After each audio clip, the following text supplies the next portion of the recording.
It's a beautiful time, the year 2020. It would seem that nothing portends trouble if it were not for the sudden appearance of portals that enveloped the entire planet.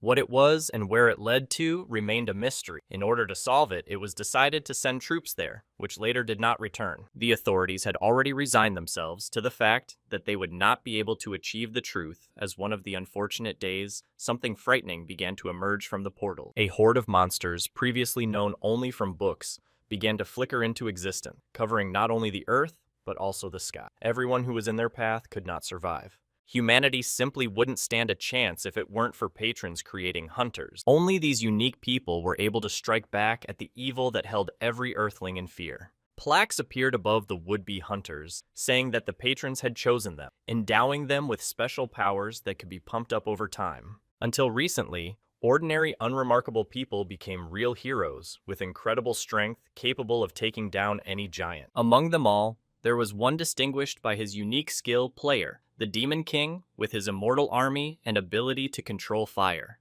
But thanks to the influence of 12 great heroes who were all considered gods, all mention of this unique hunter disappeared from the pages of history. And the recognized gods themselves decided to create their own hunters were considered evolutionarily advanced, and people unworthy of this title, slaves. The world remained under the rule of the hunter. 100 years later, summertime, our hero ran as fast as he could through a green grove. Suddenly he stopped and started breathing heavily as if he had run a marathon without a break. Sitting on a tree branch, his teacher wondered if this was all his student was capable of. He explained to the boy that if his goal was to become a world-changing hunter, he needed to learn how to stand out so his patrons would notice him. Sung Hyun shared that he didn't have to jump above his head to be noticed by the patrons they just started supporting him. Realizing that running was difficult for the young man, the hunter suggested that he do something else. Suddenly, a spear appeared in front of them, which is often used by hunters to fight. The guy was clearly amazed at how you could save the world with a stick.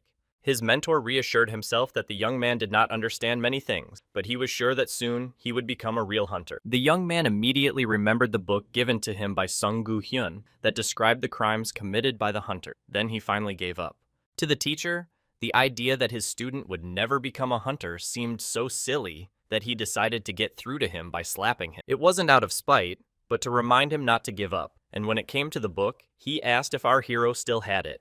This book is not only the autobiography of the Demon King, but also the memory of his parents who lost their lives to hunters. So, he always had the book with him. Athena, one of the 12 gods, watched their conversation from above. She had come to Earth for a specific person. When she felt that the one she was looking for was very close to her, she immediately decided to use magic. Athena's magical beams were aimed directly at the people talking and already beginning to suspect something. The mentor couldn't let anything happen to the guy, so he used his power to throw him away from the beam. Watching the explosion that enveloped everything in the neighborhood, she was satisfied. The goddess descended to the ground directly to the young man, who was clearly frightened and did not have time to realize who was in front of him, what had happened, and how it was even possible. The first thought that came to his mind and frightened him was that there was a hunter in front of him, but what she had come for remained a mystery to him.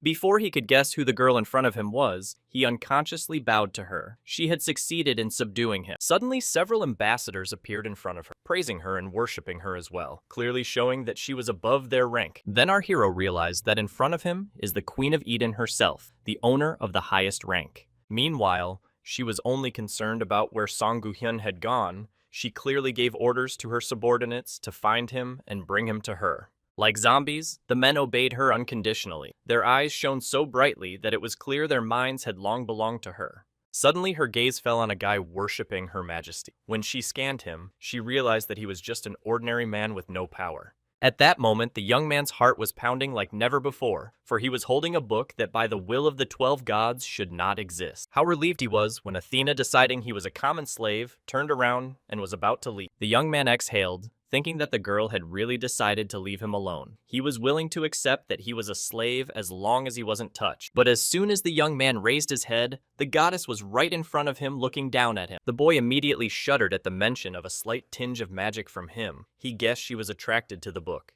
But she didn't realize it right away. She was just alarmed by his behavior, his fear as if he was hiding something. Without thinking long, Athena gave the order to lay out everything he was hiding from her and tell her what she wasn't supposed to know.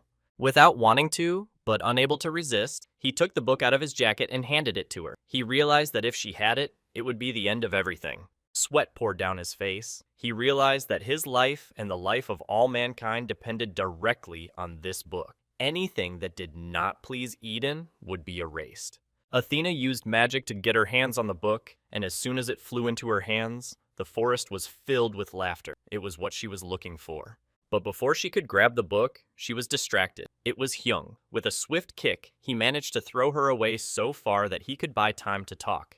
Our hero couldn't believe his happiness and burst into tears. He had no hope of saving the world after the book was practically in Athena's hands. But the mentor did not lose his optimism, and with a smile on his face, cheered up the guy, saying that he was good, that he managed to keep the book at his place. Sung-gu Hyun apologized for not having time to tell everyone, because he didn't think they would find him so quickly. He left the book with the young man to save everyone, but he knew that being a mere man, it would be hard to preserve such a significant item, so he decided to do something for which he needed his sword. Their important business could be interrupted by the returning Athena, who was coming at the young men at breakneck speed. Without time to think, the young man had to accept his mentor's offer, even though he didn't fully understand what it was. Before he realized what was happening, he felt a piercing in his heart that was pierced by his teacher's sword. Clearly not expecting it, he was shocked. On top of that, Hyung's request that if they met there that he be nice to him had gotten to. What Hyun did was a contract whereby the young man was patronized and transported to another world unknown to him. The boy couldn't believe he was unharmed because he was stabbed through and through, and the fact that he was stronger made him think he was a hunter. It was a mystery where he was, but there were only rocks and not a single soul around. He realized that he was inside the gate. As one might expect, he was not alone. There were soft but audible footsteps. Without thinking for a second, he immediately hid behind a large rock, leaving him to observe who this intruder was. He was quite surprised to see a small green creature in front of him. He knew he was looking at the goblin mentioned in his autobiography. Even though goblins are the weakest creatures of this world, they are still dangerous as they possess everything possible to send a newcomer to the other world. The snide gaze of this creature, with incredibly good hearing, was directed clearly at the rock where our hero was hiding. There was no choice, so he picked up a rock and threw it far away to distract the goblin, and he succeeded. As he approached the young man, the monster turned around, and at that moment, the boy grabbed the goblin's arm and gave him a blow that accidentally killed him. He didn't want to send anyone to the next world. He just wanted to scare the goblin and take away his weapon, but failed to calculate his new power. After the deed he committed, he managed to draw the attention of the Demon King himself. But no sooner had he rejoiced than a moment later, a huge army of goblins were upon him, eager to avenge their own. It was frightening, because he didn't want to fight in his plans. He wanted to avoid only one loss, and unfortunately the goblin army wasn't the worst of it. More frightening was their leader. However, it was too early for our hero to think about the leader. But first of all, he had to deal with his army. He was afraid that he was only a hunter for the first day, and that he was not yet capable of fighting a battle, but he remembered his promise to Hyung to save the world. He cheered himself up by reminding himself what he was fighting for, and getting the fallen angel's support, he picked up his sword. With eyes full of madness, he lunged at the angry crowd of goblins, scattering each one and striking them with a blow incompatible with life. From all sides, he tried to resist, but our hero was stronger. He just could not fall at the hands of the weakest opponent. Ruthlessly, he swung a spear that he had previously considered very strange. Now he realized that an ordinary stick could be a real weapon. At the moment of the battle, he remembered the fall when he had been training with Hyun, and he had told him that one day he would become a true hunter with no equal. It was like this. When there were hundreds of lifeless goblin bodies lying around, his skill level suddenly increased, but there was still a big but. Boss. The goblin leader waiting for the main battle had already prepared his bat and stared at the young man who thought he was not ready for this fight. According to the rules, to defeat the boss requires C rank, and our hero as a beginner has E or F. He wasn't sure if he could defeat the boss with his level, but he was determined not to give up. He picked up his spear, and having gained power over fire, he was full of confidence in his victory. He was determined to go all in. As soon as the weapon was raised up, The main goblin was already rushing towards his enemy, as many as he had seen. It was a powerful fight in which our hero managed to win and increase his level. Too bad his spear was damaged. Even though he had survived the ordeal, everything that had happened to him in the last 24 hours had taken its toll. He fell to the ground without strength. The guild hunters soon appeared. They were dumbfounded to see the lifeless bodies of the goblin, especially their boss. One of them heard strange noises and realized that the guy was alive and made sure to inform the other hunters. The young man ended up in the hospital on a drip. He was receiving a blood transfusion. He woke up abruptly and didn't immediately realize if it was all a dream or not. He went over all the events that had happened to him and remembered the hunters who had entered the gate. Suddenly, a nurse entered the room and asked him not to make any sudden movements and told him who had brought him to them. She said that a representative of the association was to visit him and that in the meantime, he could rest. Satisfied, slightly in love with the new patient, the nurse immediately decided to leave the room as the young man suddenly called out to her, asking what year it was. She expected to hear any question, but not this one. Deciding that the patient had temporary memory problems, she answered, 2022. He immediately felt sick. He'd traveled back in time 100 years before he was born, 2 years since the gates opened on Earth. He realized he was in a time when people didn't have to stand out to be a hunter. It was a time when hunters became hunters because of their patron, and he had that opportunity. The patron chose him. He immediately decided to take off all the IVs to leave this place. The nurse did not approve of his act, warning that such sudden movements and interruption of treatment could be dangerous to his health. Ignoring all her words and walking past her, he asked where the bathroom was and headed for the exit. When he went into the bathroom and saw himself in the mirror, he couldn't believe it was him. The body was clearly not his. It was too pumped up, and he was much taller. When he heard the noise, he turned around and thought someone was watching him. In view of the recent incidents, it couldn't help but be alarming. A man in a black suit entered the bathroom. Before he could introduce himself, he offered to sit down at the table and explain everything to him. The mysterious stranger's name was Kim Soo-yeon, and he was a representative of the association. He knew that the young man had memory lapses. The purpose of his visit was to find out as much information about our hero as possible, because in this world, at this time, no one had any information about him. It was obvious that telling the whole truth would be very dangerous and risky, because it was not clear for what purposes the association wanted to use this information. He said that he was 23 years old and his name was Lee Jun-kyung. He was surprised at himself for combining his name and the name of the Demon King. When he heard the name and realized that it was all he remembered, he asked what had happened to him inside the gate and how he had felt that day. Without thinking long, Lee Jun-hyun told about the voice that gave him patronage. Then the puzzle came together and he was officially recognized as a hunter. He had to lie and say that all he remembered about hunters was that they were the chosen one. After thanking him for the conversation and telling him that there was someone else who wanted to meet him, Kim Soo-young bowed. He realized that this was an important person in the world. As he looked at the figure of his interlocutor, Lee Jun-kyung, he noticed that he was very polite to him. He asked for information about himself, and then it dawned on him that his status as Demon King was the reason the gods were trying to hide it. The Demon King was much stronger than the others. Moreover, he wasn't a hunter. His specialty was his status as a player. His uniqueness was that he only got stronger without help from hunters. And now all the status and power of the Demon King was taken over by Lee Jun-kyung. Only he could finish what his patron started. The next morning, a nurse burst into the room with enthusiastic shouts and congratulations. She was obviously delighted to have a hunter in front of her. Though he was perplexed as to what could be impressive about this event that would make a person need to be congratulated, he thanked her.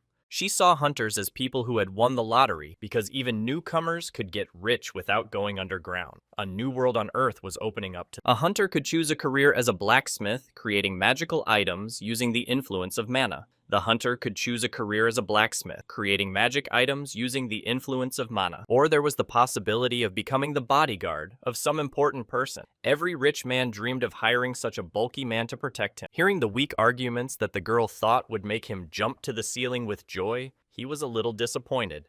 The nurse suddenly remembered that she had forgotten to give him the things he had when he was in the portal. On that note, she congratulated him on his discharge. Walking out of the hospital, Lee Jun-kyung stopped in front of a busy street, looking at how people managed to live their colorful lives in a time like this. A time of heroes. The noise of the city roads was interrupted by an inspector. He invited the new hunter to register with the association and sent him to his apartment. He congratulated Lee Jun-kyung for immediately becoming a S-rank hunter. It was a rare event in the world. Already at the Hunters Association for registration, he learned that ranks are given according to the alphabet. But he was lucky. More prospects and authority. After successfully completing the registration, the inspector escorted Lee Jun-kyung to his apartment, which was now officially his new home. When he opened the door, he was dumbfounded to see the old furniture. It seemed to him that if hunters were so valued, the living conditions were appropriate. Though he tried not to show it, looking away almost brought a tear to his eye. It was a special day for him, as it was for every newcomer. But after Kim Soo-young told him that someone was waiting to meet him,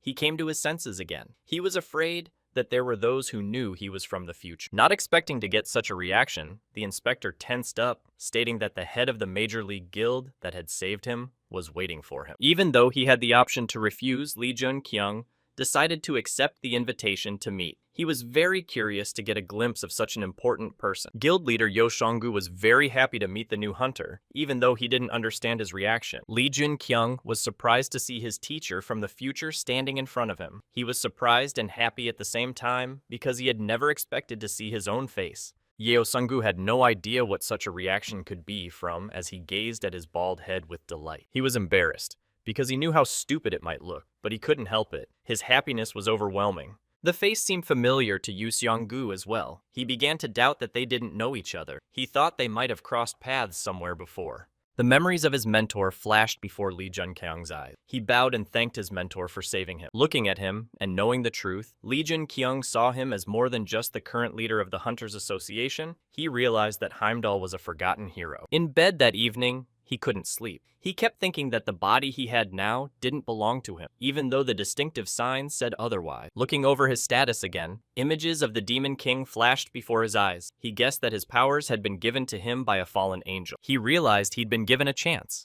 By going back in time and gaining the power of the Demon King himself, he was given the opportunity to change everything, to save the world. Not thinking it would ever happen again, Lee Jun-kyung had to start attending classes again. But this time, not at a normal school, but at a Hunters Association. Bae Sang-soo, the teacher who would be the first to teach the young hunters, entered the classroom. After he introduced himself, everyone fell silent. There were whispers around the classroom. Everyone was surprised that a B-rank hunter had come to teach them. It was too great an honor for the newcomers. The teacher said that after the seminar, everyone would have to choose a weapon with which to take the final test. He asked questions that had a lot of people willing to answer. The newcomers knew how hunters awakened and that they could upgrade their skills. Some of the methods of pumping were closing gates, getting achievements to draw the attention of patrons, getting extra items. It was possible to go on indefinitely. The knowledge of the audience impressed Bae Sang-soo. Everything was going too smoothly, so he decided to ask them what the patron's purpose was. If there was a forest of hands for the previous questions, no one knew the answer to this one. Everyone just kept silent, waiting for a brave person to come up with a guess. Suddenly,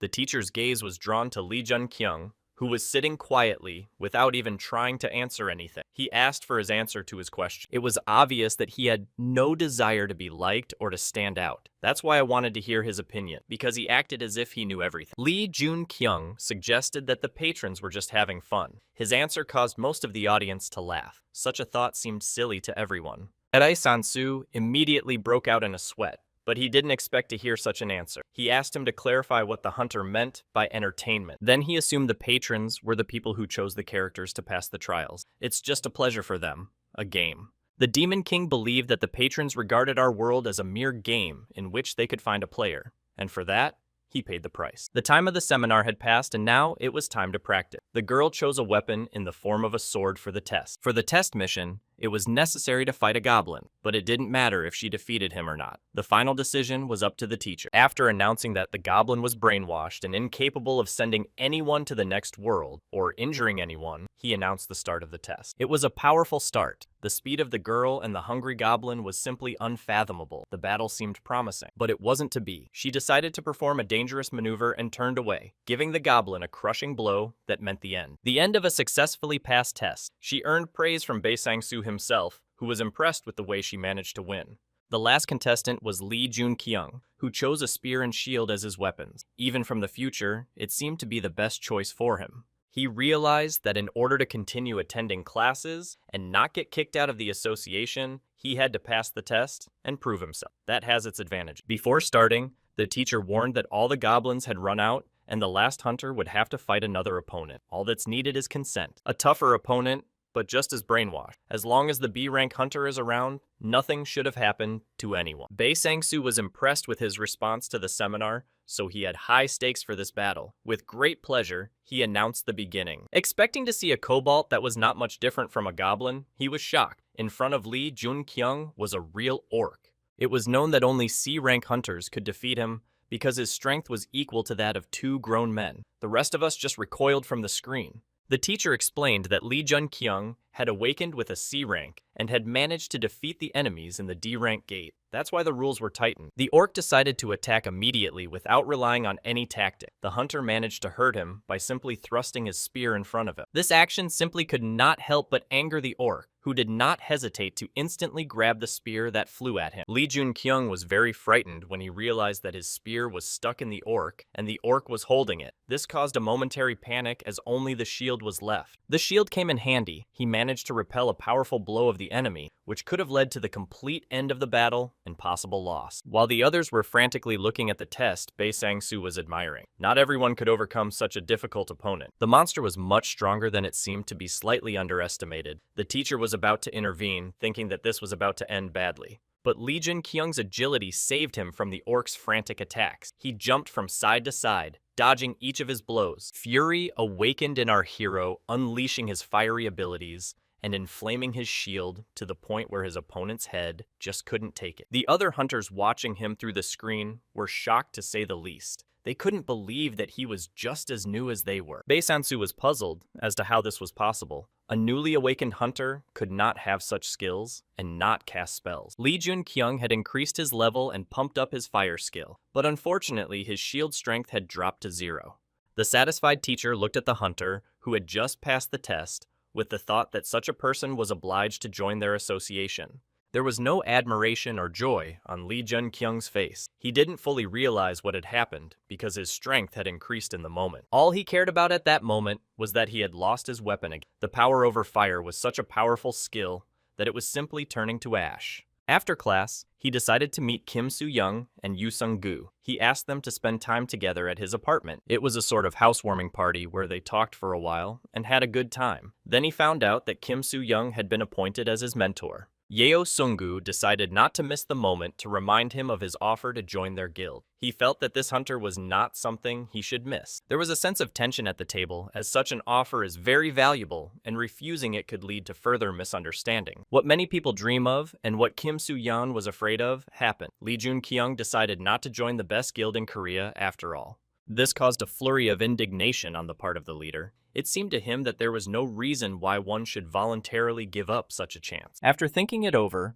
Lee Jun-kyung came to the conclusion that an early rapprochement with his former mentor could cause the future to change. But he promised them that he would come to their aid if they needed it. He was willing to help him until he repaid him for his rescue. To the inspector's surprise, they agreed, crossing their arms as if they had known each other for 100 years. Their demeanor was very strange, as if they were old friends. He was surprised that some newcomer would be able to help the guild leader. It was a great honor that hardly anyone had ever received before. That's how they spent the afternoon. They were incredibly comfortable with each other, as if that was how every evening went. Only the inspector didn't understand it. The next day, the hunters met outside the association where Bei Sang-soo was waiting for them. He told them that the test would take place at the gate where he would take them. This news was a bit frightening for the newcomers, as they were expected to face something incredibly dangerous, since they would need the help of a B-rank hunter. The task for the day was to get all the supplies they had in the gate, and only then could they leave the portal. The first to enter the gate was Lee Jun-kyung, who instantly felt the viscosity of the air. The reason for this was because of the strong magic power. Once everyone had crossed the gate, the teacher ordered them to obey his instruction. At the same moment, strange sounds were heard.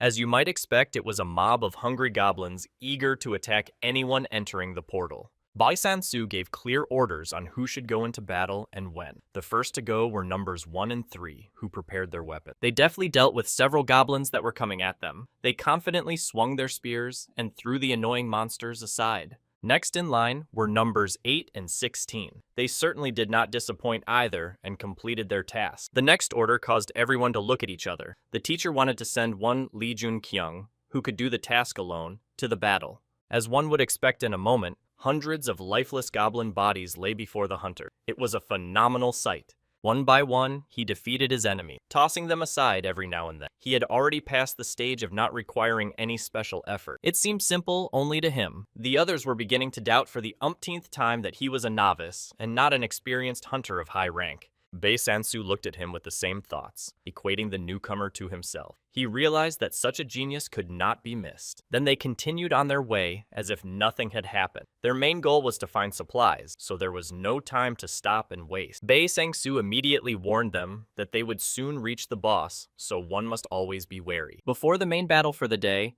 they needed to check their weapons and drink a special potion. Meanwhile, Lee Jun-kyung analyzed the Demon King's actions and realized that his main mistake was quickly pumping up his skills. He decided that his main goal was to achieve the power to defeat the 12 gods of Eden as soon as possible. As I walked a little farther, the air began to thicken more and more. It was as if the color of the air began to change. One could feel an incredible power enveloping the area, a magic that was capable of absorbing the main force entering. The order was given to retreat and return immediately to the gate. The hunters were in danger. Bei Sansu didn't have time to retreat before fire tentacles flew at them, and there was no way to dodge them. The venomous fangs of a certain creature caught up with the teacher. As he tried to resist it, he suddenly felt relieved. It was as if the monster had retreated. A sudden fiery explosion. Already looking from Bei Sansu's side, he realized that it was impossible to survive such an attack. Something reflected the blow. Turning around at the new recruits, he saw Lee Jun-kyung with his shield, capable of repelling even such an attack. He simply had no words to express his admiration for his actions and strength. Lee Jun-kyung was of a different opinion. He was sure that the main force had been repelled by the teacher, and he was left with little else to do.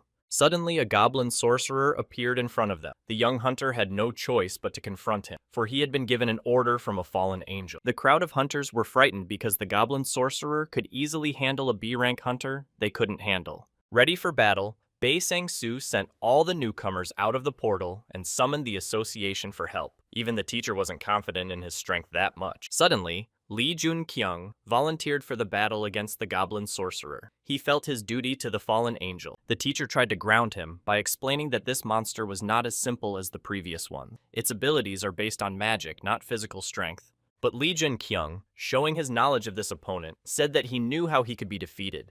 He also decided to catch the teacher by saying that according to the rules, the monsters in this gate should be able to be handled by every beginner. They can. As expected, the sorcerer began to attack with fireballs of fire tentacle. Lee Jun-kyung's shield was able to withstand it. One by one, he deflected the fiery lightning bolts aimed at him. It wasn't the most amazing thing he could do. The other rookies couldn't believe their eyes. Reflecting fireballs was beyond the ability of an ordinary novice of their rank. Bei Sansu was no less surprised to notice that he didn't reflect the fireballs, but managed to absorb them. Even to him, this action was a mystery. Heading at the sorcerer with incredible speed and aiming his spear at him, Lee Jun-kyung already seemed to have won, but no. The sorcerer created a shield around himself and surrounded all the hunters with fire, trapping them in a magical trap from which they could not escape. The newcomers started to panic when they saw how confused Lee Jun-kyung was. Then they decided that they had no more chances. But it wasn't to be. When he cast the spell, he achieved something that absolutely no one present had expected. Even the sorcerer wasn't prepared for it. Magically, the circle of fire dissolved, as if opening a passage for Lee Jun-kyung to pass directly to his opponent. It seemed like something out of the realm of the impossible. Controlling fire was an incredible skill that not even the teacher himself possessed. Now that there was no obstacle in the form of fire in his way,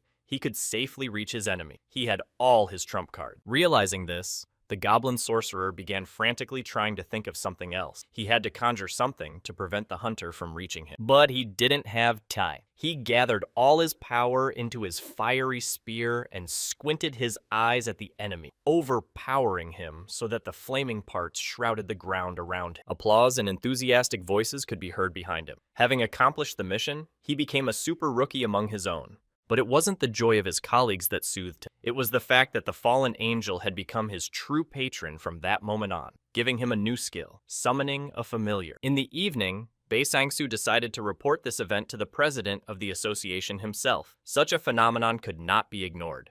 Without listening to what his teacher was trying to tell him, he was afraid to assume that Lee Jun-kyung was a hunter of a lower rank than they thought. But when he found out the exact opposite of the true reason for Bae Sang-soo's visit, his mood immediately lifted. This was a real change in the case. He decided to ask how much potential the teacher thought Lee Jun-kyung had, to which he said with confidence in his voice that the goal to which the president aspired was quite achievable thanks to the young hunter. From that moment on, the president's desire to see the hunter about whom there had been so much talk lately only grew stronger. In the morning, Lee Jun-kyung met with Kim Soo-young and Yoo Seong-gu. The leader was interested in whether or not he had received an invitation to join the association. He remembered the day when they had come out of the gate, and in front of everyone, he had been made a very lucrative offer to join the association. Then he refused. He had his reasons. If he joined the association, he would have no opportunity to hide his true intentions and powers. Meanwhile, tired of waiting for Lee Jun-kyung's answer, the leader started asking him unrelated questions about his food preferences. This made him stupefied. In fact, it was an unconventional suggestion to go get something to eat. Foolishly, they headed for the diner.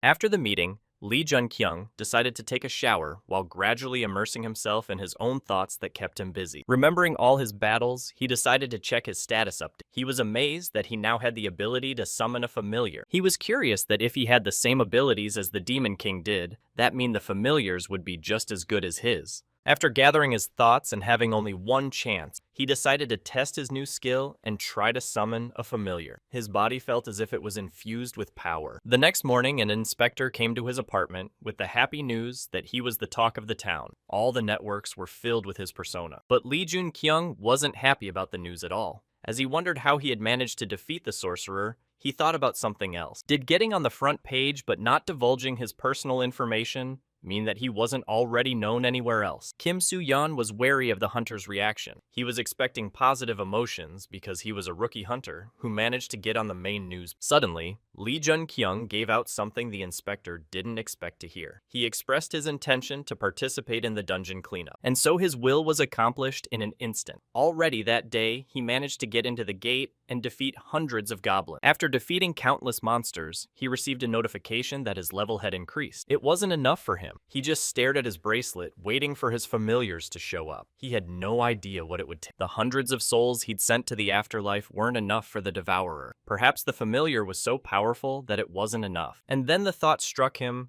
that it wasn't about monster souls, that his mistake had been misinterpreting what was required. After another sweep, Lee Jun-kyung walked out of the gate, where Kim Soo-young was already waiting for him with his congratulations. After his fourth raid, the inspector came for the items that Lee Jun-kyung was willing to auction off. After taking all of his inventory of swords, Kim Soo-young informed him that after the sale, the money earned from the auction would be deposited into his account. The only question that interested Lee Jun-kyung at that time was when he would be able to enter the next gate, and unfortunately for him, there are no more gates left. As it turned out, a new guild had formed that reserved over 20 low-level portals. He was amazed at how one poor guild could cover so many gates, albeit low-level ones. Until recently, such requests were automatically denied, but since all the gates they had previously reserved had been cleared, there was no other option. Lee Jun-kyung shuddered when he assumed that the head of that very guild was Choi Young-sung. And unfortunately, his fears were confirmed. It was about the Northern Army Guild, which was founded by a former super rookie. He realized exactly who he was talking about. It was the hunter who would become a subordinate of the 12 gods in the future. The most ruthless killer and tyrant Earth has ever seen, or rather, who it has yet to see. Choi Young-sun was a rioter according to the people. He destroyed the houses of civilians and started building on them. He thought they were just ordinary ants, but he thought they were capable of building their own homes again. It seemed to him that even if they kept some slaves alive, they would still find a reason to revolt, so he saw no cause for concern. Lee Jun-kyung remembered the monster that destroyed his village where he was born, wiped out half of its population. Suddenly, he heard a man screaming. Among his grandfather's outrages were mentions of hunters who were doing something outrageous. One of them was just kicking the bike with a smirk on his face. The shouting clearly gave him pleasure, so he kept kicking even harder. Grandpa couldn't take it anymore and just begged for it to stop. All he wanted was to be left alone. Lee Jun-kyung couldn't get past the crying man who clearly needed help. The hunters were not in a good mood. Such conclusions could be drawn from their rough speech and unwillingness to stop. Lee Jun-kyung couldn't stand it anymore and started talking to them in the same language they could understand better. He realized that there was no way to avoid conflict. One of them went straight to personalities, calling Lee Jun-kyung something he was not, thus showing that he was not to be spoken to like that. They could tell by the look in their eyes that it was a hunter. No doubt it frightened them, for they could only hurt those who were weaker than they were. Thinking that he had succeeded in subduing the hunters, Lee Jun-kyung turned to his grandfather and asked what had happened. Suddenly, one of the bullies decided to say something without letting the victim speak. He complained that his grandfather had scratched him with his cart. It was clear from the man's cries that they were lying. They were the first to jump on him and started kicking his cart, beating him in the process. Perplexed as to what they really wanted from the unfortunate man, he questioned what they had broken his cart for.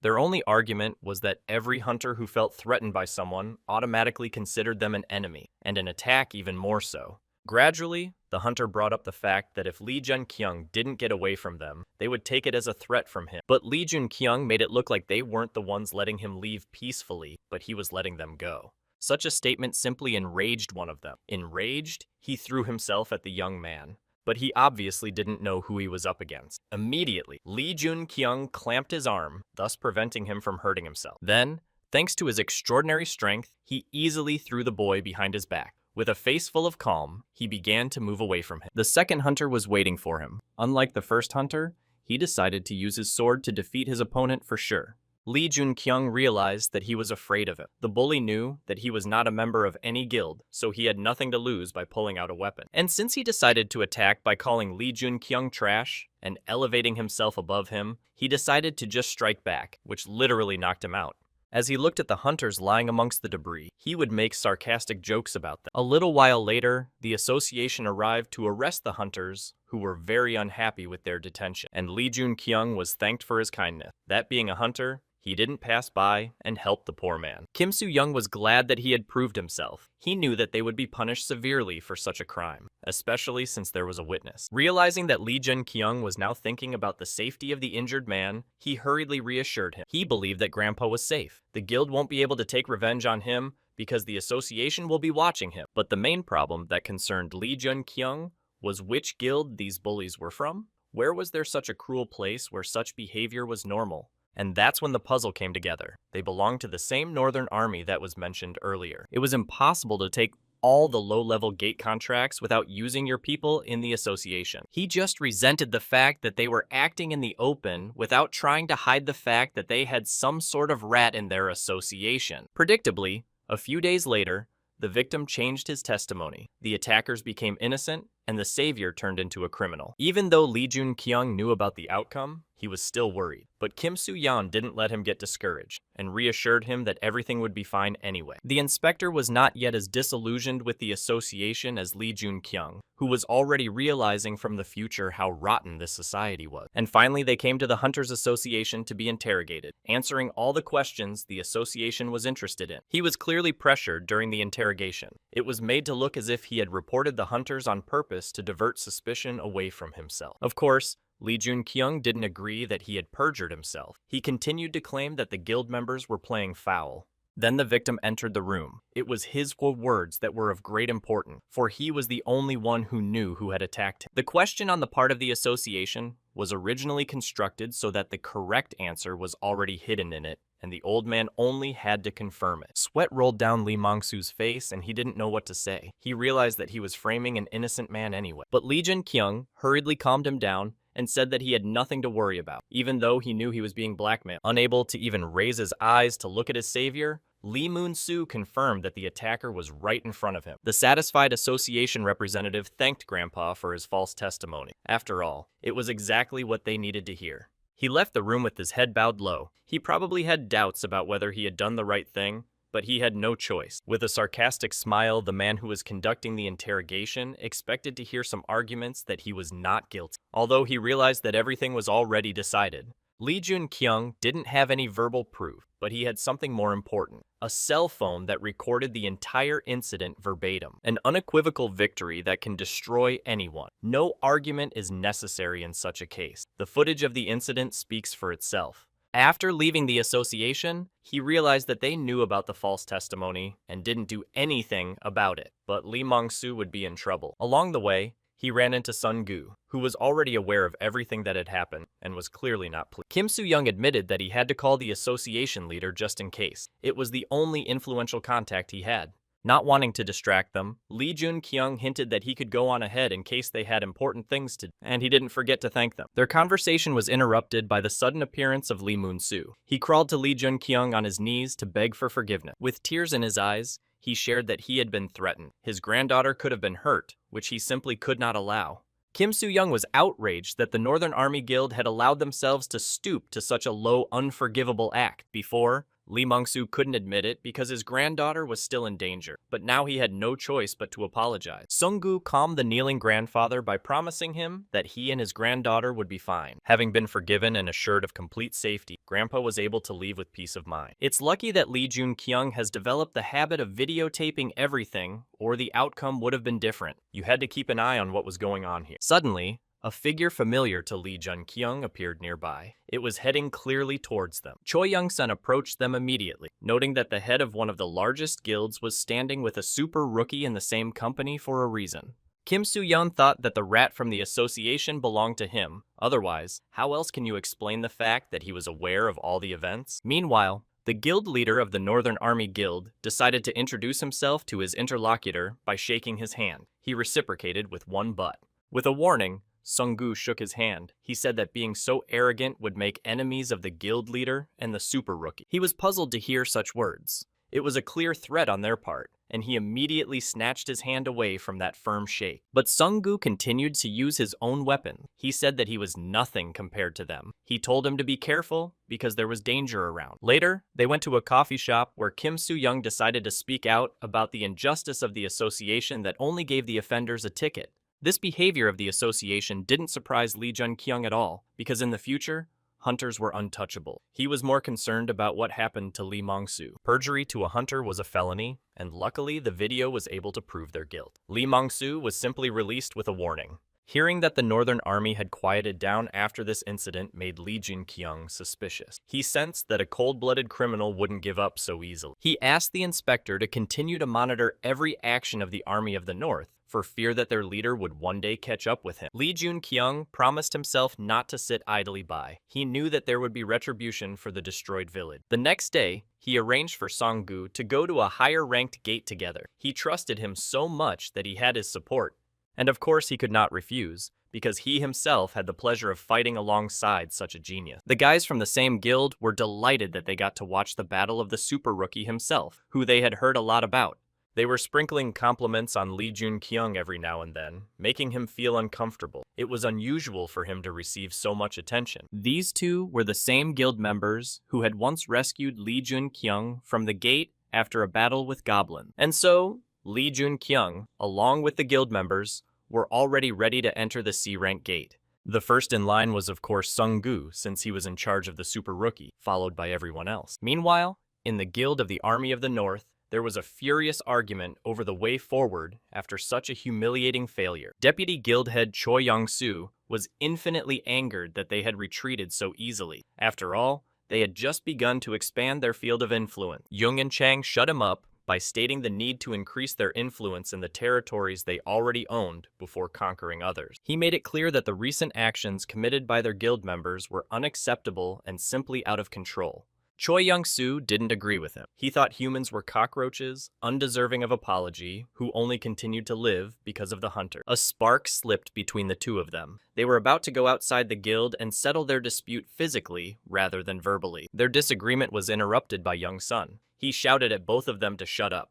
He said that Young-soo was right, and he thought they should be punished. Ying-chang wanted to be indignant and disagree, but in this situation his opinion was clearly unnecessary. It had already been decided.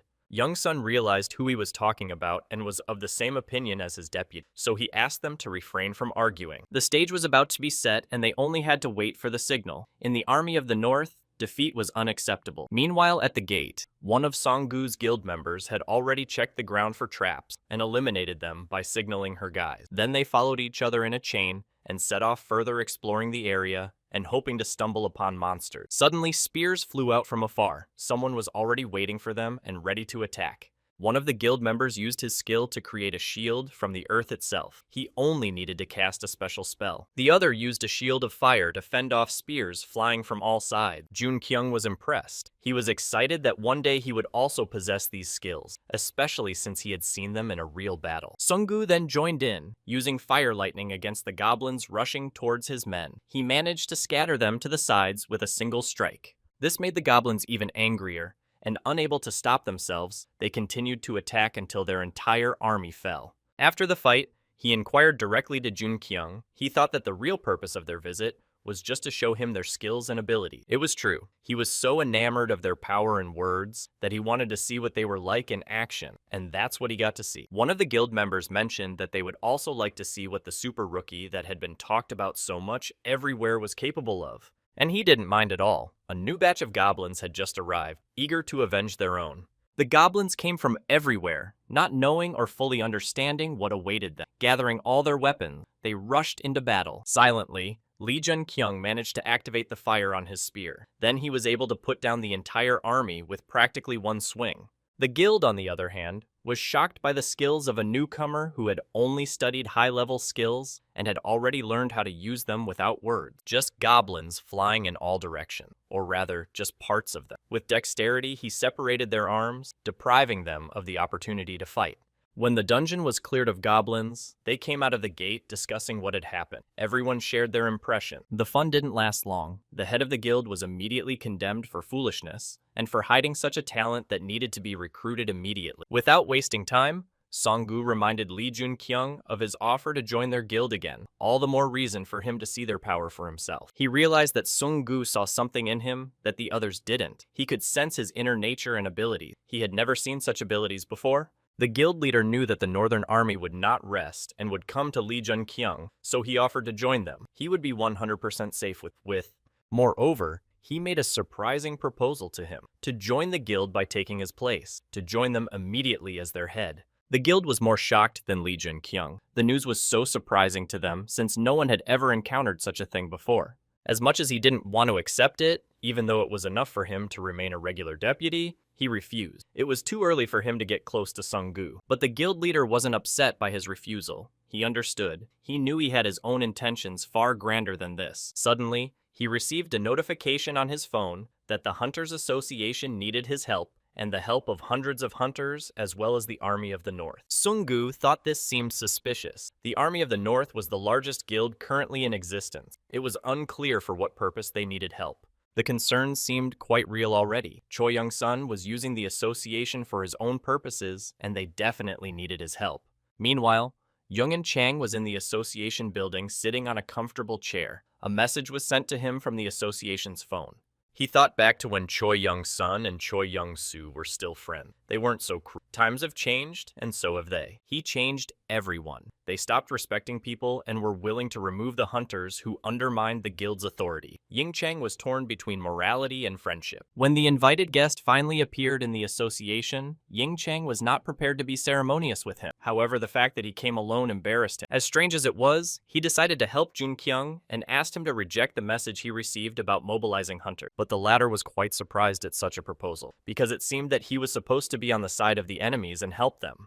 It was obvious that the Northern Army Guild was just as likely to mobilize as the hunters from the association. It could only mean a battle. Ying Chang decided to warn the young hunter, explaining that hunters are more cruel than they appear, especially the guild leader of the Northern Army. For all his warnings of danger, Lee Jun Kyung only chuckled, saying that if their head is such a dangerous man on the street and in the gate, this could mean that they were not worthy of the title of the Army of the North, and the only name that suited them was the Chaos Guild, where the leader was a tyrant. Using the knowledge from the book, he told of the existence of Chaos Guilds, where the patrons of the hunters were devils giving cruel tasks. Young-in Chang's indignation at this statement was unprecedented. He couldn't believe his ears that their guild was dared to be equated with such despot. Lee Jun Kyung caught him saying that those were just paraphrased words of his opponent. If he didn't agree with them, then there was nothing to be afraid of. He kept pissing him off by reminding him who they really were. In the future, He already knew who the army of the North was and how brutal it was. Unable to endure such insolence, Ying Chang grabbed his sword. He didn't want to wait for a battle. He decided to end it immediately. But Li Junqiang didn't consider his words to be an insult to their guild. It was just dry facts that they themselves should have realized long ago. He was trying to convey to his opponent that his friends were not the children he knew. The army of the North is rotten to the bone, along with its leader and deputy. In Chang's only thought at this moment was that they had miscalculated how strong he was. He was a much stronger opponent who could read between the lines. Looking at him, he couldn't imagine who was really in front of him. He knew all their actions ahead of time. He even knew that him existed. Yungan Chang himself was no ordinary deputy leader of the Northern Army. He was called Siegfried the Dragon Slayer. Immortal Siegfried. It was he who managed to fight the most vile monster of the Demon King. He was victorious and received immortality from his patron. And in the next battle with the Demon King at the behest of Choi Young-sun, he was defeated at the hands of his close friend, Choi Young-soo. After learning the truth, Li Junqiang realized how hard it was for him to be around such cruel people. He believed that In Chang wasn't like that. He wanted to join forces with him. He had strength,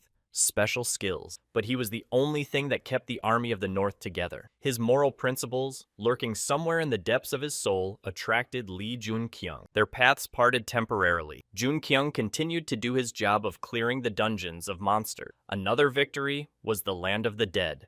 And after this triumph, his weapon failed again. His power over fire was too powerful for the spear to contain. Then he realized that they would never get anywhere with those weapons. Before mobilizing, he needed to equip the hunters with good equipment. As if he were in a medieval forge, he headed for a master craftsman capable of making the strongest weapons he could find. Even though he wasn't very happy to see him, he was so busy and not expecting visitors that he didn't even bother to look at the guests. Li Junqiang looked at him with admiration, not hoping to ever meet a true dwarf. He chose his path right after waking. He looked at the man who had worked hard to create something super unique. For something like this, it was worth the wait. It was only 4 hours later that Park Jae-hyun finally got free. He was surprised to see Li Junqiang because he had already forgotten about the unexpected guest. It was funny that the blacksmith decided to ask who was in front of him after a few hours of being there. He needed a weapon from the blacksmith badly enough. Park Jae-hyun was so surprised that a nameless blacksmith, someone decided to approach him. It was a great honor for him. Seeing someone's blacksmith's hammer hanging on the wall behind the blacksmith,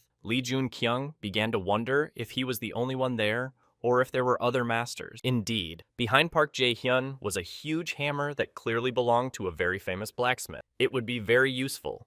But the blacksmith decided not to mention the name of the guy to whom the hammer belonged. The blacksmith decided not to mention the name of the guy who owned the hammer. Li Junqiang shared that he had received orders from his patron to go to this particular forge. Park Jae-kyung was amazed that he was a hunter who contacted his patron directly. He had never encountered such a thing before.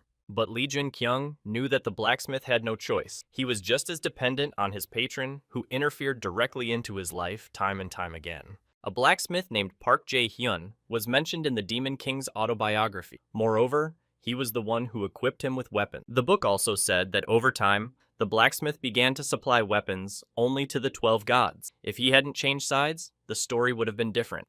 Park Jae-hyun agreed with him. He had no reason not to trust him, but he couldn't make a special weapon for him. He explained that he was not very good with fire, and without this skill, it was impossible to create weapons. That's why he was unknown and had never taken orders before. Realizing that they could help each other a lot, Li Junqiang reached out his hand to the blacksmith. This way, he decided to make a deal with him. There was a look of bewilderment in the blacksmith's eyes. He just didn't understand what was required of him. Junqiang promised to give him the flame he needed for his work. A small flame formed on Li Junqiang's outstretched arm. In order not to scare the blacksmith, he spoke about his ability to control fire. It looked like a joke from the outside. The blacksmith had never met anyone with this ability before, so he didn't really believe it was possible. But when the color of the flame changed to blue, he was speechless. It was beyond the boundaries of reality and could not help but frighten the ordinary blacksmith. Opening his mouth wide, he continued to watch as the flames moved smoothly in the hunter's hand. He really could control the fire with dexterity. Li Junqiang could not just control it. He could subdue it and consume it. Everything that had to do with fire was his element. The way he handled the fire couldn't help but convince the blacksmith to get to work.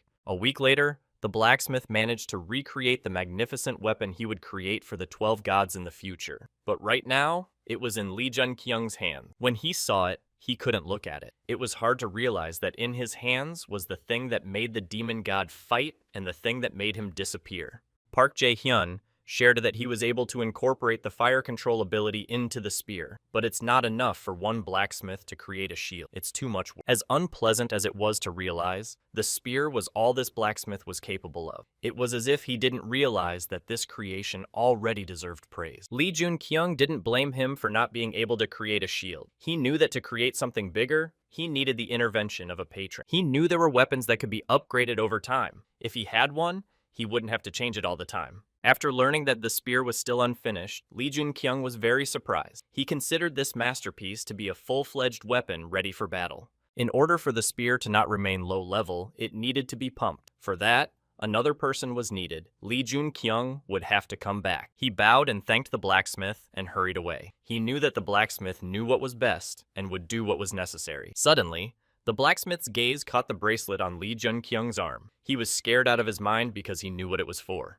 He assumed that this bracelet was inherited from his patron. It made sense that he was definitely from a lineage of some unique patron. The blacksmith's words that this thing should be gotten rid of and that it wouldn't do any good alerted Jun-kyung, though he didn't change his mind. He believed that as long as he was a member of the Hunter mobilization, he would not be able to activate the familiars, and this bracelet would remain unused. But what he had accomplished so far was beyond his expectations. He'd managed to get his hands on the Demon King's own weapon. He was sure that if Young and Chang came to his side, they would have a better chance of winning. He only had 2 weeks to mobilize. Lee Jun-kyung decided to practice his new weapon and try it out. He went to the portal to fight the goblins. As he fought the monsters, he realized that 2 weeks would not be enough for him. In order to fully develop his skill, he needed to eliminate sleep. 2 weeks later, Choi Young-sun announced to his hunters that everything was ready for battle. They could advance.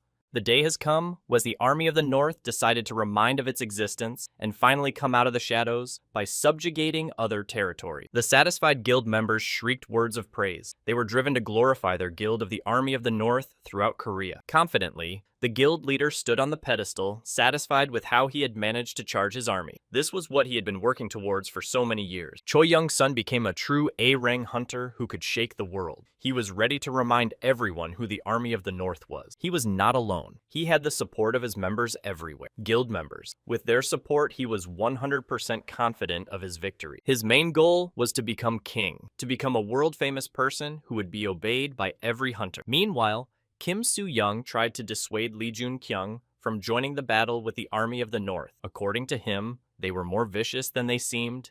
In addition, the guild that had last opposed the Army of the North had been defeated to the ground. Now it could only be talked about.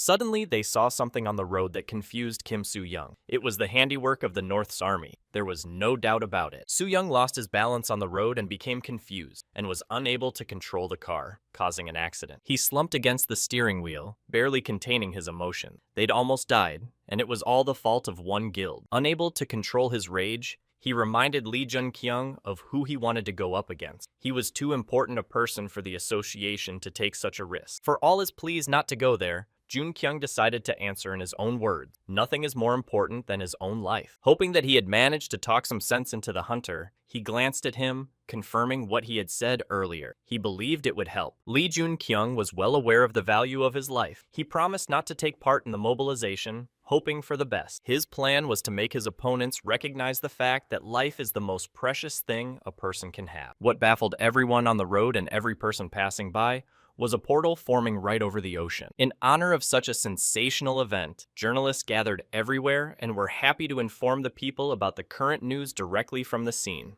Lee Jun-kyung met up with Sung-gu, wondering what he was doing there. After all, the Major League Guild refused to participate in the raid. But he made it clear that he would not leave his friend in the lurch. He could not miss the opportunity to fight his enemy in the form of the leader of the Northern Army. The look on his face pissed Sung-gu off. As soon as he thought back to the day he met him, he was filled with hatred and a desire for revenge. He also realized that even if he asked Lee Jun-kyung not to go there, he definitely wouldn't listen to him, so he didn't even try. Lee Jun-kyung was not stupid either and knew what they were here for. Everyone wanted to stop the villain and bring back world peace. Sung-gu said that the leader of the North's army is much stronger than he looks. His official rank on the registration is, although both of them could perfectly sense that their opponent's rank had peaked from which he had become stronger.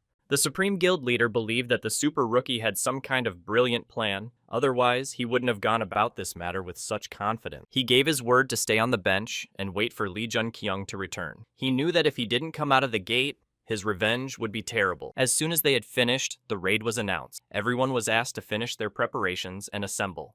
Choi Young-soo believed that their victory would be unconditional. He would become the hero. Gunther and the Rhine River Gate would take thousands of souls with. But Lee Jun-kyung knew that this was a moment in history that he could change. This was his chance to save the planet. As he reached into the gates of the Rhine River, he felt that his moment of glory had arrived. He would emerge victorious. After receiving the message that the characteristics of this gate had changed, the hunters tensed up. No one had ever received such a message before. Not only was the gate upgraded from B rank to B+, but the ability to leave the gate was blocked. They have no choice but to win. Due to the huge number of awakened people, the patrons' attention was focused on this place, and the density of magic power was increasing with each passing second. What many had feared had happened. The rank of the gate reached the highest possible level, A. None of the hunters were prepared for such a turn. The hunters are starting to go crazy. The gate cannot be cleared without a hunter of heroic rank. There were none among them. Many of them panicked, begging to be let out of that gate. No one had any hope of surviving in such condition, and that was not surprising. They'd grab their heads and get hysterical. The task seemed impossible to them all. The day had come when perhaps their end had come.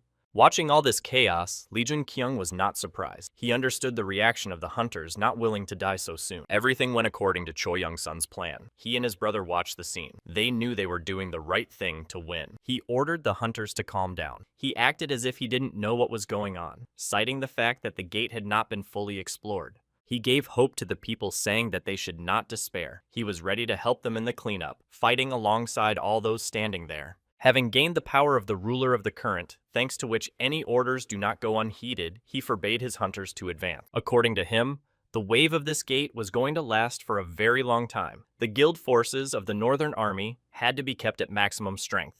Young-sun's plan was to take out the battle at the expense of the hunters of other guilds. Then they would be able to save their strength by supposedly winning. Those are the heroes. Young-soo didn't agree with this plan. He knew that the hunters would start guessing as soon as they saw that the Northern Army was not participating in the battle. But the leader insisted. In order to avert all suspicion, he was willing to sacrifice his lesser-needed people. His gaze crossed with Lee Jun-kyung, who knew for sure what they were talking about. He was the one who had the best chance of standing up to these people. That look frightened Young-sun. He suspected that he was guessing their decision. Therefore, he intended to get rid of this opponent. He called his deputy, Jung In-jang, to realize his idea. He was ready to give him the job of eliminating someone who could disrupt his plan. He hadn't shared his thoughts with his deputy lately. He trusted him, but not to this extent. But he could trust him to send his enemy to the other side. By ordering him to keep watching Lee Jun-kyung, he allowed him to take his life if possible. With a small caveat, he mentioned that such actions would be best for the Army of the North that wanted to expand its capabilities. Even though Ying Chang was against this policy, he accepted his order. Then he went to observe his opponent. Meanwhile, the hunters were terrified when they received the news that the wave was near. None of them had any idea what was about to happen. Out of the water began to emerge mermen, creepy strong creatures with long claws. This monster was already familiar to the hunter. When they saw it, they exhaled, thinking that the A-Rang was not as dangerous as they had thought. Watching the hunters, Jun-kyung wondered how they were so experienced and had forgotten about formation. Even low-level monsters could be dangerous. But how wrong they were to mistake these creatures for ordinary low-level creatures. They were characterized by the flames they spewed from their mouth. One by one, they demolished one by one with their fiery flame. The army of hunters that had just been advancing began to... Lee Jun-kyung ordered them to take the wounded to the rear guard and take the formation. He decided to take matters into his own hands. Picking up the wounded hunters in their arms, the hunters ran for cover, while the others tried to rally the hunters into formation. There was no chance otherwise. While Lee Jun-kyung decided not to interfere in the battle, Young-sung gave orders to his army to destroy the enemy. Like mad, the guild members rushed at Merman. They didn't spare themselves, they just wanted to send the enemy to the other side and prove their power. As he watched, Jun-kyung was surprised that the Northern Army had already sent their men into battle. He had expected this moment to come later. They were able to sever body parts from their enemies with incredible dexterity. Like a killing machine, they would charge at the enemy, destroying everything in their path. The hunters couldn't just watch the army of the North cope alone. They definitely needed help and extra strength. They helped each other in battle. Some showed their healing skills by saving those who were injured by the monster. Then Lee Jun-kyung guessed that the lower members of the Northern Army had been sent into battle. They were used to cheer up the hunters. Tired of sitting on the sidelines, he decided that the hunters needed his help. He immediately armed himself with his spear and moved forward. Ying Chang stayed behind to watch him. He continued to watch the super rookie, waiting for the moment to attack. The words Lee Jun-kyung once said that his friends had changed long ago came to his mind. The army of the North had long ago become rotten. He realized that if things continued like this, they would lose most of the members of the North's army. Still, he didn't give up hope that the leader had some plan that would make it all end without casualty. The hunters watched the maneuvers of the super rookie with delight. They marveled at how he managed to do it, since he was just an ordinary rookie. Using his fire shield and spear, he had no problem dealing with the merman. The hunters wondered how such a professional had gotten into the gate, and the strangest thing was that no one knew his name, even though they had heard of all the cool hunters. Even 10 days ago, they were of the same level, but through a lot of training, he managed to surpass himself. After finishing the sweep, Lee Jun-kyung, like many hunters, received many rewards from his patron. There was time to take a break. Thanks to his performance, he managed to attract the attention of several patrons, but the fallen angel was not satisfied. He was shattered, for doing his best only earned him the displeasure of his patron. He had no use for admiring hunters, eager to know his name. Lee Jun-kyung was only thinking that he would still be able to win back the fallen angel's respect. After all, this isn't the only wave. For the hunters, he had orders to gather and be ready to fight monsters corresponding to A-Rang. Young Sun, standing on the rock and watching the hunters, was angry. Things were not going according to his plan. The hunters had managed to defeat the opponent on their own. After inquiring about his status, Lee Jun-kyung found that he had already reached the 24th level. This gate will help him reach more, level 30. Turning to the hunters, he already realized that they were his future. They would help him get through this together. The fourth wave of monsters was nothing special. Like the previous ones, it consisted of mere men that Lee Jun-kyung had already learned how to deal with.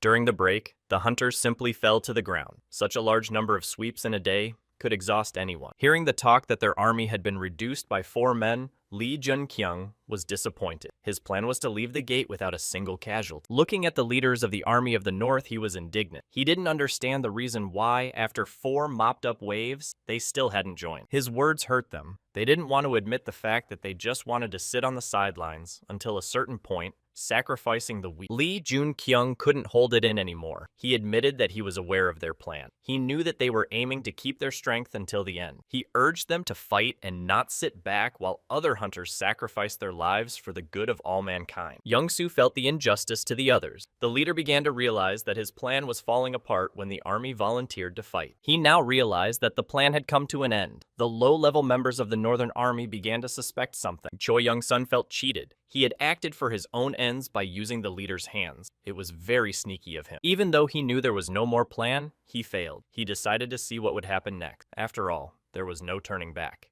He gloated knowing that Lee Jun-kyung would one day run out of strength and he would be able to defeat him. Besides, he was sure that he was weaker than him. After another mopped-up wave, he showed up. The pre-final boss was a water golem. He was completely made of water and was as tall as 50 hunters. A huge stream of water came out of his belly, capable of knocking anyone off their feet. The hunters jumped aside, dodging his water weapon. The flow of water from his body was so powerful that if he directed it upwards, it reached all the way to the sky. The hunters did not know how to react to such an enemy of impressive size. To them, its power seemed incredibly destructive. The shooters were not confused and decided to try to shoot arrows at the golem. In the hope that it would somehow stop him, they launched arrows one after another. But as you might expect, the arrows went right through without harming the boss. It seemed logical, since he was made up of water. No spears were capable of destroying him. Even taking away his arm like Lee Jun-kyung used to do didn't help. He was just recovering. Since normal weapons didn't work, he decided to use fire weapon. Without a word, his spear and shield burst into flame. With all his might, he threw himself at the golem. The weapon was too rare not to cause any reaction from the pre-final boss. It worked. The Demon King's own spear turned the water golem into a sea. It disintegrated into tiny droplets that immediately mixed with the water. Everyone was shocked. Everyone saw how powerful this monster was, but the super rookie managed to deal with it, the unnamed hero. Lee Jun-kyung explained to them that their magic was mostly useless here. They had to use local magic and fill their weapons with mana. After hearing his advice, the guild girl, who was sure that only high-ranked hunters were capable of this, decided to give it a try. And it helped. When the golem recovered, they began to actively try new magic on it. However, Jungyung realized that with their level, they wouldn't be able to defeat it. He realized that the Muspelheim spear that absorbed the flames would save them. He had a plan of his own, which he devised by watching the golem's action. To defeat him, it was necessary to destroy the core that held all of his magical power, the core from which all of this destructive power flowed. The hunters were about to retreat for fear of running into the golem's water stream again. They already knew the devastating effect it could have.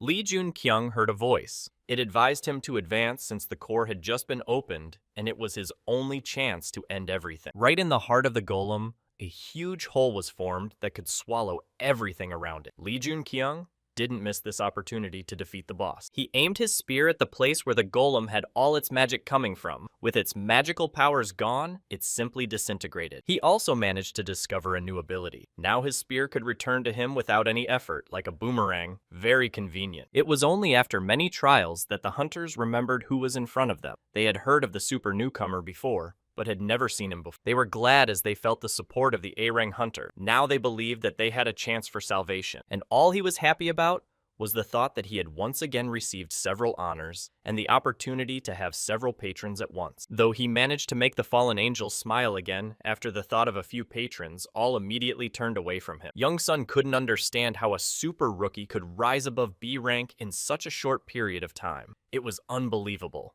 He also allowed for one terrifying thing. He could be not just higher than B rank, but had already reached A rank, which seemed impossible. Ying Chang pleaded with the head to take action. He began to suspect that everything that had happened had long ago gotten out of hand and was not part of their plan. The leader was not pleased with the words of his deputy. He was disappointed that those close to him were so unsure of his abilities. In the end, he suggested that he surrender, or rather, to admit defeat and end the long-awaited struggle. Young Sun became furious upon hearing this. He wasn't willing to stop and surrender to some hunter. This was not the purpose of such a long journey. He announced to his army that it was time to fully participate in the gate sweep. This was the moment everyone had been waiting for. From below came the joyous shouts of whistling. The people were eager to prove themselves and show the hunters what they could do. Young Sun, thinking he was the future king, was not going to back down. He had to go all the way. No king would allow his pride to be trampled. He turned around and saw his deputy's helmet on the ground. He gestured that he was no longer on his side and would no longer support his movement. He remembered the day he appointed this man as his deputy. He had given him a helmet to make it easier for him to control the army of the north.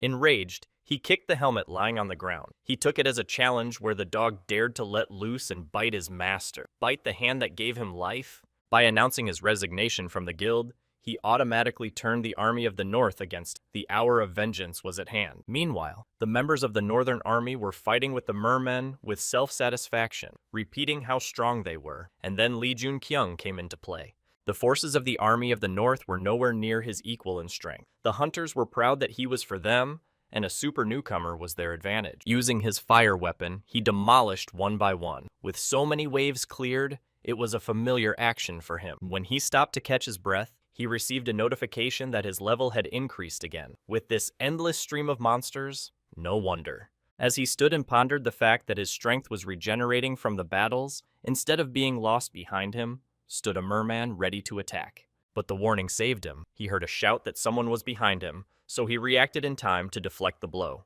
In front of him stood Yongying Chang. All this time, underneath the mask of a formidable man, was a beautiful fighting lady. After realizing who was in front of him, Lee Jun-kyung immediately decided to distance himself. In a second, his footprints were nowhere to be seen. It was a very strange reaction.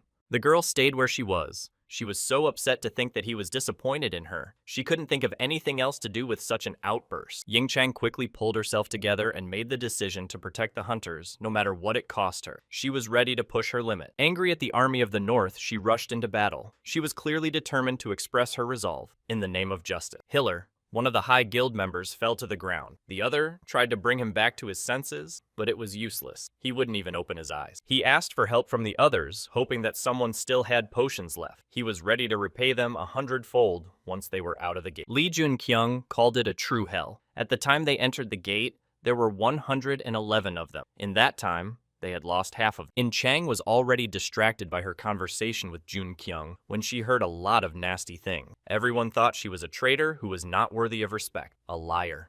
He didn't understand how they could treat her like this, even though she was still the deputy of the Army of the North. The guild's rottenness was also affecting its members. When he noticed that she didn't react to his negativity towards the Army of the North, he realized that she no longer had anything to do with them. He suggested she join forces with him, which, as it turned out, she'd thought about more than once. She'd only accepted his offer because she was tired of watching the Northern Army fall into the abyss. The hunters panicked as soon as the river rose. That could only mean one thing: the game was on. And out came the final boss, the river worm, a creature with a lot of teeth and several rows going in a circle, and the size of this monster was simply impressive. Not only the hunters, but Young Kyung was surprised to see such an enemy. Chang reminded them that the worm was Young Sun's plan, and he knew how to defeat it. She assured me it was his idea and there was a solution. All that was left was to wait for the right hour. Before the main one starts hunting the worm, there will be those who will hinder the completion of the raid. They had to be dealt with first. This is the battle. Their first enemies in this battle were not the worm, but Young Sun's aides, who were eager to prevent them from completing the sweep. Chang had to confess everything to the low-level members of the Northern Army, confessing that they were being used to raise their guild's prestige. She tried to tell them that their enemies were not them, but those above them, and if they didn't unite, they would all die. It was amazing to watch Chang's mood change. Not so long ago, they were enemies. Now she stood up against those she had previously ruled, and she managed to get through to them. The hunters decided that if they were to stay in this day, they should at least try to fight back. Yong Sung, on the other hand, thought this resistance was foolish and urged the Army of the North to stick to their old plan. To the surprise of many, he set out to fight. Arrogant with the most ordinary spear, he literally headed into the mouth of the river worm. It's not without its surprises, of course. This is a monster for A-Rang hunters. As the worm stretched out, it began to soak up all the water around it. When it started to rain, Jun Kyung guessed that the Army of the North was using the river worm to subdue and make the battlefield more comfortable for themselves. If Young Sun had succeeded in completing the raid, he would have become another hero born in this era, a rotten hero unworthy of his title. Lee Jun Kyung had been preparing for this moment for a long time, but in the last few seconds, he began to wonder if he could handle it. Young Sung had time to assess his opponent, noting that his flames continued to blaze even under such a heavy downpour, but he didn't doubt his victory. Lee Jun Kyung began to attack by charging his weapon with fire. He had only one chance to do what the Demon King couldn't. His opponent was clearly not prepared for an attack from on high, so for a moment he looked around in confusion. The fiery opponent looked more intimidating from above. It seemed that even the guild leader of the Northern Army Guild couldn't handle it. He smashed Young Sun's defense, causing him to step back and begin to doubt his strength. It was unbelievable even for him. Young Sun couldn't understand the reason for this, since his strength should have increased by leaps and bounds by the river. He had a higher rank than Lee Jun Kyung. Tauntingly, he told him that during his time in the gate, he had managed to raise his rank to A. By continuing to act quietly and carefully, one could achieve great heights. That's exactly what Lee Jun Kyung did. It was only at this point that his opponent realized he had little chance of winning. He needed a contingency plan, so he decided to act for sure by calling on the water worm to intercede for him. It was the only option left that had been taken care of earlier. Lee Jun Kyung didn't lose hope, so he continued his attack with the goal of overpowering his opponent until the water worm joined him. Young Sung laughed evilly, assuring his opponent that he had more powerful abilities. He had given them to him. The worm acted as if the guild leader was his child who required protection. This was the conclusion that Jun Kyung came to when he saw the following picture. The leader of the Army of the North came to the forefront with full confidence, since behind him was a huge defense in the form of a giant water worm. It's now or never. He reached his enemies with incredible speed. He only had one shot. He headed straight for the worm's mouth. Meanwhile, Chang decided not to miss her chance to get revenge on someone she's been fighting with for the past few years. A close childhood friend, a despot. Young-soo had been waiting for this moment for a long time. He wanted to destroy her. Her antics had pissed him off hundreds of times before. And now the day had finally come. He could point his weapon at her without fear of harm, ruthlessly fight the man he had once been closest to. She wasn't ready to apologize, knowing that the Northern Army would do anything to get out of here victorious, and so it came to an end. He was sure the Army of the North would win. She knew that was the wrong path. They had once given each other their word to defend the planet together. Another fight was going on in parallel. Young Sun was surprised by his opponent's behavior. Risking his life for the sake of others was not the style of the leader of the Northern Army. He wasn't really going into the monster's mouth. He knew that worms, when their children are in danger, swallow them to keep them safe. Especially the inside of the worm was dry and there was nothing nasty about it. Lee Jun-kyung couldn't be frightened by this. It was enough for him to know the dry fact. He also knew that in the stomach of this monster, the power of the River Lord would be reduced to 0, but the power to control the flames would only become stronger. After gaining the necessary skills, Lee Jun-kyung spewed incredibly huge flames directly from the worm's mouth. Being in its stomach did him good. This scared the hunters, who instantly scattered in different directions. They thought the worm had learned to breathe fire. Young Sun wasn't ready to accept his position because he thought he was a king, and kings never back down. He drew his sword and swung it at the one who had ruined his plans. With rage in his eyes, he looked at the one who was guilty of not being king. He decided to make one last push in hopes of trying to fix something. He had no other choice. Using the Muspelheim spear, Lee Jun-kyung managed to defeat such a difficult opponent. It was an event that changed history. Suddenly, the bracelet on his arm began to make strange sounds. The skull of the Soul Guardian had taken on the soul of the dead hero. That's what he was missing.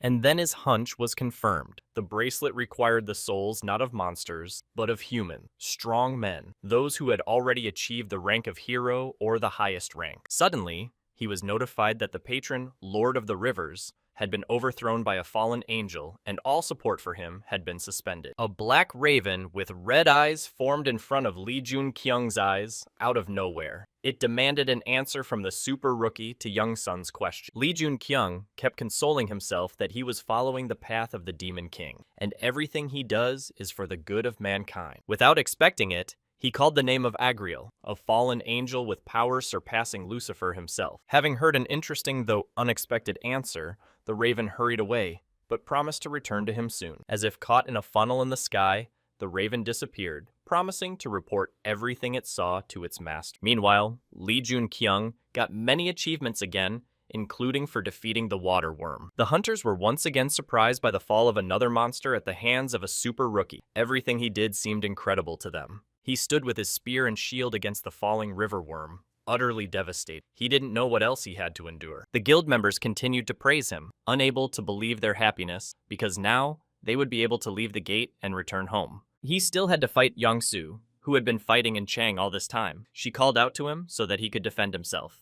The deputy head of the Northern Army had already pointed his sword directly at Lee Jun-kyung. He hated him after everything that had happened. It was clear that their army was finished. Thanks to the warning, his attack was not unexpected, and Lee Jun-kyung managed to repel his powerful punch. But in a fit of rage, driven by hatred, he continued his attack. He wanted to avenge his brother, who had gone to the grave because of the enemy. Barely restraining the enraged Young-soo, he gave him a chance to speak and channel all his rage into words, leaving actions aside. But in the end, tired of enduring the enemy's attack, Lee Jun-kyung gave him a powerful rebuff that threw the opponent back dozens of meters. Unable to hold it in, Young-soo began to scream. He was in pain, not from the fall, but from the thought of losing his brother. It was explained to him that hunters must protect people from crisis. It is necessary to take this with great responsibility and use force correctly. And those who abuse the weak have no right to call themselves hunters. That is not their primary purpose. And tired of looking at the outcome of the battle, he realized that they had all fought in vain. They'd lost men for nothing. He decided to finally leave this wretched place. He suggested that he just repent and move on with his life, so he gave him a chance instead of sending him to the next world. But he did not appreciate this chance, and when Lee Jun-kyung turned his back to him, he decided to take up his sword and stab him in the back. Luckily, Chang was able to react in time and prevented Young-soo from committing this despicable act. She deflected his punch right in front of her back. There was disappointment in his gaze. He couldn't believe she wouldn't let him finish off their main enemy. It finally shattered him. The wound he received was incompatible with life. After he fell face down in the mud, his battle was over. In the same instant, the Soul Keeper notified Lee Jun-kyung that another soul had been absorbed. Ying-chang began to blame herself for not stopping the Northern Army sooner by allowing this to happen. They could have saved the people. She then stuck the sword into the ground, promising herself not to touch it again until all the sins of the Northern Army were atoned for. It meant the end of your battle, and for her, the end was the beginning of something new, a chance to make things right. After all, she was the one whose destiny was to be a hero. Lee Jun-kyung made a promise to himself not to let her break. He just couldn't accept that such a strong fighter was willing to give up. The only thing left to do was to watch. As the hunters came out of the gate, they were confronted by the reporters who had been waiting for them. In the next few minutes, camera flashes flashed every now and then. During the filming, the most attentive noticed that not everyone came out of the gate. The most important people like Choi Young-sung and Choi Young-soo were absent. They concluded that the raid was led by the young man in the middle. This drew a lot of attention to Lee Jun-kyung. Sung-gu didn't miss the opportunity to introduce him to the public. Sung-gu asked the media to leave the hunters alone after they had gone through a very difficult time cleaning up the gate. It seemed to him that the best thanks would be to pay a small honor to those who had fought. Questions and noise were unnecessary. Hundreds of people supported him. Applause, ovation, words of gratitude. All this was done for 110 people. Not everyone managed to come back. With tears in their eyes, the hunters listened to everything they were told. For them, it was as if they had come back from a real hell. The gate that 110 people entered was considered special. They took their lives, allowing only 39 heroes to return. At the same time, the same Black Raven Hugin, who once flew to Lee Jun-kyung, appeared on the streets of the city. After flying around some streets, he turned to the association building, to the office of the president who was so eagerly awaiting him. Hugin gave him all the information he saw at the gate, that Lee Jun-kyung knew about the Northern Army's plans and how they could be destroyed. Raven reported to him everything he saw with his red eyes, everything that happened that day, and Lee Jun-kyung's last words. The president was quite curious to hear about a hunter who becomes stronger in battle. He was very impressed with the answer about Agriel. This news prompted him to meet with those who had returned from the gates of the River Rhine. He informed his assistant by telephone. The Army of the North was no longer necessary. The new plan could be accomplished without them. It was only necessary to prepare everything for the press. Meanwhile, In-chang had returned to the North Army building. She was having a hard time after what had happened. Looking around, she remembered the time when Young Sun gave orders standing on the pedestal. It was empty now. No head or deputy head. She was broken, just tired of being a hunter and having so much responsibility behind her. After the raid at the gate, she was finally convinced of that. Suddenly, her train of thought was interrupted by voices behind her. They were members of the guild of which she was still officially a deputy. They tried to reassure her that the tragedy was not her fault. It was all the fault of the brothers who were pursuing their own goals using the Army of the North. On their knees, they begged her not to give up. They wanted to live a decent life so that the future generation would not be ashamed of them. Their words moved her, but deep down, she knew that being the last captain of this sinking ship, she was obliged to take all its sins upon herself. But those could not agree with her and accept her decision because there was no turning back. The whole future of the army was behind her, and their hands were already dirty. The realization of their words struck her like a bolt of lightning. She knew that without her, the Army of the North would fail. They would continue to wallow in their sins if not for her. At this time, Lee Jun-kyung was spending his time in the company of Sung-gu. Sitting in a coffee shop, they discussed the sudden fame of the super rookie. He felt uneasy after realizing his face was all over the media. Even the coffee shop was talking about a fast-talking dark horse. Sung-gu didn't agree with Lee Jun-kyung's new nickname. He thought that only those who were considered weak were called dark horses. But he didn't see anything strange about it because no one knew about his origins. He had lost his memory in the gate, and his past was unknown to anyone. His positive attitude pleased his interlocutor. After all, what was being discussed everywhere could have been perceived by him as an interference in his private life. He wondered how Sung-gu knew all this, but he didn't even know what he was talking about. Lee Jun-kyung, thinking that he already understood, mentioned that he used the hero creation solely for his own purposes. This news stunned Sung-gu. In this era, creating a hero was not a common idea. Everyone believed that heroes were born through fate and the power of patrons. Sung-gu's reaction surprised him. He was sure that he had always understood everything. He thought he was someone who thought outside the box and could figure it out for himself. After all, he was a member of the Asgard. Without realizing it, Lee Jun-kyung said those words. When he remembered the future, they unconsciously came out of his mouth. This situation made Sung-gu furious, causing him to become completely covered in fire. Scared by his reaction, all the people around him simply vanished. While sitting in the association, the president was listening to something when his aide came in. From the outside, it looked as if something had happened. As if sensing what was happening outside, he leaned back in his chair contentedly, adding that he thought something interesting had happened. Sung-gu's true strength was revealed. For the first time in this era, Lee Jun-gyung saw what a major league guild leader was truly capable of. Sung-gu wondered how he knew who he was. At the time they met in the future, he was already a member of the Vanguard, Heimdall. Lee Jun-kyung also demanded an explanation. The guild leader's actions were arranged as if he had known about his plans for a long time. He did. He'd had his suspicions from the beginning. Growing too fast, the incredible abilities were peculiar for one just awakened. That's when Lee Jun-kyung realized that he had been set a trap that he had fallen for so easily. However, they still didn't realize what he was doing it for. His goal was to join the Asgard. This news made Sung-gu surprised. He expected to hear anything but this. By becoming an incredibly strong hunter, the possibility of joining the Asgard was about to open up for Lee Jun-kyung. This could be the beginning of a real war. It was already in the evening when he proposed a meeting to In Chang. Not knowing for what purpose, she arrived at the meeting place. When she received the offer to join Lee Jun-kyung, she was not thrilled. She realized that she was useless, without authority in the Northern Army. He didn't support her thought, considering her a valuable asset. He was sure that her strength and experience would be useful to him in the future.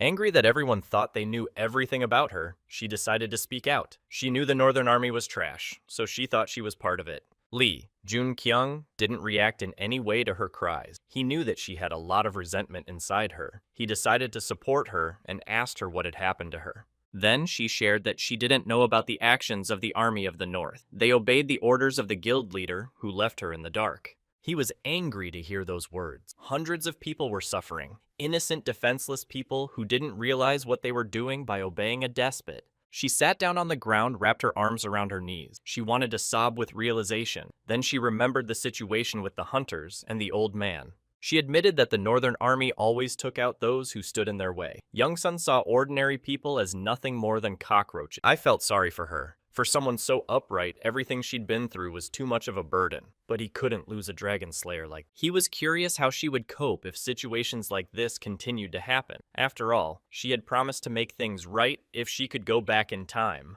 Life went on. Every day new gates appeared. Hunters continued to discover new powers. Humanity needed a savior. Yingchang calmed herself with the fact that lawlessness was all over the world, not just in her guild. She had already accepted such actions as the norm, which was inevitable. But Lee Jun-kyung decided to talk sense into her, the person who promised to fight for the people. The world needed to be rid of evil, but it was impossible to do it alone. He couldn't take it anymore, so he started yelling. He tried to tell her that evil had to be eradicated. He could not continue to tolerate such injustice. Jung and Chang knew that no one could resist him. He had such a powerful force that no one was even close to him. That's when the puzzle in his head came together. His mission was to save the world, and that's why he went back in time, to change things, to stop evil at the root. She was very surprised to hear that the hunter in front of her was from the future. No one could have imagined that this was possible in reality. He told her what awaited every earthling of every hunter in the near future, so he needed her power to prevent it. After coming home from the meeting, Lee Jun-kyung decided to watch the news. As it turned out, all the evil deeds of the Northern Army had come to the surface. When he heard that, he realized it was all a setup. When the Northern Army became useless, he decided to just get rid of it to save himself the trouble. Suddenly, the Soul Guardian's skull awakened. A message was received that the bracelet would be reborn as Hyunmu's true surname. Only after some time did the skull absorb the souls of the brothers, taking with it the water essence of the water worm and the water golem gem. After Lee Jun-kyung repeated the name of his surname, a skull silhouette formed in front of him. The bone dragon was not speechless, which made the task easier. He allowed the thought that, like many heroes, he had made a mistake. No one was trying to harness the true potential of magic. They were only trying to extract more power from it. The Demon King described in the book a method that could be used to achieve this, but it was described too superficially that it was difficult to implement. Very soon, the moment of no return was about to come, when the top ranks would fall to the C rank. Lee Jun-kyung needed to become stronger by then. He was distracted from his thoughts by a message from Kim Soo, asking him to meet him by the road so he could take him to the association, a chance to meet him. Kim Soo noticed that Lee Jun-kyung wasn't acting like his usual self. He was too nervous, as if something had happened, but he just referred to the fact that he's exactly the same person and can have such basic feelings. He was really nervous before the meeting. The inspector was actually surprised not by the fact of excitement, but by the fact that Lee Jun was more anxious before the association meeting than when he entered the... Kim Soo's words that meeting with the president might be uncomfortable because you can't talk to him freely made him tense up. He knew he hadn't done anything wrong that the president had called him in for, but the thought of more than 50 people dying in the raid was breaking. There was no doubt that the meeting was not for the usual congratulations on their survival. This was supposed to be some kind of investigation. During the trip, Jun Kyung remembered the day he and Sung-gu had discussed Asgard. He was against it. The times when Asgard was on the dark side. When he met the Demon King, he was already doubting Asgard, but he found no reason to leave it. It wasn't long before they were out of there together. Lee Jun-kyung was aiming to get to Asgard faster than the Demon King did. He was ready to squeeze everything he could out of him. Standing in front of the president's office, he held his breath. This was a very exciting meeting for him, and he didn't know what to expect. Strange as it may seem, the president did not even immediately turn to his guest, although he was really looking forward to his arrival. He said he'd forgotten about his appointment for that day. He had too much to do to forget.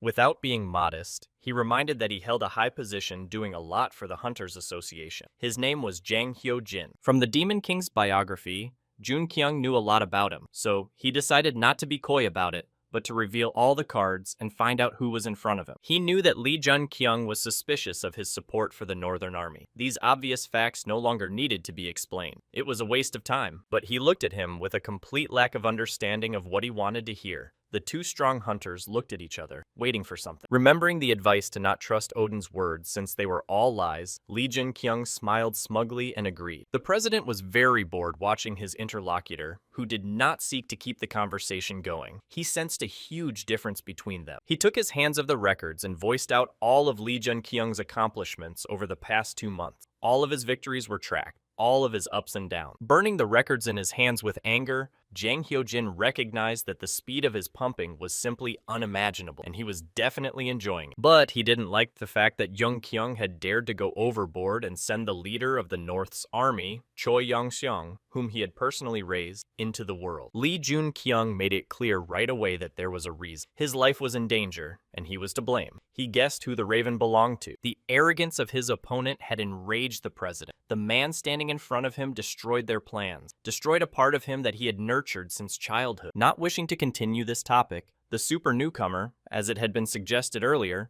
got down to business. He voiced his intention to join Asgard. He managed to surprise Jang Hyo-jin. However, he had doubts that he knew where he wanted to go without knowing what Asgard was. In Lee Jun-kyung's mind, Asgard was a group of hunters created to save humanity. The leader was Odin, president. The realization that he had been tricked, and all this time Lee Jun-kyung knew about his plans, knew about the river worm about the crow, threw him into hysterical laughter. He was just following a book written by a demon king. He knew the enemy's moves ahead of time, and he knew that out of curiosity, Jang Hyo-jin wouldn't refuse him. Even his eye didn't work on Lee Jun-kyung, the eye in which was also described in the autobiography. The fallen angel was simply blocking out information, forbidding him from revealing this information. He promised to take Lee Jun-kyung into the ranks of Asgard, but before he could do that, he had to pass 2 tests. After his meeting with the president, he went to a coffee shop where he decided to rethink everything that had happened in the association, including the actions of the fallen angel. Lost in his thoughts, he didn't notice In Chang approaching. He apologized and asked her to sit across from him. The only reason she went there was to meet with the head of the association, but actually, the meeting had already happened. He told her that what the Army of the North had done was a disgrace, but she didn't dare ask what it was for. After discussing all the details, they came to the conclusion that In Chang was no threat to Odin, so he decided not to touch her. He could destroy the Army of the North. In Chang practically burst into tears after realizing that she was worthless. Even someone like Jang Hyo-jin didn't see her as an enemy because he didn't think she was capable of such a thing. Lee Jun-kyung couldn't bear to see his friend beating herself up. He held out his hand to her as a gesture of support, showing that he was with her. She pulled herself together and trusted him, and she reciprocated. She really had nothing to lose. It seemed to him that being inside the gates of the Rhine River, she had managed to attract the attention of one of the patrons, but he didn't know which one. She shared that she'd never encountered any patrons, but Prince Charming gave her a dragon's bloodstone. As a token of gratitude, Ying Chang gave this stone to him, a stone that, according to the book, was only supposed to appear 3 times in history. It was difficult for the hunter to accept such a valuable gift, but the girl insisted. She just didn't know anything about it and couldn't use it properly. He had never imagined that he would get the stone so easily. He realized that she might be in trouble after she handed over her gift. But Ying Chang wasn't ready to retract her words. She wanted to thank the man who believed in her. She couldn't wait to start working with him. Thinking about how easy it was for him to get his hands on this stone, he concluded that Ying Chang was an unbelievable simpleton who had missed out on such a treasure. But she didn't see anything wrong with that and just smiled sweetly at him. The next day, Lee Jun-kyung decided to visit his new acquaintance, the blacksmith. When he saw the dozens of weapons on the wall in the forge, he was surprised. Park Jae-hyun, realizing the displeasure in his eyes, immediately decided to justify that they weren't finished. After thanking him for his help, he pointed out that the deliveries were lame. Lee Jun-kyung was in his position, accepting that materials don't come from nowhere. It all happened too fast. And then he took out the dragon stone, thus showing the blacksmith the valuable material. He expected him to be surprised to see it. That's what happened. Park Jae-hyun had never encountered this item before. It's not surprising if the mineral was so rare. The blacksmith knew that it could not be a gift for him because he thought it was a fool to accept it for nothing. The price of the mineral was too high. With a smile on his face, Lee Jun-kyung picked up the hammer from the wall of the forge and headed towards the table. He knew what he had to do.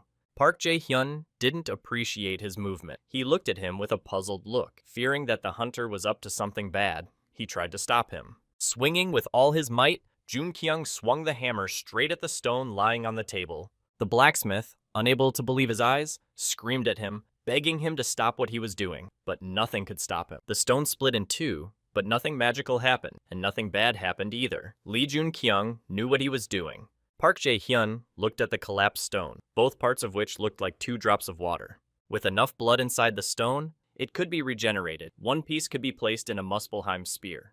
The second stone he asked to be placed in a gladius that was very similar to the one that belonged to Siegfried, described in the Book of the Demon King. The next day, Lee Jun-kyung went to the gate with In Chang. There, they felled hundreds of orcs, thanks to which they filled the stone by almost 2%.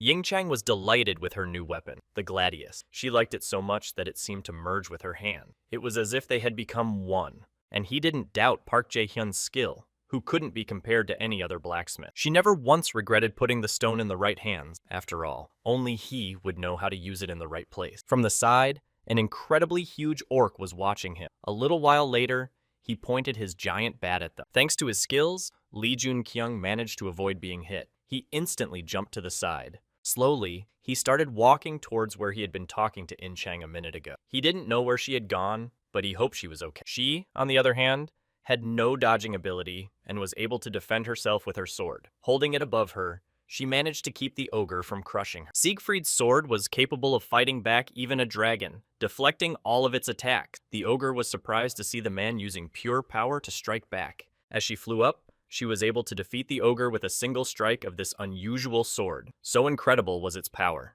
Tired after the battle, she sat down on the ground. To cheer up his companion, Lee Jun-kyung thanked her for always having his back. She was glad to hear that she wasn't really useless and that her presence could save someone's life. It motivated her not to give up.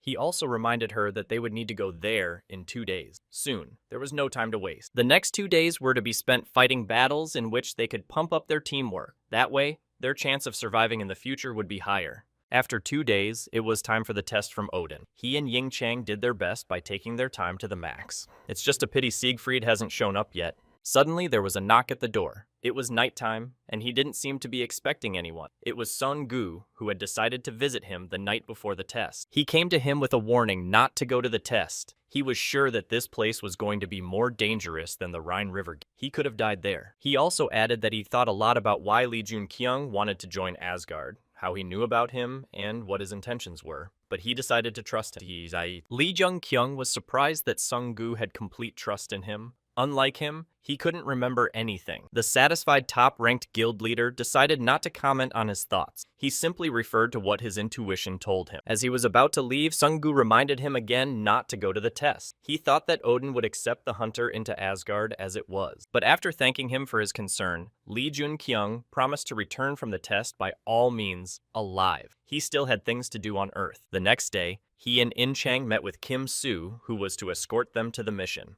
As they walked, Lee Jun-kyung congratulated his mentor on his promotion. He was more excited about being sent on an international expedition. He left them near the door, asking them to wait a while. Soon, the gate should have opened automatically. A portal to London appeared in front of them. It could only mean one thing: the test had begun. Entering the gate and finding themselves in London, They encountered two men who had already heard of the Dark Horse. They were honored. They had to adjust to England. It's a good thing Lee Jung-kyung knew English. He introduced himself and told them that they were sent to them by the Korean Association. They were told them they would be escorted to their rooms, and that in the evening there would be a party to celebrate the arrival of hunters from different countries. And Chang was worried that she didn't know English and couldn't understand what people were saying to her. Lee Jun-kyung tried to explain everything to her. Suddenly there was silence in a room full of noise. Many people were thrown into a sweat and a lump rose in their throats. A hunter as big as an ogre had decided to attend the party. When he approached them, he was a little perturbed. When he heard the news about the two hunters from Korea,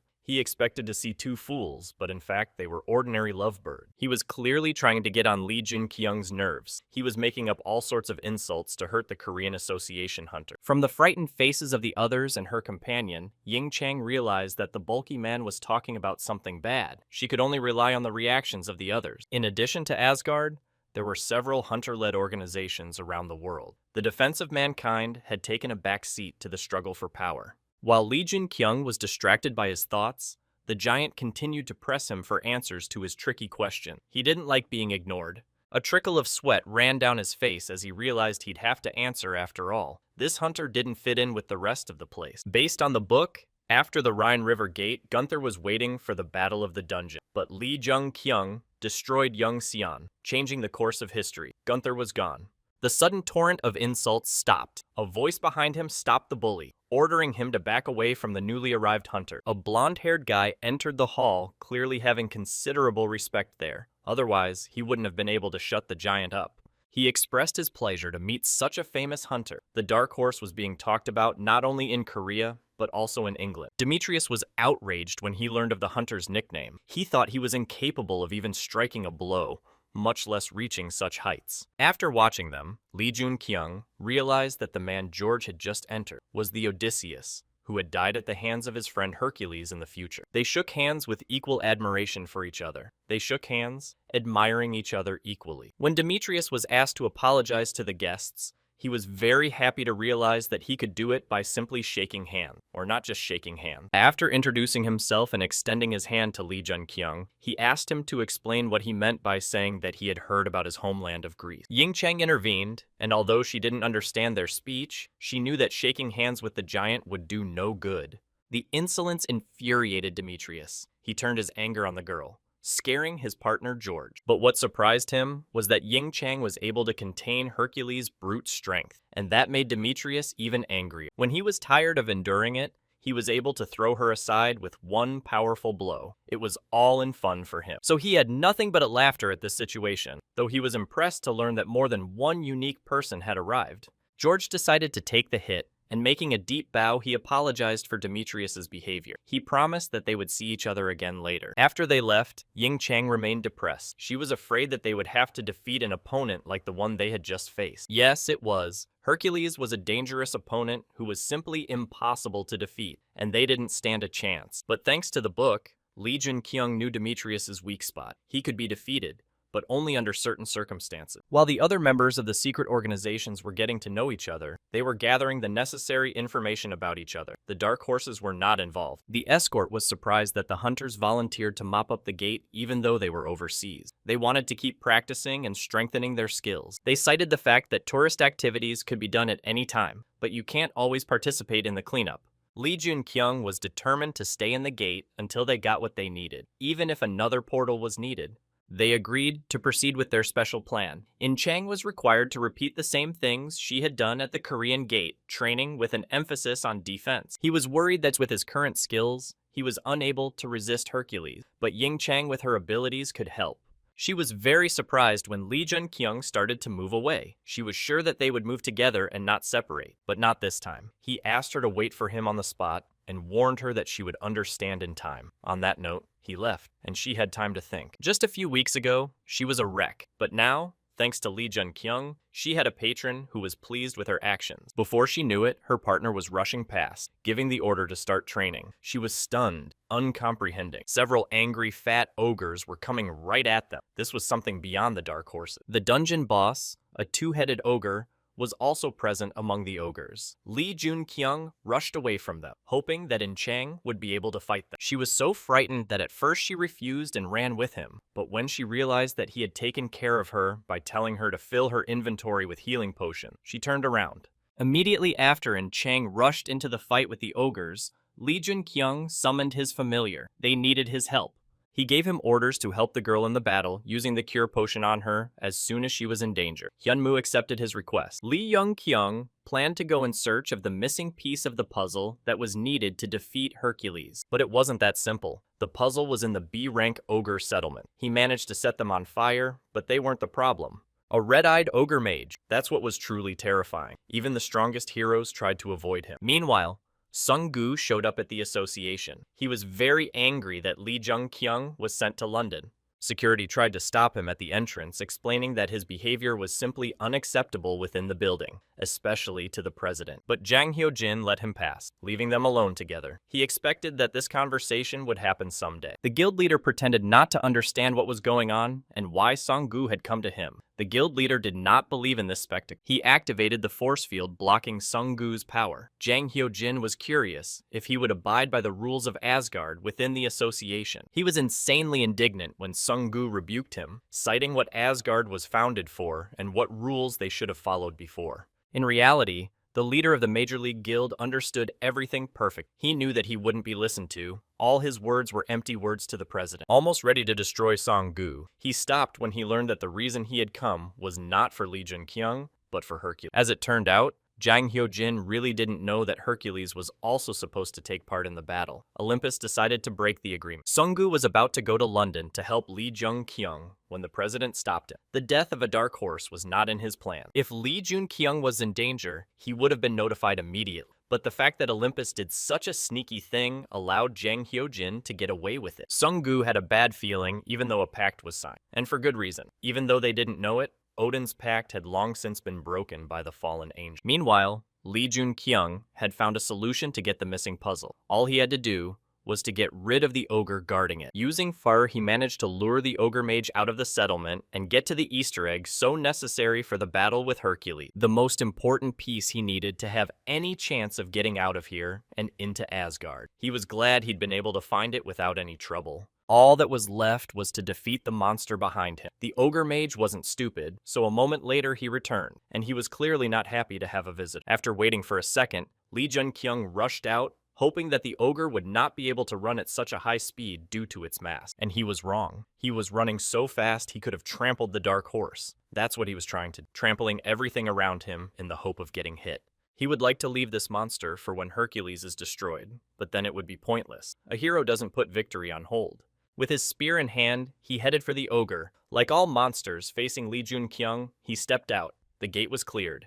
While they spent their time fighting, the others attended parties. Demetrius and George noticed their absence, unlike the others. Hercules really wanted to go to the gate, but his partner was against it, saying that he had already caused a lot of problems. Plus, he had disobeyed Olympus. Knowing that someone was going to come from Olympus for ignoring the treaty, Demetrius was sure he could protect them both. Odysseus even had to hide Theseus from his partner, but he had his bets on the dark horse. He knew he was just underestimating him. The next day, Lee Jun-kyung went hunting again, but this time he decided to go without In Chang, thinking that she was not in the best condition. She made it clear that it was his own fault that she wasn't feeling well. After all, it had been his idea for her to fight a dozen ogres. He thought he had given her a useful skill that would help her develop her physical abilities, but now she needed to rest. Then he went to the Street of Alchemy, a place with great magical power. There he found a magic store with magical things. Although it sold a lot of different potions, the place was called a phone booth. A charming red-haired girl stood behind the booth. She was very friendly, ready to offer her customers anything they needed, but she was the one he needed, Park Yoo-jin. When she heard her name,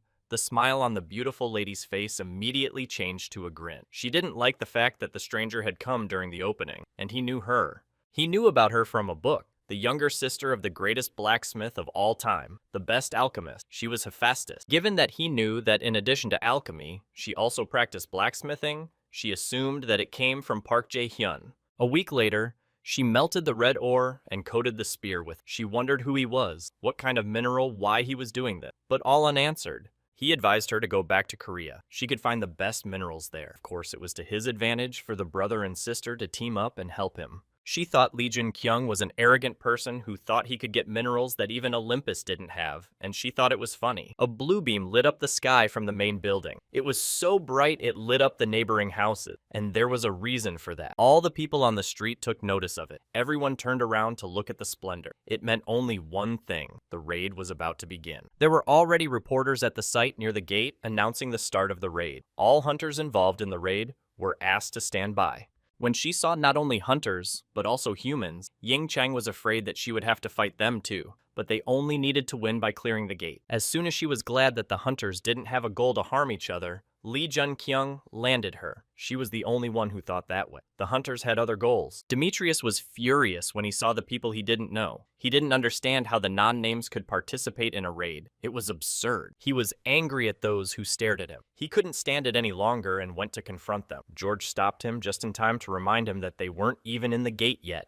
The giant only gritted his teeth in response, complaining that someone had looked at him wrong. A slanted glance was enough for him to go and destroy them. Pointing his finger at Lee Jun-kyung, he turned his attention to him. The dark horse gave him a wild thrill. He was sure that he wasn't capable of anything, but he liked the look in his eyes. It stirred the big man. Laughing, he wished him luck. He couldn't wait to meet him at the gate. That's it. The raid was announced and all hunters were asked to enter the gate that opened, the gates of Mount Catalan. Before entering the portal, Lee Jun-kyung asked In Chang to immediately run as far away as possible as soon as they set foot on the gate land. She didn't like his plan. As she entered the gate, Ying Chang immediately felt an explosion. She remembered his request and was about to run away, but something stopped her. Or rather, someone. Right in the middle of the sand was a man. He looked terrible because he was missing some of his limbs. He was asking for her help.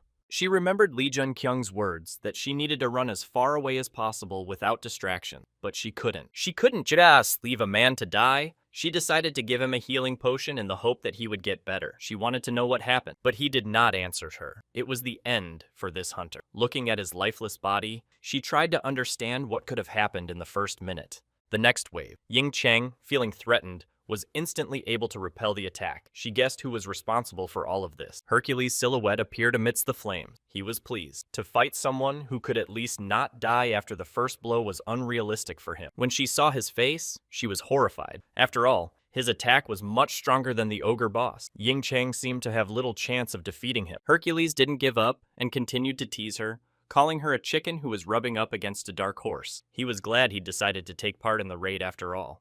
With a swing, he was going to finish off the annoying huntress. He thought it would be easy to take her down, even though she was strong. But she wasn't so simple. Her sword was so powerful that not everyone could handle it. He tried to provoke her into a fight in hopes that it would be a real fight, but she just took the attack and tried to block it. After learning that In Chang still hadn't obtained any title, he decided to honor her by observing his skill. Her bones were already cracking at the seams from what she had seen. An incredible ability she had never encountered before was revealed to her. A wild beast. The giant face of a tiger appeared before her. She froze, not knowing what to do next. There seemed to be no escape. Hercules had never spared anyone, and she was no exception. Lee Jun-kyung appeared next to her, and without thinking, decided to retreat, shouting this to In Chang. They needed to escape to a safer place. Together, they headed in the opposite direction of Hercules. They knew that if there was another explosion, they had to be as far away as possible. Hercules was furious as he watched their retreating figures. He realized that they could not avoid the battle. Sooner or later, they would face him anyway. Once they were in a safe place,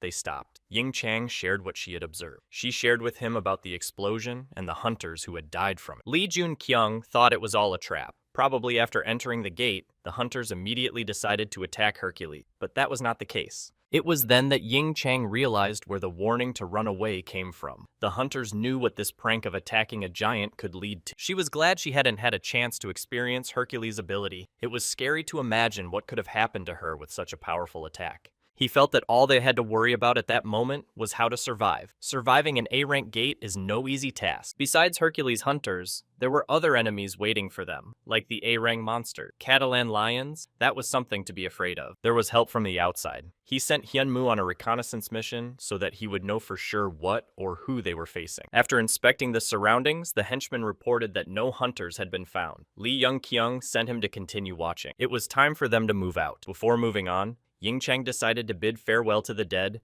and made graves for them herself. To Lee Jin-kyung, it seemed amusing. Burying the bodies of her enemies could only be her style. She felt responsible for her sins. Ying-chang couldn't fully understand the course of their next action. What was better, to take part in the mess or defeat the boss? Either way, there was a plan. The plan was known only to Lee Jin-kyung, who decided to kill two birds with one stone. He knew how to defeat both the boss and Hercules. Hyunmoo reported the situation. There were 3 hunters with skull tattoos nearby. Lee Jun-kyung assumed that they were to blame for the explosion that happened right after they entered the gate. He decided that they had pissed off Hercules, who instantly started attacking, destroying everything around him. In any case, we had to be ready to destroy them. They left the hunters tied to a tree as bait for those bigger and more dangerous than them. As expected, Hercules and Odysseus followed the trail of the dark horse. That's when they came upon the hunter. Odysseus knew they had something to do with the Borgin, a shadowy North African organization that trafficked not only drugs, but children. He also said that they had ambushed him at the gate. He realized that he would never forgive them for such a transgression. There was hatred in his eyes. He was not ready to forgive slanted glances in his direction, much less a surprise attack. They begged for mercy, saying they realized their mistake. Going to the other side of the world at the hands of Hercules could be one of the worst things in the gate.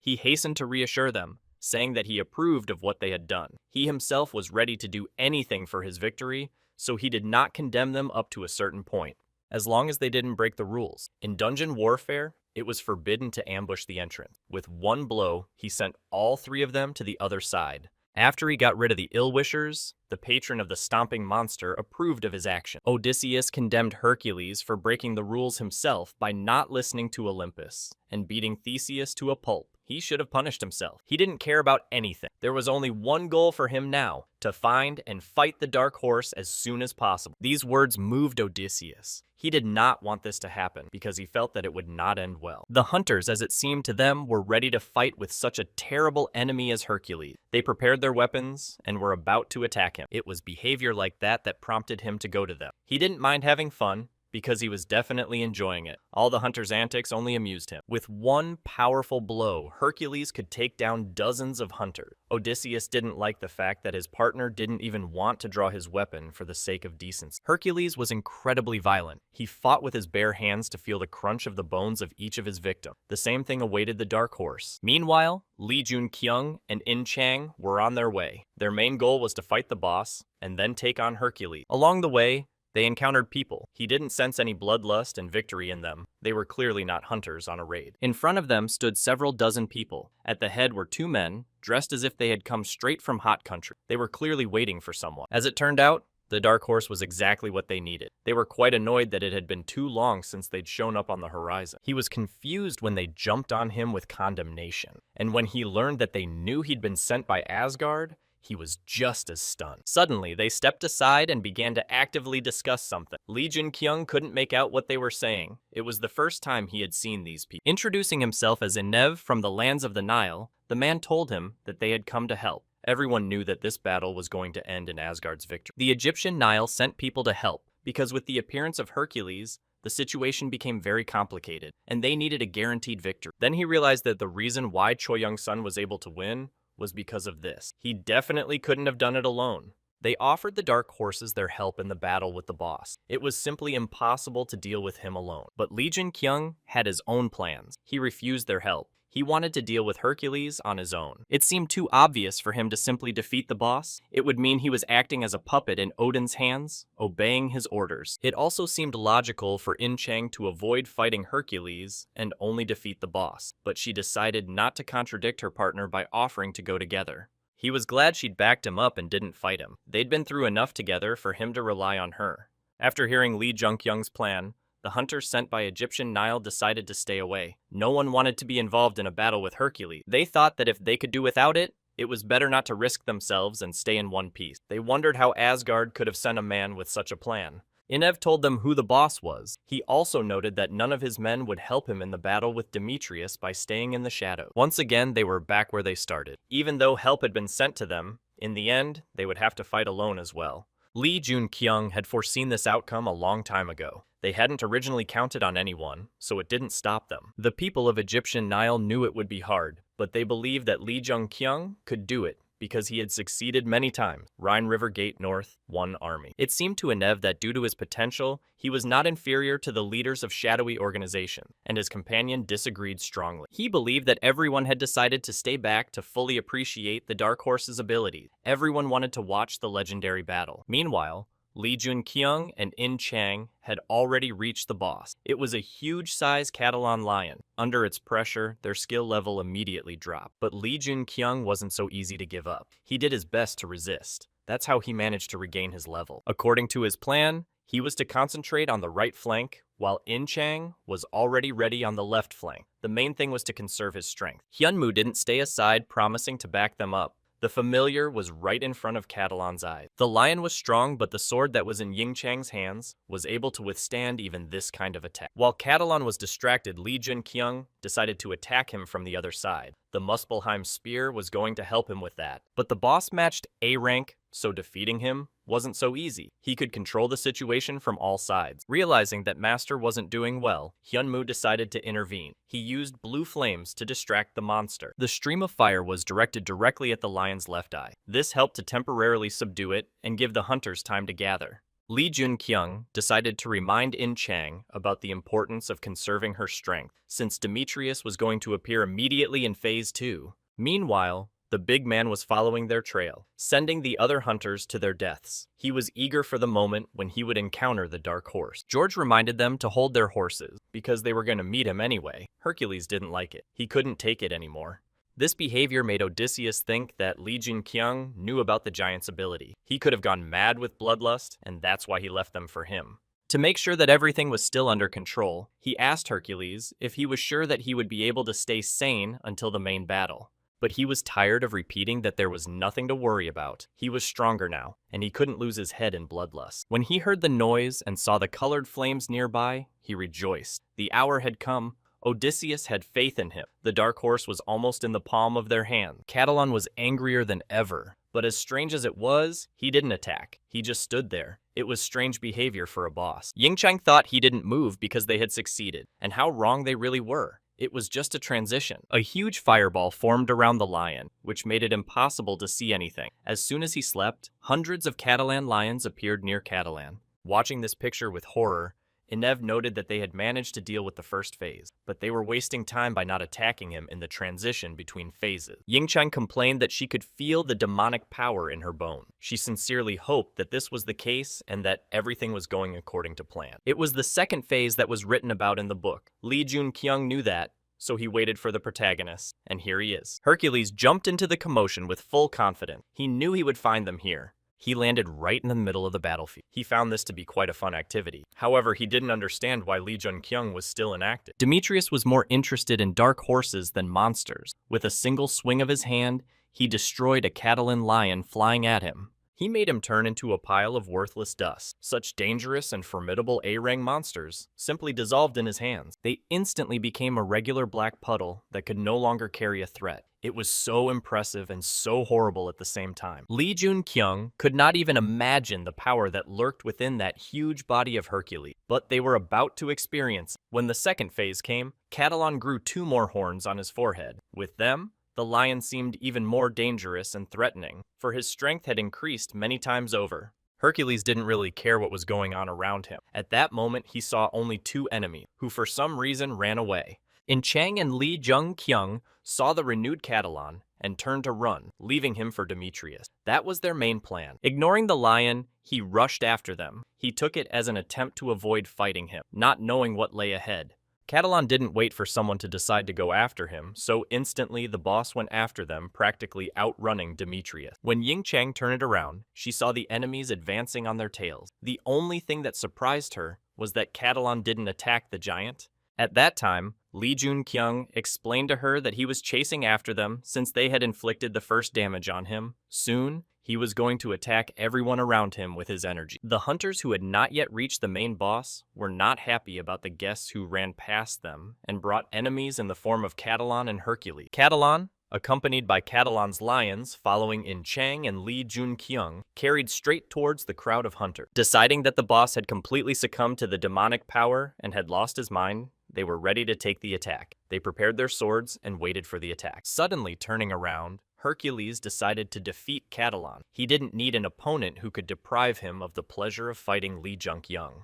While he was busy with the boss, Lee Jun-kyung and In Chang had time to catch their breath. They managed to buy some time and gather their strength. The girl was very surprised to see the bottle in his hand. It was clearly not a healing potion. It was something she hadn't noticed before. Apparently it was Plan B. He saved it for when he needed extra power, a secret weapon. For a brief moment, Muspelheim's spear was filled with extra magic. Thanks to the potion he had drunk, he was able to strengthen his weapon, albeit temporarily. He didn't know what effect would follow after the dragon bloodstone absorbed the red ore. His spear began to emit a dazzling glow. A teardrop ran down Ying Chang's cheek. She couldn't understand what was happening. She felt like something terrible was about to happen, but there was no choice. Hercules fought desperately against Catalan, two such strong rivals in the same arena. There seemed to be no winner there. He threw blow after blow at the boss, but nothing worked. He had to use something more powerful to beat this level. With a smile on his face, Hercules decided to show everyone his abilities. It was a confident step towards victory. He couldn't understand why everything had stopped, because he was ready to unleash his inner beast. Something had stopped him, or rather, who? It was Odysseus. He covered the giant with his weapon so that the beams of energy wouldn't hit him. Such power could have knocked him off his feet. Once again, he reminded him of the importance of carrying a weapon, because he could be wounded before he could cover himself or dodge an attack. He noticed that Lee Jun-kyung's weapon had changed. He assumed that it had the same effect as the beast roar. But the man saw no problem with that. The dark horses were nothing more than mosquitoes to him, which he asked Odysseus to deal with himself. He left him to go on to fight the lion. It was taken by Odysseus as if he was underestimated. When he turned around, he saw her. Ying Chang stealthily approached him from the side to fight a fair fight. Her gaze was full of confidence that this opponent was a match for her. She unsheathed her weapon and rushed into battle. She aimed the point of her sword straight at Odysseus's heart, hoping that one blow would be enough. It wasn't as easy as it seemed in theory. His opponent was not a bad guy, so he was able to dodge the punch with agility. Ying Chang was able to fend off his counterpunch. A little while later, Odysseus realized that someone didn't have enough experience to concentrate such a large amount of ki energy over a long distance. Hyunmoo came to In Chang's rescue. He aimed a bright charge directly at her overconfident opponent, thus giving him no chance to repel the attack. She didn't miss her chance. Instantly, a pink veil enveloped the whole place, making it hard to see how it ended. When the dust settled, Odysseus was left puzzled. Instead of attacking, Ying Chang ran away. How frivolous to abandon the case halfway through. He had a lot of questions. At the very least, why she'd left him alive, why she'd hit the ground, and what had shot through his skull, so sticky and sweet. And then his fears were confirmed. Monster pheromone. He came to his senses when a huge pack of lions was closing in on him, eager to tear him apart. He couldn't believe the dark horses had the idea to use a potion to eliminate him, and how he'd managed to fall for their trick. Watching as Hercules fiercely confronted Boss Catalan, he couldn't get his head around just how much power the bulky man possessed. When In Chang approached him, he assumed with a smile on his face that since she had come, she had managed to defeat Odysseus after all.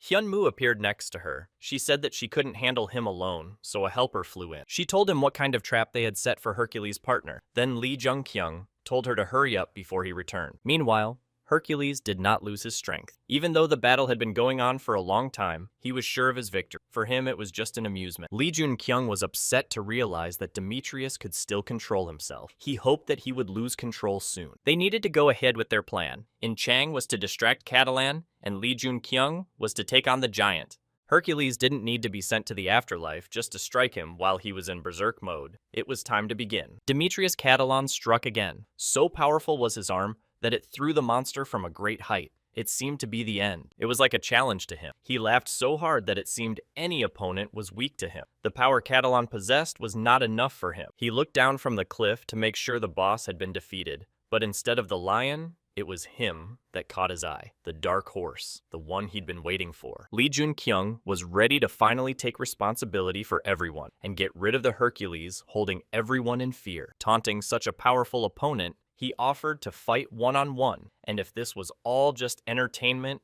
it was time to play big. Demetrius accepted his challenge. Even though he had already spent a lot of time in battle, he still had the strength to defeat another one. Everything was going according to plan. Lee Jun-kyung was counting on the giant to satisfy his ego and fight the legendary dark horse.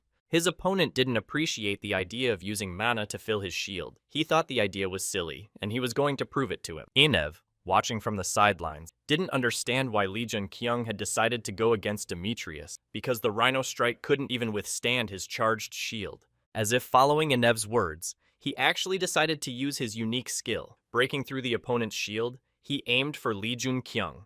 He hadn't realized that someone had managed to outsmart him so ridiculously. When he broke through the shield, he found that no one was there. Taking the chance when Hercules was distracted, Lee Jun-kyung decided to attack him from the side by pointing his charged spear at him. The plan worked. He had at least managed to wound Hercules in the shoulder. It was only a matter of time before victory would be in their hands. Not even a second later, Lee Jun-kyung was struck back, flying a long distance away. This action made the giant even angrier. Demetrius laughed again at the pathetic attempts to overpower him. He knew they would try to outsmart him, but Mana wasn't going to help them. Whatever Lee Jun-kyung did made Hercules laugh. He was amused to see them trying to win. His opponent didn't think so. He thought the damage was unimaginable, and though he didn't show it, he clearly wasn't having fun. As it turned out, he had more abilities than they had realized. Moreover, his body was capable of regenerating over time. But not this time. When Hercules felt dizzy, he jerked back. He didn't know what was wrong with him, for it was only a slight wound. Looking at his shoulder, he found a dark stain that began to spread across his body instantly. His arm began to go numb. It was like poison, but he was wrong. This was the very mineral the ogre mage was guarding. The red ore that gives them life could destroy a giant like Hercules. This ore had two names. It could both liberate and enhance a person's abilities and drive them insane. The ore of liberation and madness. The history of this mineral has been impressive. A red ore capable of empowering ogres with strength beyond any boss had scientists studying it. People have looked for different ways to use it, from making tools to using it in everyday life. Scientists realized that it had to be used differently. Their first experiment was on animals, so they learned that the ore could give them a strength that no boss could match. Emancipation ore. After a while, the scientists realized that animals weren't enough for them. They were curious how the human body would react to the ore. The red ore was expected to enhance the hunter's potential, but since its madness killed every participant in the experiment,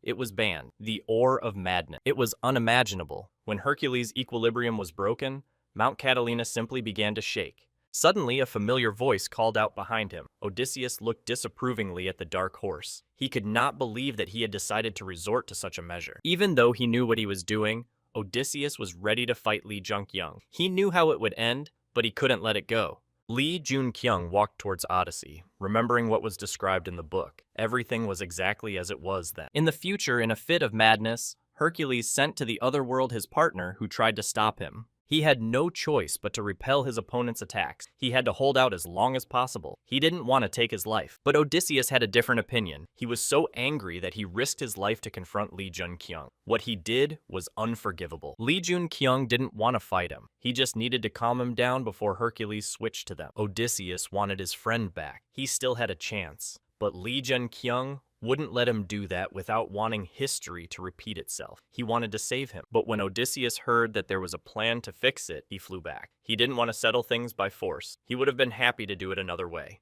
Not trusting the Dark's horse, he decided to listen to him anyway. He realized that he was not only acting in his own interests, but in the interests of the other hunters as well. Lee Jun-kyung only needed 5 minutes. It was necessary to hold Hercules down during that time. To Odysseus, this task seemed impossible. Impossible because the enraged giant was already rushing towards them. In a fit of madness, he was capable of destroying everyone in his path. Luckily, they managed to dodge as they scattered to the sides. Hercules flew past using his rhinoceros kick skill. As luck would have it, Catalan was behind them, and Hercules went straight for the boss of that gate. Instantly, everything turned to chaos. It was In Chang's fault. She lured the beast out knowing that it was already on their side, because the last damage was not done by them. Odysseus was frightened because he did not fully understand what their plan was. Seeing this picture, he drew his weapon. He went on alert, saying he saw no other way out. He had to save his friend. It was dangerous to pit his madness against the lion. The red ore had an effect on the hunter for 5 minutes. If they had kept Hercules alive that long, he would have come to his senses. Of course, Lee Jun-kyung was acting solely for his own purposes. It was important for him to win this raid. Otherwise, he might not be able to enter Asgard by failing the test. The hunters, seeing dozens of lifeless bodies, couldn't believe it was all Catalan's doing. He didn't have such monstrous demonic power. As soon as they raised their heads, they saw Hercules. In his maddened gaze, they could see that he wanted to end them all. It was scarier than Catalan. And then Odysseus came out of nowhere. He couldn't let his partner make a mess of all those hunters. A powerful stream of fire knocked him off course. Hercules didn't let it reach its target when he saw how fast it was coming at him. Coming from the other side, Ying Chang decided to stop Demetrius from destroying Odysseus without realizing it. She had already wanted to attack him, and like Odysseus, she had to feel a powerful jolt. The hunters watching this incredible battle were amazed. How could this be possible? For Demetrius and George were good partners. Many of them weren't even prepared to look at the spectacle. They just wanted to leave the gate to save their lives. The Egyptian Nile huntress didn't understand how the Battle of the Dungeon had turned into such a nightmare. She was curious about Enev's opinion, but he had no time to talk. When she heard him talk about red ore, she was surprised. It was forbidden. He guessed from the behavior of the participants that someone had resorted to using red ore. He needed to get to the bottom of this. At last, though under the influence of the red ore, Demetrius thought he had succeeded in defeating the boss. He stared at his body with mad eyes. And Chang decided to try to stop him again so that no one else would get hurt at his hands. But he didn't think so he instantly threw her aside. Odysseus returned to the battle, nor did he give up hope that Hercules would come to his senses. He needed to reach the true him. In an instant, the tip of his sword touched the fist of the delirious Hercules. He seemed resigned to the fact that he had lost his friend. A black mass instantly enveloped his hand. He felt incredible pain. First of all, for having to do this to someone he cared about. He was immediately thrown back like an electric shock. He took fewer casualties than his opponent. Demetrius lost an arm. Temporarily. His body was capable of regenerating the lost arm. His mind, however, was not. Enraged, he summoned a beastly roar. Lee Jun-kyung went to help the unconscious Odysseus. He had to carry him as far away as possible because Hercules would look for him. Almost as soon as he put him on the ground, he woke up. It seemed to him that those miserable 5 minutes had lasted an eternity. He wasn't the only one thinking about it. Lee Jun-kyung also felt like it was taking too long. In fact, more than half an hour had already passed. According to the book, all the experiments showed that the red ore had no more than a 5-minute effect on humans. It was strange that this monster continued to rampage. Before they could catch their breath, he found them. He had to take up the Muspelheim spear again. There was no other way out. The water rampage helped temporarily stop the hunter from losing his mind. They had a chance to stop him. It was very difficult for the two of them. Help is at hand. Hunters from the Egyptian Nile. Enev and his companion were on their way. They could not miss this moment to end it all. Meanwhile, Lee Jun-kyung rushed over to In Chang. It was important for him to know that she was okay because she had suffered so much that day. Even though she said she was fine, deep down he knew she wouldn't last long at this rate. It wasn't worth counting on her. He longed to be just a little bit stronger, and his plea was answered. The blood absorbed by the Dragonstone reversed its flow.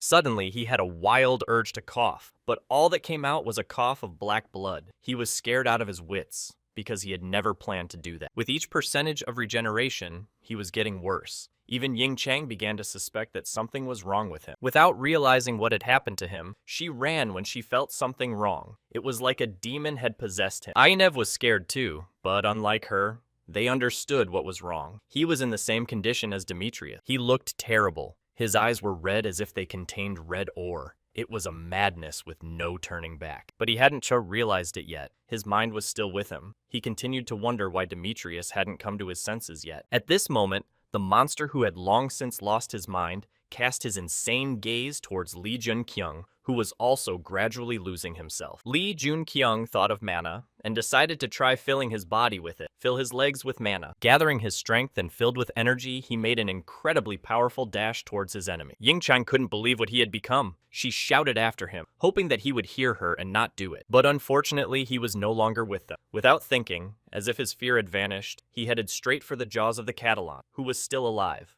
He swung his magic spear, intending to end it all and finally leave the gate, ending the battle beneath the dungeon with his victory. After defeating the boss, Lee Jun-kyung not only increased his level, but also gained some achievements, including the purest water of the forest. His mind was already darkened. Even the patron was no longer able to reach him. The demonic power was weakening. A bloody spear with a dragon stone that had absorbed all the blood and red ore lay on the ground. Meanwhile, Lee Jun-kyung was already on the verge of destruction. The red ore was destroying him from the inside out. In order to save himself, he had to get rid of it. The flames that engulfed Lee Jun-kyung's body were bursting out. It seemed to be able to engulf not only its master, but also the entire Catalan mountain. The hunters were shocked to see the flames engulfing everything around them. They were afraid to imagine what had happened to its host. a terrible thing happened. The flames began sucking the mana out of every hunter in the vicinity. Not realizing what was happening, they began to panic. They could hear screams and pleas for help. It seemed that there was no way out of there alive. While the flames were absorbing the energy of the others, Lee Jun-kyung wanted to finish his task even though the boss was already defeated. He needed Demetrius. During the battle, Hercules' damaged arm, red hot to the max, was lost again. Not without the help of his nemesis, of course. Odysseus called out to his friend. He hoped he would pay attention to him. He had become so hardened that he was unable to feel the loss of his hand. It really wasn't scary for Demetrius. His hand was back in place in seconds. It was something startling and unimaginable. He realized that the huge amount of mana he had absorbed had caused such a phenomenon, but the fact that the Dark Horse had absorbed even more was frightening. And Chang didn't give up hope that Lee Jun-kyung could be saved. She was afraid that it would also drag on and they wouldn't be able to get him out. His body was on fire. The mana was just consuming him, stripping all his muscles bare. What was happening to Demetrius was incomparable to what was happening to him. Odysseus was amazed at the effect the blue flame had on Lee Jun-kyung. Even though his wounds were very deep, he regenerated faster than Hercules. Demetrius, who had not fully regenerated, was ready to fight the Dark Horse again. Even in his condition, he was still eager to defeat his opponent. Lee Jun-kyung desired it just as much. He looked down and pointed the tip of his Muspelheim spear straight at the giant's heart. Preparing his beastly roar, Demetrius waited for his enemy to land. He was confident that this time he would be able to repel the attack. Odysseus didn't like the idea. After all, using such power with an incompletely restored arm could lead to a terrible outcome. After fully recovering, his arm began to bleed profusely as if a torrent of unprecedented power was trying to escape, destroying the limb from the inside out. But he didn't pay the slightest attention to it. This wasn't Demetrius for a long time. A demonic force had taken over his mind, preventing him from feeling pain. With incredible speed, Lee Jun-kyung flew towards him. His gaze was insane. It seemed like his veins were about to pop out, so pronounced were they. Odysseus was upset and overjoyed at the same time. He couldn't believe his eyes. Lee Jun-kyung had succeeded in stopping the demonic power ruling Demetrius. And Enev was just as amazed. He watched in admiration as the Dark Horse overpowered the Mad Hunter, alone. Behind a layer of dust and smoke, they watched as Lee Jun-kyung leaned on his opponent's body and pierced the tip of his spear through Hercules. It was a victory. He watched his pathetic attempts to rise and deliver his crushing blow, but the flood of blood filling his mouth prevented him from doing so. He remained kneeling beside someone he had previously thought to be incredibly weak and incapable of hurting anyone. How wrong he'd been. It was hard for George to accept that his friend was gone. He tearfully rushed to Demetrius, hoping to change all that. It was the end for both of them. Lee Jun-kyung ceased to exist. His body was completely at the mercy of the demonic force that had robbed him of his sanity. It was the red ore that affected the Dragonstone, the blood of the monsters, the victory over Catalan, all mixed together to form a hybrid crystal. Suddenly, a powerful force enveloped the earth. A circular glow, like a portal, was formed. But who was to come out of it was still unknown. A mysterious figure appeared before the kneeling Demetrius. It seemed to be a woman with incredible strength, capable of anything. And so it was. Athena didn't come here without forgetting her weapon. The reason for that could have been the death of Demetrius, who shouldn't have been there. After receiving her order to crouch down to the ground, Lee Jun-kyung was unable to resist even being in such a state. The magical power pierced through him, and he fell with his head down beside his spear. It was reminiscent of the day in the future when he had already faced her. Ying Chang looked at it with bulging eyes. It was the first time she had seen a divine maiden. She had no idea what kind of power she was capable of. Even Enev and his companion were surprised. They had not expected to see Athena at this gate. Her arrival meant something terrible, for she did not just show up. Odysseus was not confused. He immediately bowed to the goddess, for it was a great honor for him to see her majesty. She was perplexed. The hunters whose main goal was to defeat the boss led to chaos, seeking to destroy each other. Zeus was not happy. Odysseus could not find the words to explain to Athena who was in front of her. It was very difficult to describe a man who had done so much wrong. A dark horse. That's all that comes to mind when you look at a hunter who's steeped in dark power. His red eyes, black face, a true demon. Looking at him, Athena couldn't believe he could have caused such a disaster. She couldn't find an explanation for how he had managed to break through her shield. She didn't believe in his powers enough to foresee such a thing. She thought his entry into Asgard was just luck until he defeated Hercules himself. Feeling the power and realizing the magnitude of what was happening, she came to the conclusion that the person sitting in front of her was dangerous to this world, and it was necessary to get rid of him. She took her spear in her hand without taking her eyes off the offending hunter. She knew what she had to do. She was interrupted by a sudden voice from outside. A bald figure began to approach them, asking them to stop. The voice was very familiar to her. Heimdall. She recognized him as soon as his face lit up. Not expecting to see him, she couldn't understand what he had forgotten in this place. The answer questioned him as well. After all, it seemed she had no reason to visit the gate during the dungeon battle, so there was a special reason. She was angry when she realized that Sung-gu had followed her lightning to find this place. That was unacceptable, and unfair at the very least. He stood up for Lee Jun-kyung by covering his body with himself. He made it clear that he would not allow the Dark Horse to be sent to the next world just for this chaos. Athena wasn't just angry anymore, she was enraged. She just couldn't wait to end it all by killing just one poor soul. She was in Zeus's debt. But Heimdall had made her realize that the death of one man could lead to a global one, unleashing a battle with Asgard that Olympus clearly didn't want. She was amused that he was willing to break the peace by standing up for Lee Jun-kyung. She thought that there was nothing in the world that was so important to him. Suddenly, Enev intervened in their conversation. He asked for permission to intervene in the conflict by voicing his thoughts on the matter. She knew that he was the leader of the Egyptian group from Nile, so she decided to give him a chance to get his say in the situation. He was honored that the goddess had already heard of him. He decided to notify her that Neil had requested her protection for the Dark Horse. Athena was very surprised to hear this news. She wanted to end the Dark Horse once and for all, but these words confused her. Then Enev showed her the Eye of Osiris, proving his right to represent Nile's wishes. He hoped Athena would honor their request. It was all over. A downcast In Chang sat in the chair. She wanted to sleep badly after such a difficult day, but she couldn't let the moment pass. And then it came. She looked up sharply, hoping that a miracle had happened and that she hadn't been waiting in vain. That's how it was. Lee Jun-kyung came to his senses. He managed to survive thanks to the fallen angel who blessed him with purification for the work he had done. Ying-chang couldn't contain her emotions. She was so happy that tears automatically spurted from her eyes. He came to his senses without leaving her alone. It was very difficult for him to say anything as his vocal cords were barely working. Ying-chang was not surprised. However, she went to get help. Seeing a round wooden shield and two swords above the door, Lee Jun-kyung assumed that he was in a place belonging to the Knights of the Round Table. Not all powerful hunters sought to control the world from within. Secret communities like the Knights of the Round Table had more noble ideals. Lee Jun-kyung came to the conclusion that even such a powerful organization only started doing something after their England was on the verge of destruction. In any case, his body was a mere piece of meat at this point. It was ruined. Ligaments didn't work, legs didn't move, total lack of function. Looking at the sleeping Hyunmoo, he realized that there was a period of time when he couldn't feed his familiar. He just didn't have the necessary showers to wake him up. He realized this, and the thought was killing him. Without strength, he was helpless, and he wasn't even able to call for Hyunmoo's help.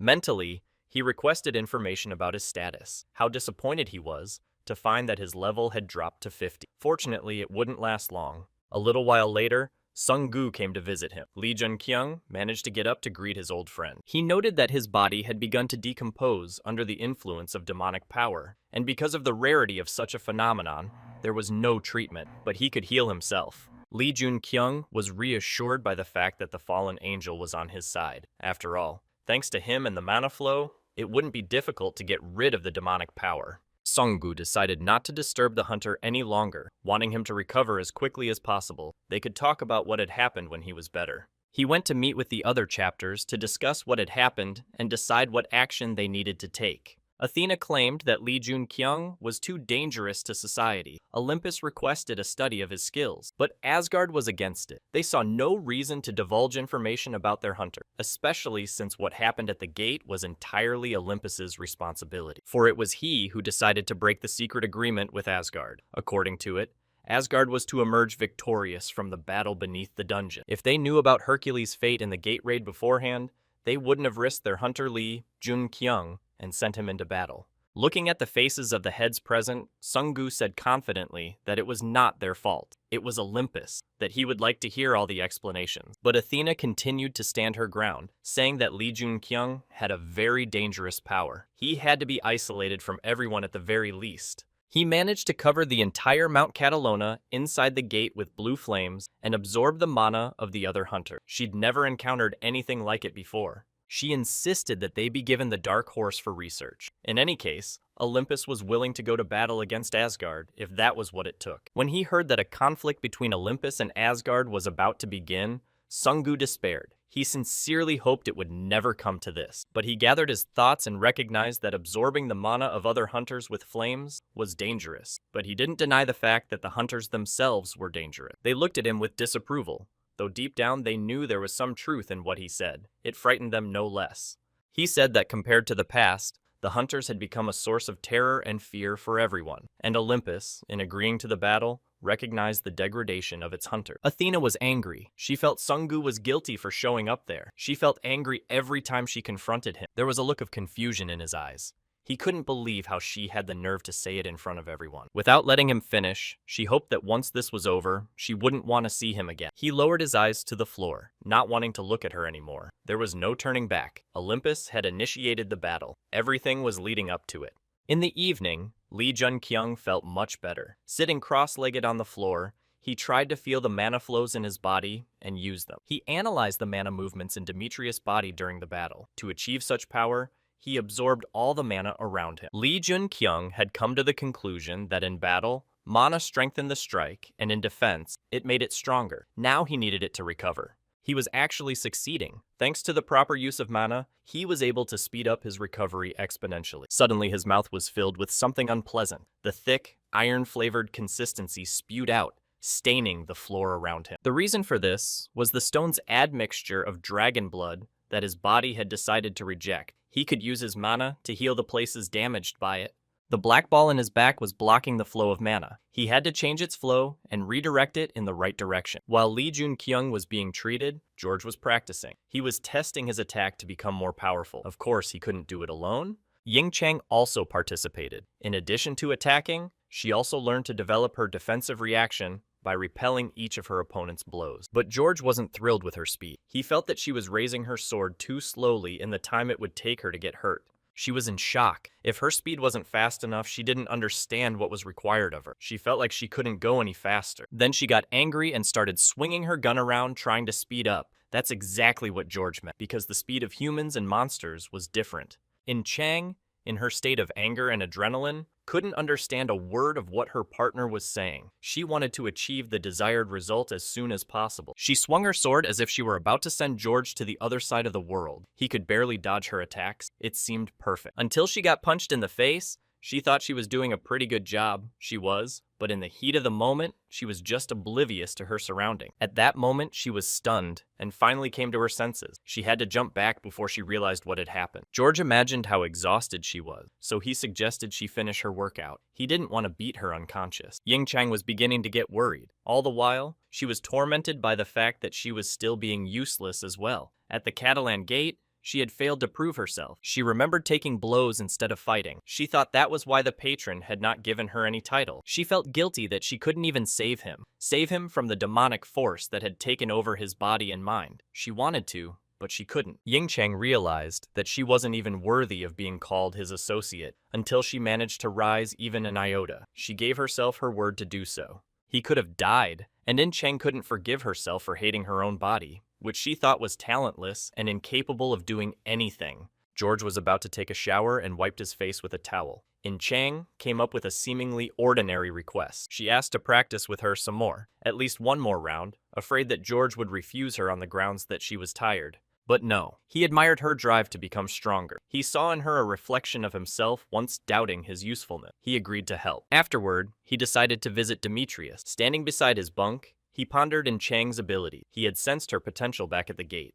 Her strength seemed incredible to him. She managed to grow stronger every time their blades came in contact with each other. He looked at the unconscious Demetrius. The urge to get stronger reminded him, of his past. His intuition told him that when he woke up, his friend would like the news. He also guessed that Lee Jun-kyung was already awake. George wished Demetrius would come to his senses sooner. He couldn't wait to get his revenge, but he didn't want to do it alone. He stared at Demetrius's suction cup-covered body. He hated to see him lying there. He was used to them doing things all the time. Meanwhile, Sung-gu decided to check on Lee Jun-kyung. He also wanted to know if his condition had improved or worsened. While doing exercises and kneading his newly working body parts, Lee Jun-kyung began to suspect that there was a reason why he had been summoned. Sung-gu was happy to see that the hunter could stand on his feet again and even do some exercises. He wasn't surprised because he could expect a lot from him. Gradually, he began to reduce the dialogue to what he had actually come for. He wondered if Lee Jun-kyung knew anything about the lightning bolt. His knowledge was not to be doubted, for he had read his autobiography 100 times. He knew of the sacred artifact of Olympus with the power of Zeus. Sung-gu confirmed his words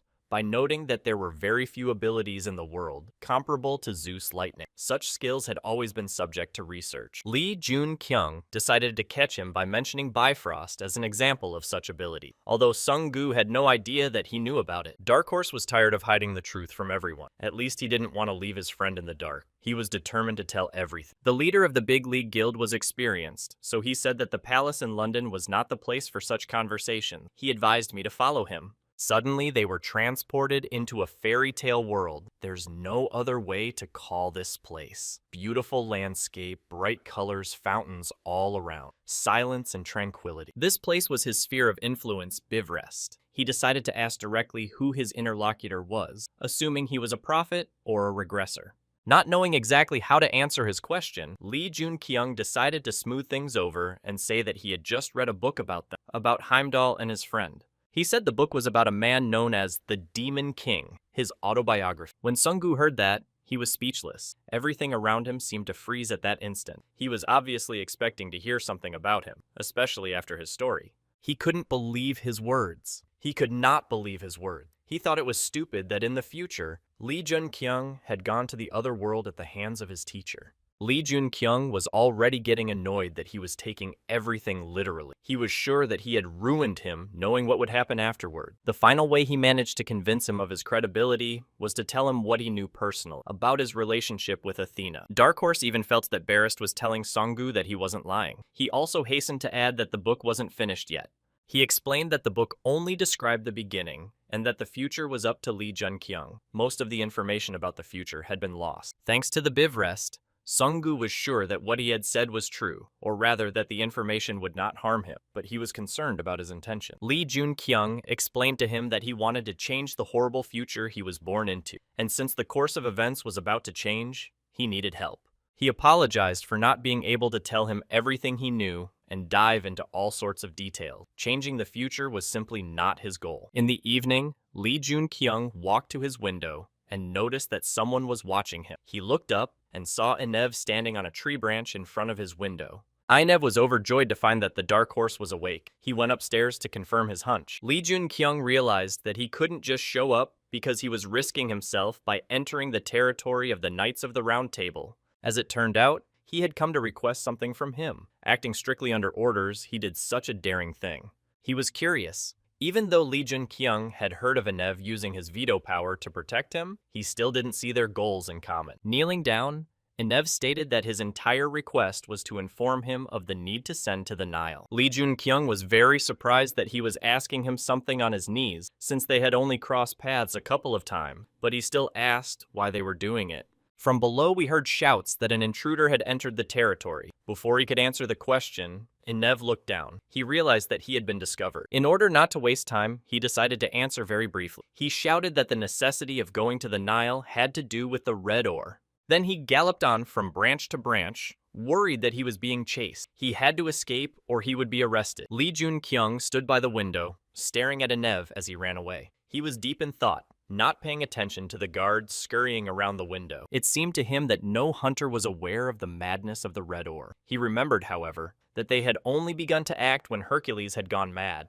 Suddenly, a frightened In Chang flew into the room. When she heard the alarm, she thought that someone had come to harm him, but he hastened to reassure her that nothing serious had happened. But the flickering, for now, was quite alarming. She stared at him with her eyes bulging. She didn't understand what had happened or why, for now, she was waiting for any explanation from him. He shared that he wasn't done yet. Having overcome a lot of things comparable to the top of a mountain, something told him that there were more global challenges ahead. While they were walking around, the trial was underway. Athena was found guilty of starting the battle, and since Olympus had broken the treaty, they were to be held responsible. In Chang was insanely happy to realize that they were about to go home to Korea. She had been very tired of the hustle and bustle these past few days. Suddenly, a very familiar voice called out behind them. Lee Jun-kyung didn't immediately realize who wanted them to stop and wait, but In Chang had spent enough time with him to realize that it was George. She was ready to pounce on him like a lioness protecting her child. She was surprised to see George standing near the door of the building. She was surprised to see George standing by the door of the building. His eyes glowed a bright blue color, and his face looked as if demonic power had gotten to him. So angry was he after the ward.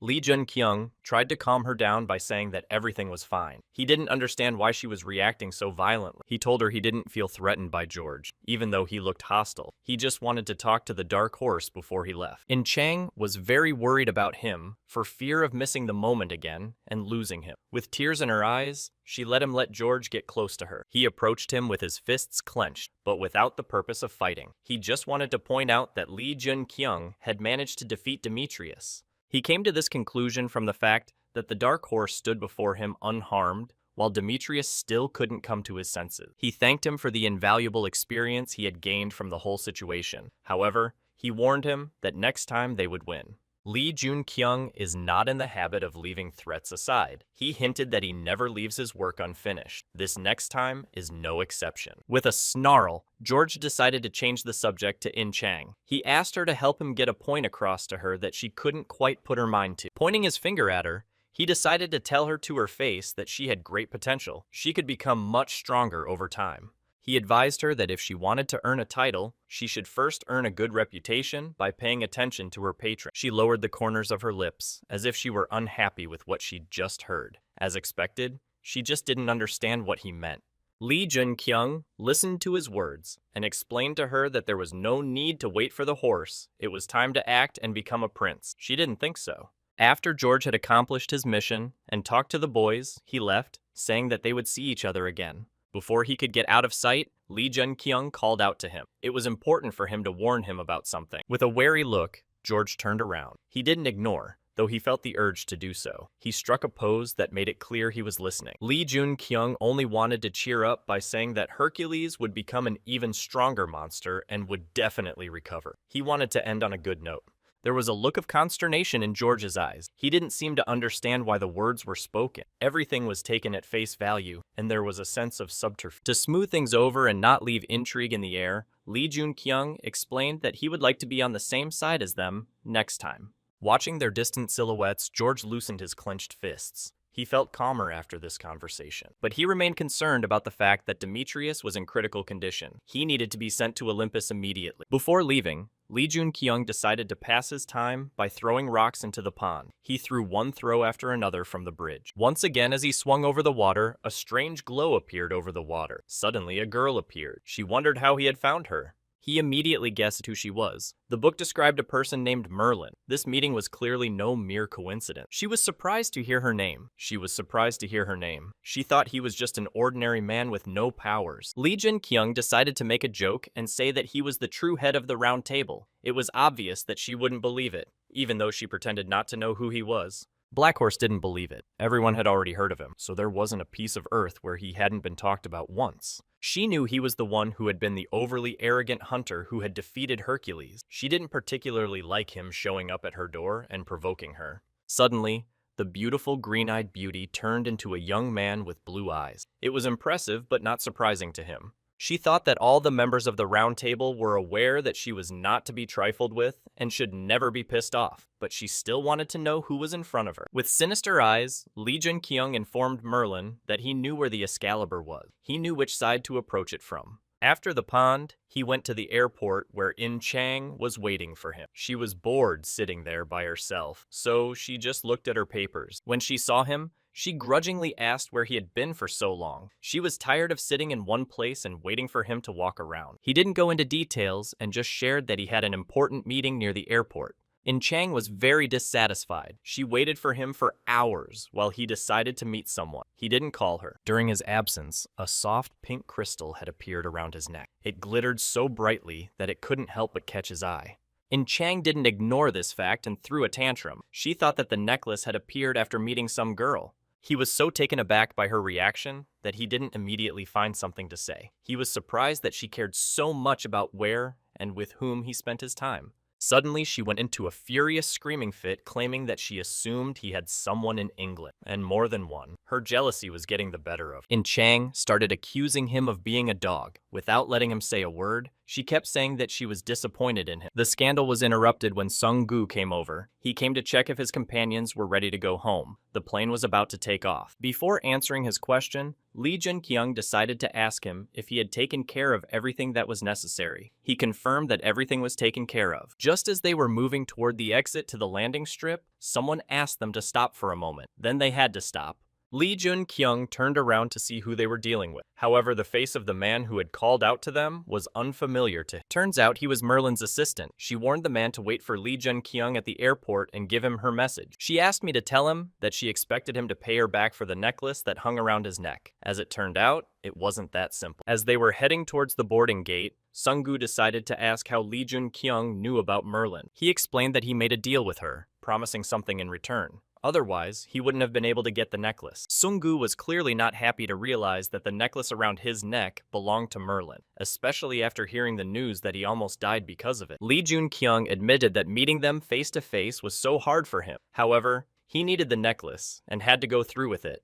Sung-gu grinned when he heard this. He was amused to hear such a strong man say that he was afraid of meeting anyone. He seemed to be able to control everything. Finally, their plane headed home. They wished so much that the hours they had spent on the airplane would fly by like a blink of an eye, and they would be in Korea. Halfway through the journey, Lee Jun-kyung and In Chang didn't speak. Even though their seats were near each other, they didn't make contact. It was like she was still sulking. After a few hours, she decided to start a dialogue with her. She still had some misunderstandings she wanted to clear up.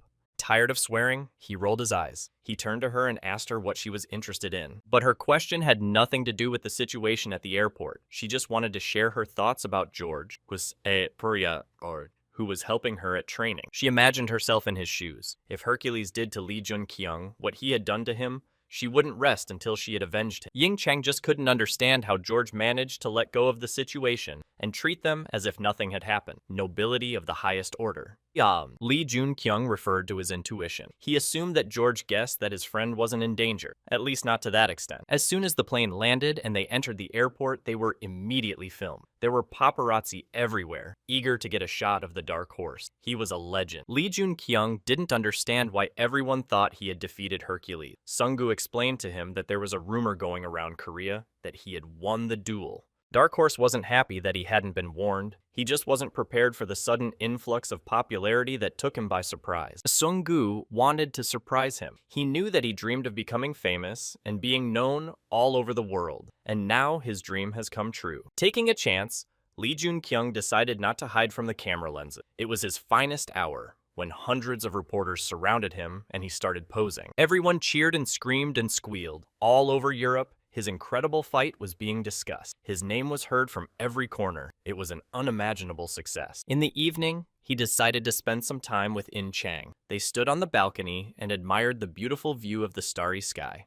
Ying Chang was the first to break the silence. She was curious about what he wanted to do next. His enemies were defeated, he was in Asgard, and it would seem that he had nothing to look forward to. In fact, he had a lot of unresolved issues. There was still so much to go through. The main one was ahead of him. This was just a warm-up. At the very least, he needed to repair his inventory. His Muspelheim spear was very badly damaged due to the Dragonstone absorbing the ore. And besides, Hyunmoo hadn't come to his senses. He had business in Neil. He couldn't just let down Inev, who had such high hopes for him. Surprisingly, the most urgent thing for him was to move. He had been dreaming of a house of his own since he was a child, and now his dreams could finally be realized. In Chang was happy for him, even though she realized that she wasn't in his plans. She accepted the fact that he would have to cope without her for a while. Realizing this, she decided to be the first to voice this already obvious thing. From that moment on, they were each on their own. It was a good incentive for her.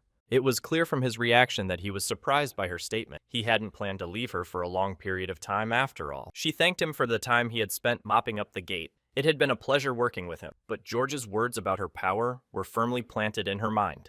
He was a little devastated because he was used to not being alone and knowing that he always had support. After all, she had helped him out more than once. Without her, he would be nothing. And as he looked at her, He saw a different In-Chang, the one who was able to pull herself together and get over herself. She was ready for a new phase. He believed in her abilities and was glad that she was finally beginning to reveal herself. He knew that one day they would meet and she would be much stronger than before. Suddenly, the phone rang. It was Kim Soo. He alerted Lee Jun-kyung that the president wanted to see him. He had to be ready in the morning.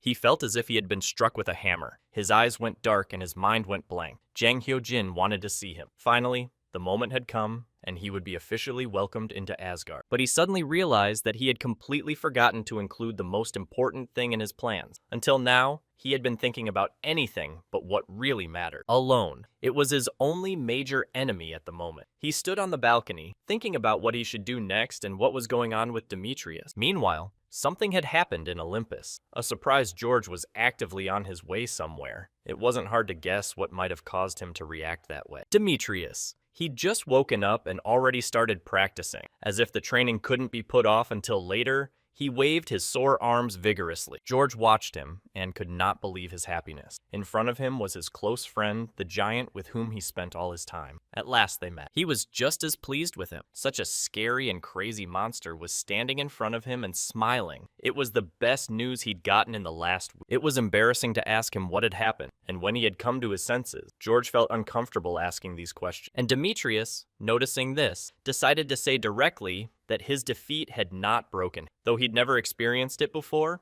it was all right. This behavior surprised George. He wasn't used to seeing him so calm, but Demetrius just realized that Lee Jun-kyung had never been their enemy. Fear loomed on George's face. Looking into his eyes, he felt horror. They seemed so frightening to him, very reminiscent of that day. But he decided not to torture him, and immediately indicated that he had learned to completely subdue his madness. He could use this power without side effect. As it turned out, he wasn't angry with the Dark Horse. On the contrary, he was grateful for the opportunity. His gift had been well worth it. Remembering Lee Jun-kyung's words that Hercules would wake up stronger and they would end up on the same side, George automatically had a smile on his face. In a matter of weeks, Ying-chang had learned how to use her incredible strength. As it turned out, she was capable of taking down dozens of ogres by herself. She was no longer the weak girl who didn't believe in her abilities. She knew her worth, and she was no longer afraid of anything new. And after 3 days inside the gate, she met him, a red ogre. It seemed that all enemies had been defeated, but as it turned out, she was wrong. She was intimidated by the scale. If she'd had to face ogres before, this was many times bigger. She felt as if she had met Hercules again. He looked so frightening and disgusting that fear immediately enveloped her body. His hateful gaze, his grin, told her that the battle would be hard. The patron had restored her life points a little, but even with his support, she was afraid she would fail, although the monster was also seen to be holding on with his last strength. Without waiting for her to act, the ogre decided to attack. In a second, he hit the ground where Ying-chang was standing. She had been practicing her reaction for a long time. So, after dodging his blow, she decided to attack him from the side. Not realizing the mission to save the princess, she swung as hard as she could. And with a scream, she decided to plunge her weapon right into the heart of the ogre. She decided that to help the princess, all she had to do was kill the monster. Black clots of blood spurted from its huge mouth. He looked at her as if he had accepted defeat and she had won. But no. A huge fist flew at her at the speed of light. It was an instant retaliation she hadn't expected to receive. Before she could dodge, she flew aside and fell to the ground. Facing such a powerful force, she thought she wouldn't survive the day. As she looked at the monster's lifeless body, all she could think about was that she wouldn't want to end her life like this. With a huge. The healing potions were wearing off and her strength was running low. Suddenly, a skeleton appeared in front of her, offering her to drink the potion he was holding. She thought it was a black warrior. While she was unconscious, her patron granted her the title of Siegfried. After waking up, she saw Lee Jun-kyung in front of her with Hyunmoo. It wasn't a dream. She looked at him with a frightened look. The only question she had was where she was. This place was unfamiliar to her. With a smile on his face, Lee Jun-kyung told her that she was in the gate. He was amused by the fact that she couldn't remember such basic things. She couldn't figure out what made her feel better. Her body felt rather strange. She assumed they had gotten the elixir from somewhere. He denied her speculation, but hurried to congratulate her on a very important milestone in her life. What she had longed for had finally come to pass. Watching Hyunmoo return to the Soul Keeper bracelet, she didn't understand what Lee Jun-kyung was talking about. What kind of congratulations could he be talking about? Tattered and dirty, she began to worry about where her sword had gone. It wasn't just a weapon, it had dragonstone in it. They looked at the lifeless body of the ogre together. He admitted that he had watched them fight, but he could barely restrain himself from finishing him off himself. It was only his desires. He couldn't do that to Chang, so he continued to just watch. He was proud of her aspirations to win. As she approached the ogre to retrieve her sword, she thanked them. Thanks to this victory, she was finally able to get her coveted title. After she pulled the sword from the ogre mage's body, she received a notification that the princess had been rescued and received as a sponsorship. She was very surprised to learn that her patron, Prince Augur Siegfried, had been a girl all along. The news made her eyes water. After the green glow, a mini ogre mage appeared in front of them. It looked so strange because she had defeated him and she was going to get the princess as a reward. Before Chang could even blink, an ogre jumped onto her shoulder. Her eyes bulging, she didn't realize what was happening. Lee Junkyung noted that the creature was now hers. Standing with him on her shoulder, she looked at Lee Junkyung. She couldn't believe her eyes or her ears, that she had her own monster sitting on her shoulder. He told her that Ogric was some sort of black warrior, and he remembered to congratulate her again on being named a true hero. Ogric was incredibly happy and did not hide his delight, almost dancing on his mistress's shoulder. She allowed herself to think that she'd gotten attached to the ogre during their battle, even though it hadn't lasted very long. She thought he seemed nice enough. Lee Junkyung advised her to keep her princess safe and to remember to choose a name for her. Chang was very surprised at the roles assigned to the couple. Without letting her say a word, the ogre shouted incomprehensible words as if trying to help her prince. She kept talking about Gonzo. When she tried to ask her what it meant, she kept saying the same thing. Then she assumed she was telling her her name. Lee Junkyung looked at her and admired her. She had managed to defeat an ogre mage single-handedly. She was as good as a black warrior. He didn't want to go into the story of how they ended up in that gate. He didn't want to go into the story of how they'd gotten to this gate. She looked at him with great gratitude that he had shown up at the right moment and saved her. Without his help, she wouldn't have been able to get out of here. He had more to say to her. But before that, he had to decide what to do about the big guy standing right behind them. Looking at the two-headed ogre, Lee Junkyung advised her to check with everyone when mopping up the gate so that such awkward situations wouldn't happen again. After receiving her title, Chang had gained a heroic power that overflowed the mana flowing through her body. She had to fight the boss of the ogre village. She had a chance to immediately try out her new hero powers on such a fine opponent. She was looking forward to this battle more than ever. Pushing herself off the ground, she made a powerful leap. A second later, with sword in hand, she was already above the boss's head. She only had one swing left to make. At this moment, the princess slept off her shoulder, making Chang's heart shudder. But there was nothing to worry about. Gons was capable of standing up for herself. With admiration, they watched as the boss's head split apart, and it was all thanks to the princess. She didn't seem to need a prince.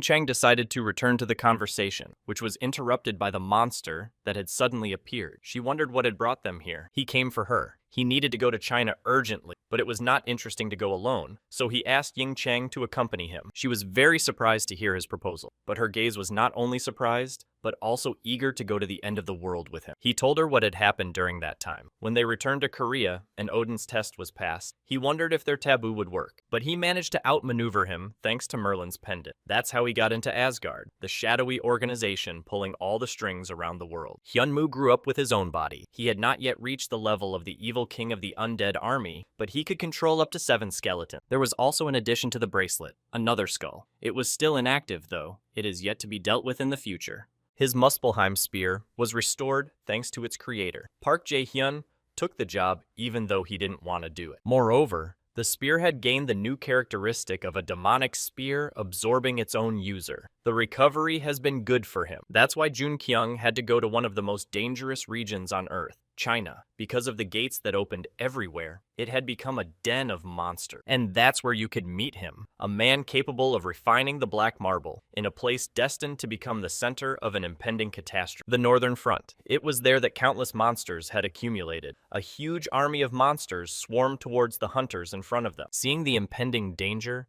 the hunters were dumbfounded. They had been fighting for over 3 hours. But the snow orcs just wouldn't end. It seemed to be the end of them. Suddenly, the flames separated the opponent. The hunters were surprised to see such a thing for the first time, but it's the theory for first sign. But it was still a mystery to them where it had come from. The snow orcs were immediately killed when they stepped on the flame. They had never encountered fire before, so they foolishly continued to move forward. Looking up, they saw someone who was doing something unimaginable to them. They looked at the guy controlling the fire with his hand. It was Lee Junkyung. He decided to use his abilities to help the hunters. Otherwise, they wouldn't have had the strength to defeat the orc army. After the flames finally destroyed the monsters, the hunters decided to thank the saviors. Lee Jun-kyung also said, "Thank you for protecting the country." The hunters didn't appreciate his impulse to go there. Even though he had defeated Hercules, they warned of a barrier that no one could pass through. This was not news to them. Lee Jun-kyung was already aware of the barrier and even knew how to overcome it. It had all been thought out beforehand. The only thing that worried Sung-gu was how they were going to travel without using the Bevrest. After all, he could warn them of danger. This was the first time In Chang had heard of such an ability. Sweat dripped down her face when she saw the huge portal that covered the entire field. Lee Jun-kyung explained to her that the gate had reached such a size considering that all of China was one continuous gate.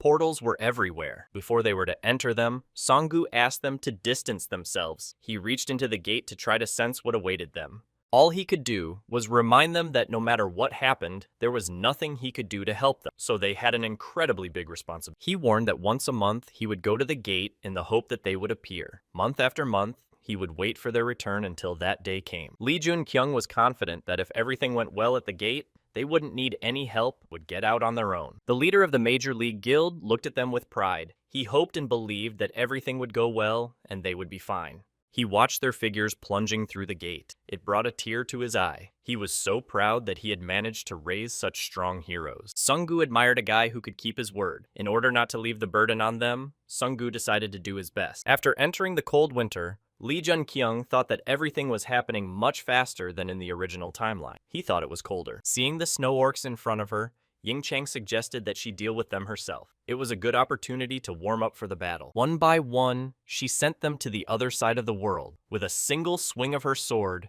the orcs lost parts of their bodies. The green liquid instantly flooded the area. Orcs were attacking her from all sides. They sought revenge for what she had done to the others. Each sought to strike her deadly blow with their weapon. But she did not lose heart. She was much stronger than ever, and she was not intimidated by the vicious growls of these monsters. She could handle each and every one of them. Lee Jun-kyung didn't even have to fight In Chang alone. This was a truly strong girl who had learned to judge her own strength. Suddenly, all the orcs ran away. They were very alarmed by this behavior because it was so unlike these monsters. They seemed very frightened of something. The ice trolls were coming straight at the boys. Those with immunity to cold and high regeneration were dangerous. A single troll could kill a Biran hunter. Lee Jun-kyung knew about their peculiarities because of the book. These facts made him worry about In Chang, so he asked her to be careful. They had a knack for dispatching every troll that attacked them. It seemed as if they were no different from the orc. There was no doubt that they were victorious. They took down an entire field of trolls without difficulty, and they didn't even get tired. Being in the A-Rang gate was good for them. In Chang was very surprised that they were able to deal with such powerful monsters so quickly. Gans crawled out from under her jacket to assess the situation.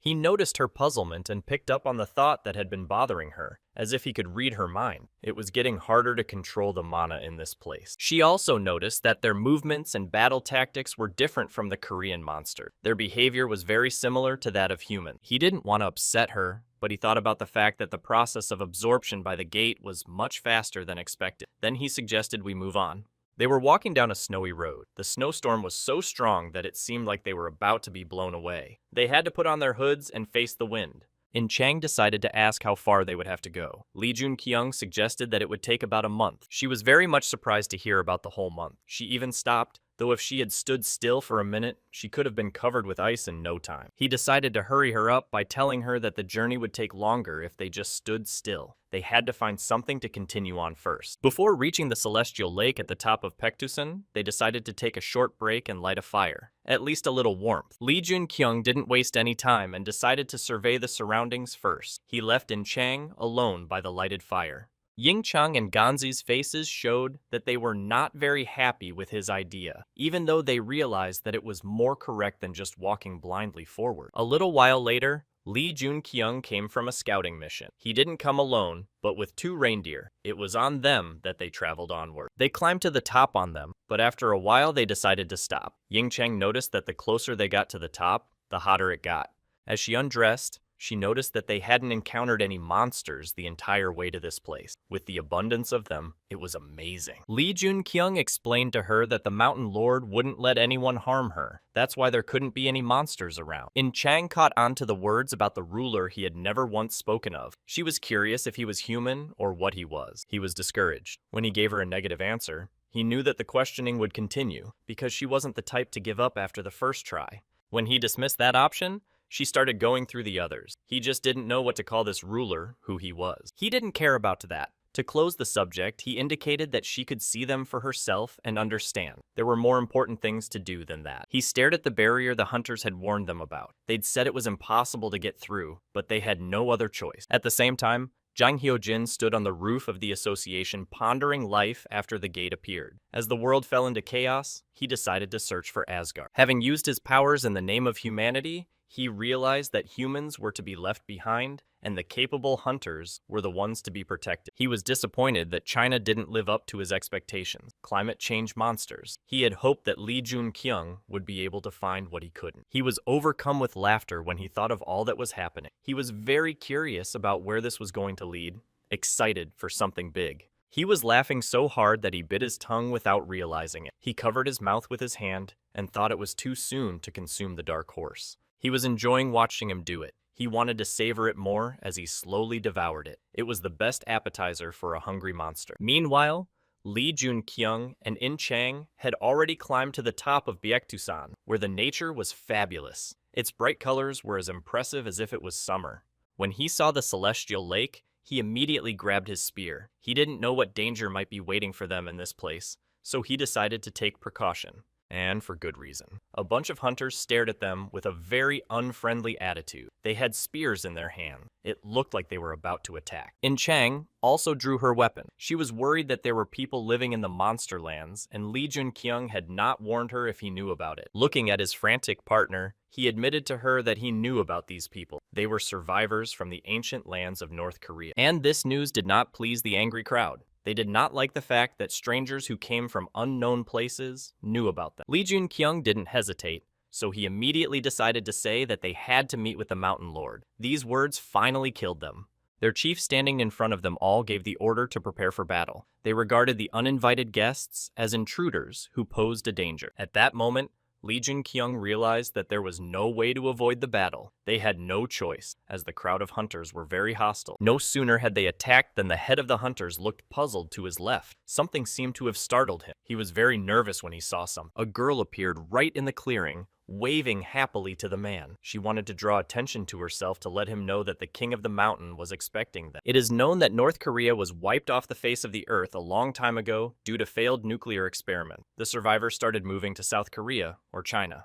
The leader wanted to go back to fighting, but the girl wouldn't let him. They were the welcome guests the king had been waiting for. He immediately broke into a sweat. He supposed that they might be accomplices of their enemies, and the meeting with the king of the mountain made him very uneasy. He made a decision to discuss it with his comrades. The girl rolled her eyes as she looked at Lee Jun-kyung and In Chang. It seemed unnecessary to her in this situation. The girl explained to Lee Jun-kyung, calling him uncle, that long ago people came to destroy their king. Since then, the hunters have been on pins and needles all the time. Of all the things she said, he really didn't like the way she addressed him. He didn't think he was old enough to be called uncle. His look spoke for itself. She was used to it, and so she called every man who came her way. She was frightened by his aggressive tone. As they were led to the king, every local felt it their duty to discuss the guests. Many concluded that they had come from outside, though the outside world was thought to be destroyed. Aying Chang looked around at them, trying to figure out how many people lived there. She estimated about 200, and most of them were hunters. Suddenly, a man appeared in their path. The Chinese man standing in front of him forbade them to go any further. Lee Jun-kyung was surprised by this hospitality. He asked if he had been warned that he was to escort them to the master of the mountain, who was already expecting them. Otherwise, he could not understand such a reaction. As it turned out, he knew about it, but for personal reasons, he was not prepared to do so. Like those hunters, he saw them as an enemy that could harm the king. He was clearly dumbfounded when he saw the girl rushing towards him. Not expecting to see her near them, he was stunned and unsure how to proceed. But he knew one thing. Even with her entreaties, he was in no mood to let them pass. Besides, the king's condition was too bad to receive suspicious people. Lee Jun-kyung was puzzled to hear that something had happened to the mountain master, but that didn't change their wishes in any way. The guard's opinions were not taken into consideration in this case. The hunter thought Lee Jun-kyung's words were very impertinent. He took up his spear to fight him in a fair fight. Their bickering was interrupted by a sudden scream. The girl opened her mouth wide, and her glowing eyes spoke as if she was not herself. It was the only thing that could stop them. A gruff male voice in her mind, named the head of the village of Chunji, ordered the hunter to get out of their way. Strangely enough, it did help. Bowing, the hunter stepped aside without a moment's hesitation. He could not cross his master. The girl came to her senses and turned to the frightened guests. In her own voice, she invited them to continue on their way to their host and not to stop. Moving through the cave, Lee Jun-kyung asked In Chang if she had heard anything about the myth of Tangun. After receiving a negative answer, he shared. The myth of Tangun tells how Hwanun came down from the mountains and discovered Korea and founded their city there. This was their history, according to this legend. In Chang was a little puzzled by what Lee Jun-kyung had shared with her. Looking at the girl, he shared his speculation that the locals knew something about this myth, or rather, their history. The happy girl ran straight to the master of the mountain. Who would have thought that he would turn out to be a giant white tiger lying in the depths of the cave? Lee Jun-kyung was as surprised as In Chang to see this beast. In order to make sure that they were in the right place, he asked if it was the master. Tiger stood up and, noting their military superiority over him, called them honored guests. However, the defender of the mountain did not understand the purpose of their visit. Ying Chang was not thrilled. The terrifying aura of the mountain master was incredibly frightening to her, but they had no other choice but to meet him was necessary. Lee Jun-kyung wasn't happy about it either. He thought it was a mess, and the fact that people worshipped a tiger couldn't fit in his mind. There was a slight distrust of them in the beast's gaze. Especially their thoughts made him a little unhappy, and the silence that filled the cave was getting to him. Lee Jun-kyung realized that the protector must have soon lost his power, since their source was a mountain that was gradually collapsing. He was dying. The master was stunned by such awareness and couldn't realize who was standing in front of him. Then Lee Jun-kyung clarified that he had come to help him, and after learning that the mountain master was not prepared for this meeting and was counting on a completely different person, Lee Jun-kyung assumed that it was about the true master. Such a statement enraged the tiger. He could not believe their insolence. They dared to come to him and throw in such inappropriate jokes. Lee Jun-kyung said that a true mountain master shouldn't be dying and acting like that. He promised to save them if he was taken to the intruder. It was clear from the king's gaze that he didn't like that tone. But there was no other way out, because without a savior, the village of Jeonji would be finished. After leaving the cave, they decided to discuss what had happened to them and also to map out their future moves. Ying Chang couldn't get his words about the monster not being the master of the mountain out of her head. She wondered who was the real king of the mountain. But Lee Jun-kyung didn't have any plans to reveal all the cards. He labeled him as a reindeer in their sleigh, but he was also a very advanced being. He explained to her that after absorbing the magical energy emanating from the gate, their personality and appearance had been altered. However, it was no excuse for her that the tiger was able to speak, had the ability to absorb huge amounts of magic, and was behaving strangely. And he was in agreement with her remark. Before absorbing the magical power, he was already different from other animals. So he brought the conversation to the alphas. By the future heroes of fairy tales and legends, alphas meant animals that were stronger, smarter, and bigger than the rest. But the master was much more special. He added that his specialty was that, unlike the others, he had his own patron. In Chang was very surprised to hear this. Lee Jun-kyung explained that the mountain master was a hunter just like them. But now he was injured by an intruder who had entered Mount Baektusan. And at the end, he summarized by noting that now their target was not only the master of the mountain, but also the intruder who had injured him. So they had to find that man. For this request, they turned to the girl, as the tiger had ordered them to do. She stretched her hands forward in a concentrated manner and began to order the world to open up to her. For a few seconds, the mountain began to shake, and right in the clearing, a portal opened, apparently leading directly to the intruder. From the mountain, they looked at a gate that looked like a lake. It glistened and shimmered so that they wanted to dive into it, which they had to do. From the mountain, they had to make a jump to be absorbed by the gate, and they succeeded. After their bodies disappeared into the celestial lake, creating a kind of surge, the girl crossed her arms and gave the order to close the world. She looked at the place where the other world had just been discovered and hoped that they would manage to get back safely. After receiving the notification that they had entered the time gate that was a sealed area, Ying Chang was frightened. She didn't understand what it meant. Before his partner got any ideas, he explained that since these gates were inside the other gates in China, They were called temporary gates. In Chang noticed that it was getting hot inside the tunnel. Lee Jun-kyung took it as a chance to become stronger, and her patron blessed her with heat resistance. Smiling, he looked at In Chang and thought that she, as a hero who had inherited the title of Prince Ogre Siegfried, was not so conservative about blessing. A little while later, they encountered orcs, but that didn't scare them anymore. Ying Chang easily defeated every orc that wanted to attack them. Satisfied, she walked out to Lee Jun-kyung, who was standing and looking at an unusual stone with a perfectly round hole inside. It looked like a robot.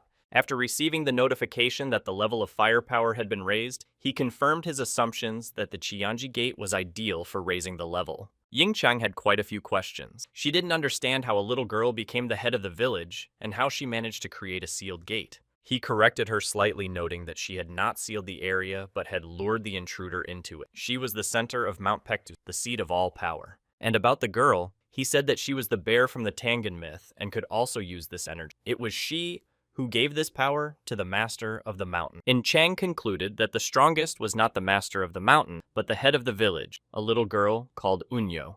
He also made sure to mention that the invader was supposed to be stronger than this very chapter, and stronger than anyone they'd ever fought before. Strangely enough, In Chang didn't pay attention to this warning. She only cared about the girl's name. Unyo seemed so unique and unusual. That's when he said he didn't know her name. He only knew her nickname, which is how she became known, the little girl hero Unyo.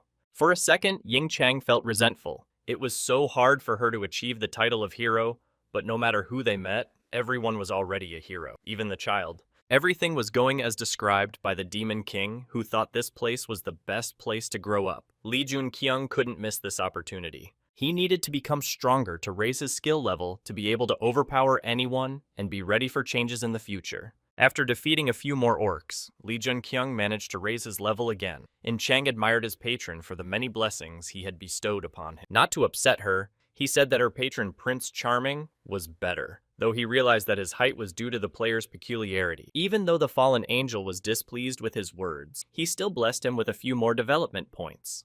Their patrons had a little conniption. These notifications were very endearing to In Chang, and at the same time created awkwardness for Lee Jun-kyung. Inyo, meanwhile, went to visit the master of the mountain. It was important for her to know how he was feeling, so she could see how much of a chance they had. But unfortunately, nothing changed. His life was on the line because he used his powers to protect the mountain while sealing off the intruder. Ainyo was distraught because they had plans, but the master was immediately wounded. It seemed to her that the best solution was to take back her strength. After saying that, the master seemed mad. He didn't like the idea of being deprived of his only magical powers. He knew that although Lee Jun-kyung was very strong, he realized that the invader was much stronger than them. He thought they had little chance. The girl then wondered what was the purpose of him deciding to send them to Qianji Gate, since their capabilities were nil. He admitted that he didn't see Lee Jun-kyung's strength, but he was able to see what was behind him, the same thing he saw behind the intruder's back.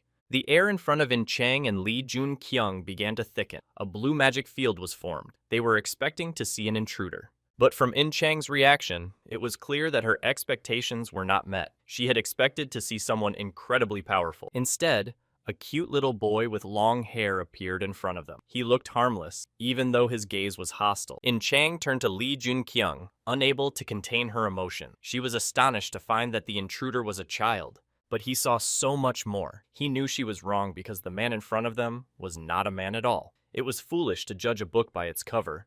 For Ying Chang, it was an inappropriate expression as she couldn't imagine what this boy was, if not human. Looking at him was incomprehensible. And then a giant-sized wolf appeared over this harmless child. This ability resembled the beastly roar of Hercules, though it was actually more dangerous. Seeing this, Ying Chang was ready to take back what she said. The only thing she was thinking about was how they would be able to defeat this monster. Until recently, the cute child had become a monster. His facial expressions changed in an instant. He showed them his nature by baring his teeth and changing his gaze to a frenzied one. Without thinking long, he took off and was ready to attack them. His eyes were filled with rage and the ability to destroy everything in his path. Before Ying Chang could jump up, the princess herself rushed into action. Gans took off, surprising her mistress. She's small, but she's a fighter. She was determined to protect her prince, but was defeated by falling to the ground. This could not be the end for such a strong princess. Ying Chang was very worried about her, so she started yelling after her. She was very worried that something might have happened to her. Enraged, she lunged at the intruder with her sword. It was a legendary sword belonging to Siegfried himself. There seemed to be no chance.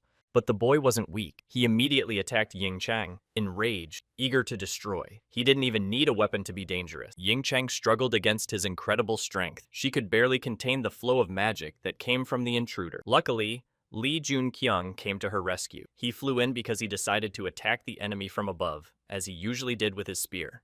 With all his might, he hit the ground where the child had been standing a second ago, but as expected, he managed to dodge. No one believed in such a quick victory. It wasn't really a child they were confronted with. It was just a body belonging to a real hellcat. Crossing his arms, he hovered over them. Li Junqiang had not wasted his time preparing and practicing his skills. He got into a stance ready to repel her attack instantly. It was only a matter of time. He decided to put his improved fire skills to use. For the first time, he tried shooting fire with his spear. It caused explosions to go off all around. Fire engulfed the entire surrounding area, and that wasn't the worst. After that, a real earthquake started on the mountain. It was so crushing and strong that rescue seemed unlikely. But Inyo didn't give up. She was willing to do anything for her men, giving orders to evacuate the village and try to find shelter for those without strength. The two hunters standing near her bowed and pledged to obey her decree and do their best to save the people. And then the man who was guarding the master of the mountain flew in. He wanted to make sure they were really going to be all right. She had no doubts. She knew that even if things didn't go according to plan, she and the master could handle it. In the meantime, they had to evacuate. When he heard her instruction, he bowed deeply and left immediately. She stood waiting for everyone to leave the village. In reality, things were bad. Their lives depended directly on Li Junqiang and In Chang. If they failed, Inyo and Master's strength wouldn't be enough. She believed that they would succeed and hoped that they would return safely. After all, Qianji's fate was completely in their hands. When the fire subsided and everything manifested, the princess being in her original appearance and her real size lay unconscious on the ground. Ying Chang was squatting with her sword and torn clothes. She was furious after seeing the princess lying there. With the sword in her hand, she looked around.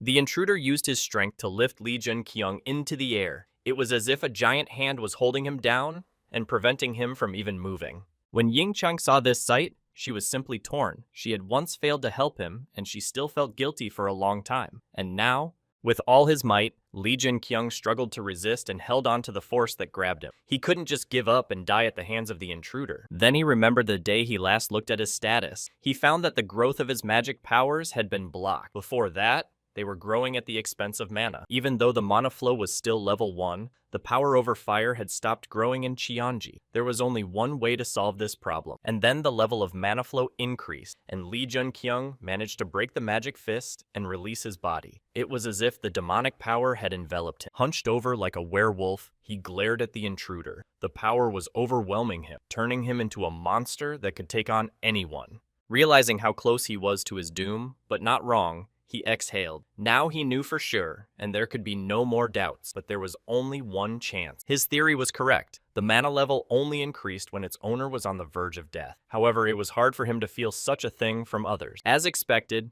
it was different with Li Junqiang. It was a little late, but he understood how this internal mechanism worked. The mana enveloped the cells of his body, making it seem like he was being reborn again. That is, he would have had to almost die to be reborn.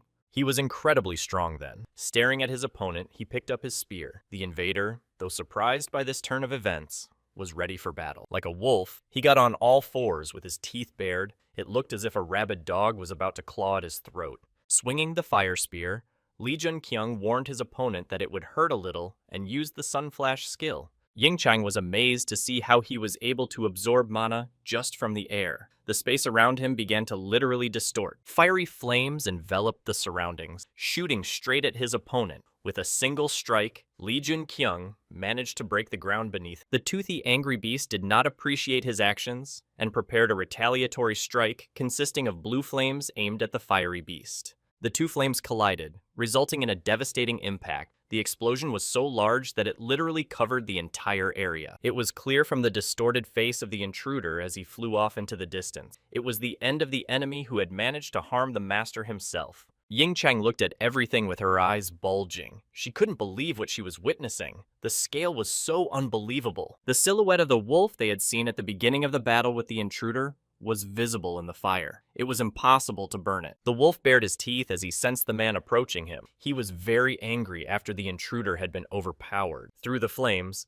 Li Junqiang cautiously headed towards it. Thanks to the book, he knew that this beast could not go against his will due to its origin. His rabid and furious eyes changed to sadness in a moment. He realized that he would soon be able to meet his master. Li Junqiang stared at him without blinking, trying to suppress his will and make the beast more comfortable. He didn't want to harm him, on the contrary. And he did. The wolf came toward him, lowering its head as if making a bow. Now he could be sure he was safe. The fallen angel blessed them with a bond. The beast not only approached him, but even let him pet him. It was the beginning of something magnificent. Despite his malleability, Fenrir had once turned the world into chaos with the Demon King. He was not only his follower, but as if he were his own son.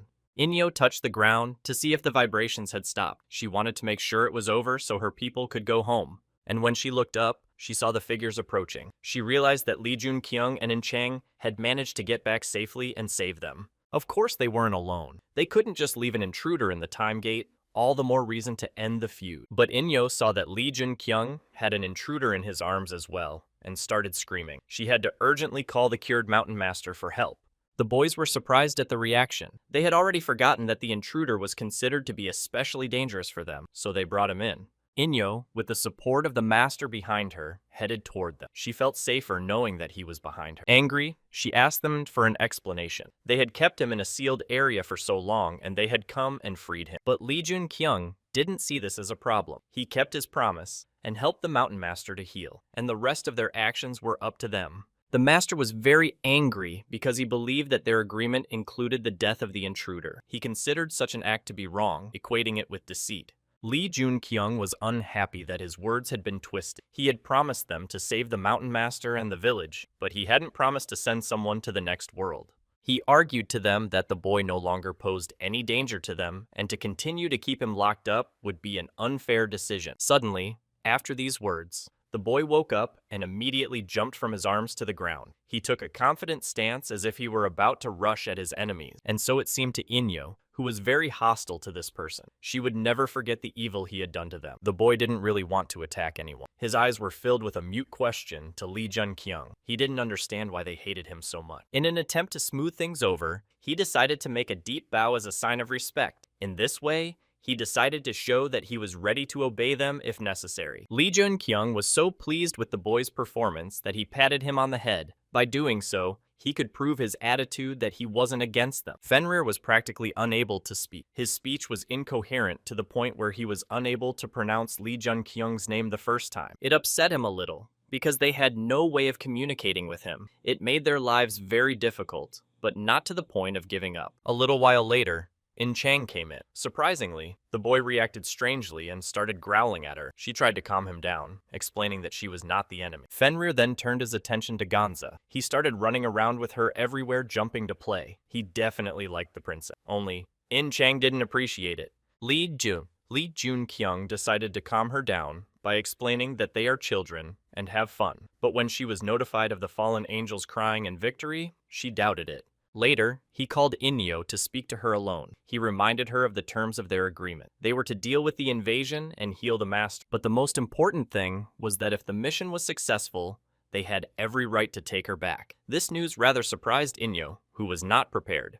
Realizing her fears, he at once indicated that it was not yet time for him to take her away. But later, when he had settled his affairs in China, he would come for her. After saying that, he threw his sword far and wide into the lake. She didn't know how to interpret such a movement, but he asked her to watch over that sword until his return. He would also be happy for her to perform one of her rituals on this shore. She rolled her eyes from exhaustion, and not understanding what was going on. Inyo didn't understand what he was telling her. It turned out he had saved the sword as a gift for someone. After a while, they decided to walk around the village and were greeted by the people. Li Junqiang didn't know what to expect from them and what their reaction would be after all this. But in fact, the worry was unnecessary. The hunters were happy to see them and apologized for their attacks, explaining that the foreigners were trying to rob them. And he didn't reprimand them for their behavior. He understood everything perfectly well, so he said at once that everything was all right and they held no grudges. Then Inyo came up to him, upset that they were leaving, but he still had a lot to do and time was short, but he promised to come back for her. When she heard that he planned to take her with him after his business in China was over, she decided to clarify what that meant and why he had the right. Then he directed her to the master of the mountain for him to remind her. Apparently the side effects got worse, and she began to forget something. In Chang was ready to move on, so she started to hurry him up. She couldn't wait to continue their journey, and then finally return to Korea. Before leaving, Lee Junkyung advised the mountain master to take care of his health. He didn't react to his wish, but just said to hurry up. Once again, they had to move along the snow-covered road. It was quite pleasant on the mountain, so they didn't want to go back into the cold, but they had to. When In Chang suddenly stopped, Lee Junkyung was worried that she had something going on, so he stopped following her and cast a puzzled look at her. Oh. Turns out she was starting to feel guilty about leaving the people there on top of the mountain. She felt it was wrong to do that, and it was getting hard on her soul. But he decided to make her happy and tell her that they would definitely visit the village again after they had finished their business. She was not the only one who wanted to visit the villager. She figured they'd come here to deal with the gates problem, and it would be all the easier to get back by plane or ship. After she said that he was used to doing things all the time, Lee Junkyung was very embarrassed. He felt so embarrassed about it. And then she began to recount how he had defeated Hercules and tamed Fenrir, and again, she repeated her question about solving the gate problem, but no matter how bitterly he realized it, he knew that such global problems were beyond him. And Chang was surprised to see an insecure Lee Junkyung. He found himself very insecure in his abilities, not because he thought he was weak, but because no one in the world could handle the gate in China. Shivering from the cold, she accepted his answer. She didn't want to pester him too much with questions and hurt feelings, but she still decided to ask why they were back then. She liked Mount Baektusan, but only when it was warm. And then he reminded her again that they had to find a ride. It would take a long time to get there on foot. She didn't understand what he was getting at. It was obvious that the reindeer had long since left, and there was no way to find them. Then he called Fenrir, who immediately appeared with Gon. Ying Chang still couldn't understand why he had called them and what it had to do with their problem. With a snide smile, he asked him to do them a favor, and he knew Fenrir would know what he was asking, so he didn't elaborate. It was clear from the boy's face that he didn't like the idea, but he simply couldn't refuse, and Lee Junkyung had discovered a new skill. The huge wolf immediately lowered himself down so they could climb on top of him. Who would have thought that one day they would be riding an ice wolf? He was rushing so fast that the snow was flying in their faces. Ying Chang tried to cover herself from the strong wind, but her hood seemed to be falling off. When they reached the cliff, they stopped. They needed to see what was going on below to assess the situation. In general, they needed to know what to be prepared for. Down below, there was a real battle going on between the orcs and the trolls. They were always trying to pierce each other with their spears. There was definitely no road down there. There's a reason we stopped. Lee Junkyung gave Fenrir the order to deal with the massacre downstairs. They couldn't move forward because of it, and he was already very happy to deal with because he was on the same team as the Demon King. Battles were always fun for him. Instantly, the wolf jumped down from the mountain and rushed at the fighting monsters. One by one, he slaughtered them. It felt good to be useful in such a case. In Chang looked at the way Fenrir acted in the battle with admiration and even had a tear in her eye. Lee Junkyung just assumed that he was hungry. When he turned to her and informed her that he had something to teach her, Ying Chang began to suspect something and mentally squealed with delight. She often wondered about his extraordinary power of increasing speed. She was curious about how it worked, but she waited for him to tell her. But he wasn't looking to pitch in stories and just wanted to train her in mana flow. With that, she could become a hunter capable of evolving on her own. She was very surprised to hear that. A hunter able to raise her level without the help of blessings seemed impossible to her. He told her that she already had a bit of mana flow in her, and as proof of his words, he held out his hand on which an entire galaxy had formed. Ying Chang assumed that there was a concentration of mana on his palm. At least she saw it as something very similar. She shared that she saw mana when focusing, and assumed he was meditating for it. Mentally, he just cheered after her answer. Just a genius. He had to correct her speculation a bit by saying that they see and feel the movements of mana, trying to store it in their own body. It was kind of hard for her to understand. Then he explained that it didn't need to. It was impossible to understand this mechanism with the mind, but one had to feel it. He decided to warn her that he planned to forcibly seal the flow of mana in her, but the process required resistance to pain. So he warned her, but she didn't give a damn about that fact. She didn't give a damn about the damn pain. Her main goal was to become stronger, and she was willing to do anything for that. Yingchang felt a great responsibility. She didn't want to be a burden to him anymore, but to move on her own only by helping him. When night fell, they built a fire. Li Junqiang sat by the fire, thinking about his own thoughts, and occasionally glancing at In Chang, who was sleeping in a sack next to him. He remembered how they had begun their training. She sat on the snow with her butterfly legs, and he was behind her, holding her shoulder. He marveled at her patience. He was interrupted by Fenrir standing on the edge of the cliff. He was curious as to what he was doing there, and what was on his mind at this late hour. As it turned out, he was looking down, and Li Junqiang was also curious to take a look at what had caught his attention so much. It was a sparrow, a huge-sized lizard like a cross between a dinosaur and a dragon, something very frightening and unpleasant. A drop of sweat ran down Li Junqiang's face when he saw this monster. He didn't really want to confront this creature. Fenrir, on the other hand, liked him. Without any hesitation, he immediately indicated that he wanted to hunt him. Li Junqiang didn't mind at all. But he was worried that Fenrir was not in the best of conditions in Paektusan and was subdued and weakened. He was afraid he couldn't handle it, but he knew this moment had to come. It was the perfect opportunity to assess Fenrir's current strength after his imprisonment. He rushed downward, anticipating the great taste of the grouse. It had been so long since he'd hunted and fed on it that he couldn't wait to get there. Turning into a wolf, he began his hunt. His howl could be heard in the nearest 10 kilometers. So hungry was he. Selesnya used his fiery blue flame to try and confront the predator. He had no idea who he was dealing with. His flames caught the wolf, hitting it right in the jaw, but he wasn't so weak as to give up right away. He retaliated with a counterattack to kill the drake. In the end, everything ended well, and Fenrir had a good dinner. He nibbled on the bones of the grouse with pleasure. The first hunt after such a break was a success.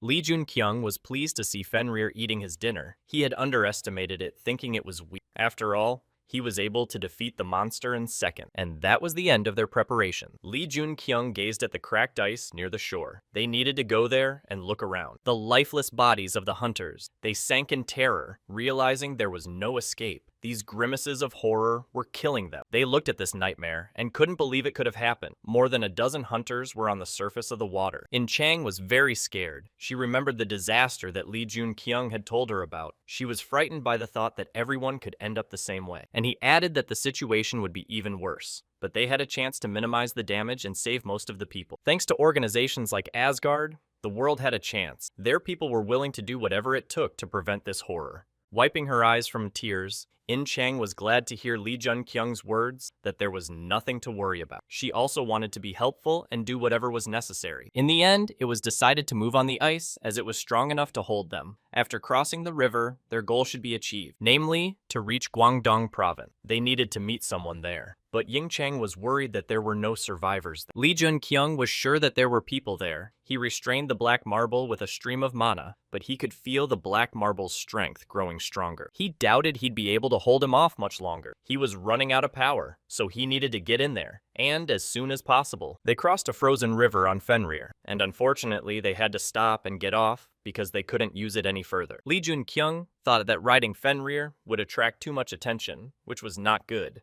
With a smile on her face, Yingchang noticed that it was warmer on the other side of the river, and most importantly, there were no monsters, so far.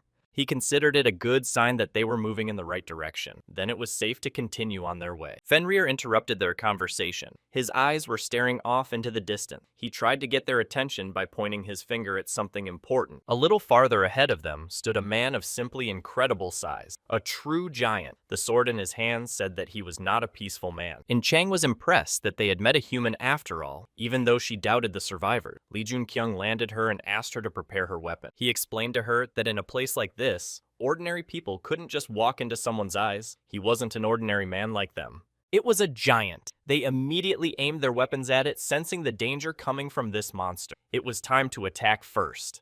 They did not calm down when the giant was down. The very fact that a bleeding man of incredibly imposing size was lying beside them was frightening. And Chang was upset that they had to do that. At first, she was happy to see him. It seemed to her that he was a normal person and not a ravenous beast. He assumed that the giant had broken away from his group. He explained that the weak and sick were usually driven away, which was why they were able to overpower him so easily. Because of the cold and the rising snow around them, they could not see what was ahead of them. It prevented them from concentrating their attention. But the approaching noise made it clear that the giant was not alone. Next, more were waiting for her for them. As Ying Chang pointed out, they weren't even given a break. A few giants riding on the sparrows as if they were horses were advancing on them. They immediately noticed the hunters and lowered their gaze. For Ying Chang, it was an unbelievable notion how big people used ice selves to ride, but a drop of sweat still ran down her face. One of them, who was in front of the others, wondered who was in front of him, and for what purpose they had sent the two giants to the other world. Looking at Fenrir, he knew immediately that he was special. He didn't even need any words to realize it. The power could be felt from afar. And Lee Jun-kyung was distracted by Fenrir, who looked away, unable to restrain his desire to taste the roe. The temptation was too great. Suddenly, a net flew at them from above. The giants did not hesitate and decided to use it and then deal with them. Ying Chang was startled when she saw it, but it didn't throw off her mood. Even though the net was a surprise to her, her gaze was ready for battle. She crouched down and picked up her sword as she was about to throw herself at the giants. She didn't want to accept the fact that they had captured Fenrir using the net. But she was stopped by Lee Jun-kyung. Putting his hand on her shoulder, he told her that he didn't feel any bloodlust, so they weren't aiming to kill them. The chief of the giants present began to look at his prey. He was looking at the net Fenrir was in. He was clearly pleased. When he was sure that there was someone unusual in his network, he said that he would take him with him. For what purpose was not yet known. 5 giants perched on top of the geese kept their course back to where they had originally come from. Apparently, they had decided to take their prey to someone higher up. Some of them were whispering. Suddenly, the person in charge turned to see Lee Jun-kyung, In Chang and Fenrir sitting in the cage. He was curious if they were local. When he heard that they were from faraway lands, he was surprised. He also asked them not to worry and not to panic because they had been captured with a special one. Lee Jun-kyung asked if they were heading to Utgard. He noticed that they weren't just monsters from the legends, as described in the book. They were intelligent. The chief wondered how they knew about their town, but he reminded them again that they had no intention of harming them. And crossing his arms, he introduced himself. His name was Shachi. His friendly demeanor made him feel very comfortable, as it was obvious that he was not a bad guy. Spreading his arms out to the sides and showing them all his muscles, he revealed to them his calling. He was a proud warrior of the great tribe of ice giants. Lee Jun-kyung realized that this big man was no threat to them, so he reciprocated and gave his name. To eliminate the possibility that the other giants that came with them would harm them, Shichi decided to get rid of his men. It was better this way. Watching this bloody spectacle, Lee Jun-kyung simply couldn't believe that it was actually happening. Such a sudden outburst frightened him a little. After the massacre, Shui glanced at his captive's reaction. It was important for him to know how the people in the cage were feeling. When he met Lee Jun-kyung's gaze, he smiled. He realized that his gesture wasn't taken as a threat. So he calmed down. He looked at them and thought. He decided it was wrong. So he suggested that they go on their own if they wanted to. He also wanted to ask them some questions and hear their answers. Lee Jun-kyung sensed something was going on. He felt like he was hiding something. He suspected that there were still surviving giants in the city. So that they could be sure that in the purity of his intentions, he swore that regardless of their decision, he would do nothing bad to them. At that time, Lee Jun-kyung thought that this way, it would be easier for them to reach their goal than previously planned. They needed to get to that city. Seeing what was in front of them, Ying Chang's mouth dropped open. The view in front of them was so beautiful that it was impossible to find words.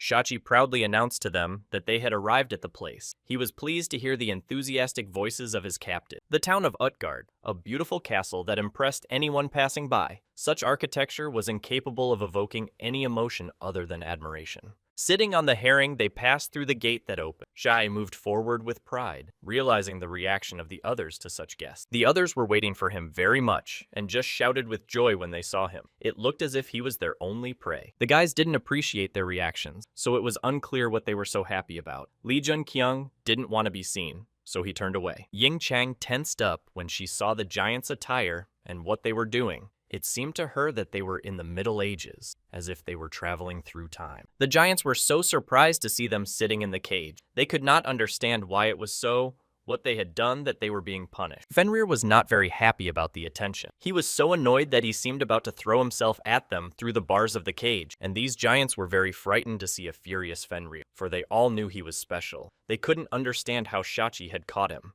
After this awkward scene, Shachi stood up for them and said it was all right. He had come to visit the chief. He asked them to get out of the way. Lee Jun-kyung tried to calm the angry Fenrir by stroking his head. He understood his emotions, but asked him to be quiet and not to attract attention. Fenrir even spoke to some extent. In broken language, He expressed his desire to send Shachi to the other world as their enemy. But Lee Junkyung didn't understand why he thought he was an enemy. The wolf wouldn't make a mistake just because he had a sense of smell. And so they stood at the main entrance. Shachi had ordered the guards to report his arrival to the chief. Apparently, he had a role to play there. Entering the throne room of the chieftain, he found him sitting in his seat. His gaze expressed a kind of anger that made him feel uncomfortable inside. It was as if he was unhappy that Shachi had brought another uninvited guest to him. They'd had a bad experience with outsiders, apparently. It was then that Lee Junkyung realized who Fenrir was referring to as the enemy. He assumed that it was the chief he had fought with before he got to the mountain. And then Shachi went down on one knee to tell his chief that he had brought the werewolf and his companions to him, even though he had promised not to harm them. He added that they had to grab the companions as well, since Fenrir was not ready to part with them, and they wouldn't just let it go. The chief sitting on the throne opened his eyes wide in surprise. He couldn't believe that they had succeeded in curbing the werewolf himself. He ordered Shachi to leave the uninvited guests at his place and to go back. He was eager to meet them. But Shachi wasn't ready to just walk away. He warned him that he had given them his word that they would not be harmed. They would have to return home in one piece. The chief did not like this condition very much. His eyes began to blaze with anger. His eyes were burning with anger, and he made it clear that he had better leave. Unable to contain his emotions, Shachi seemed to beg to keep his warrior rank and not let him desecrate it by not keeping his word.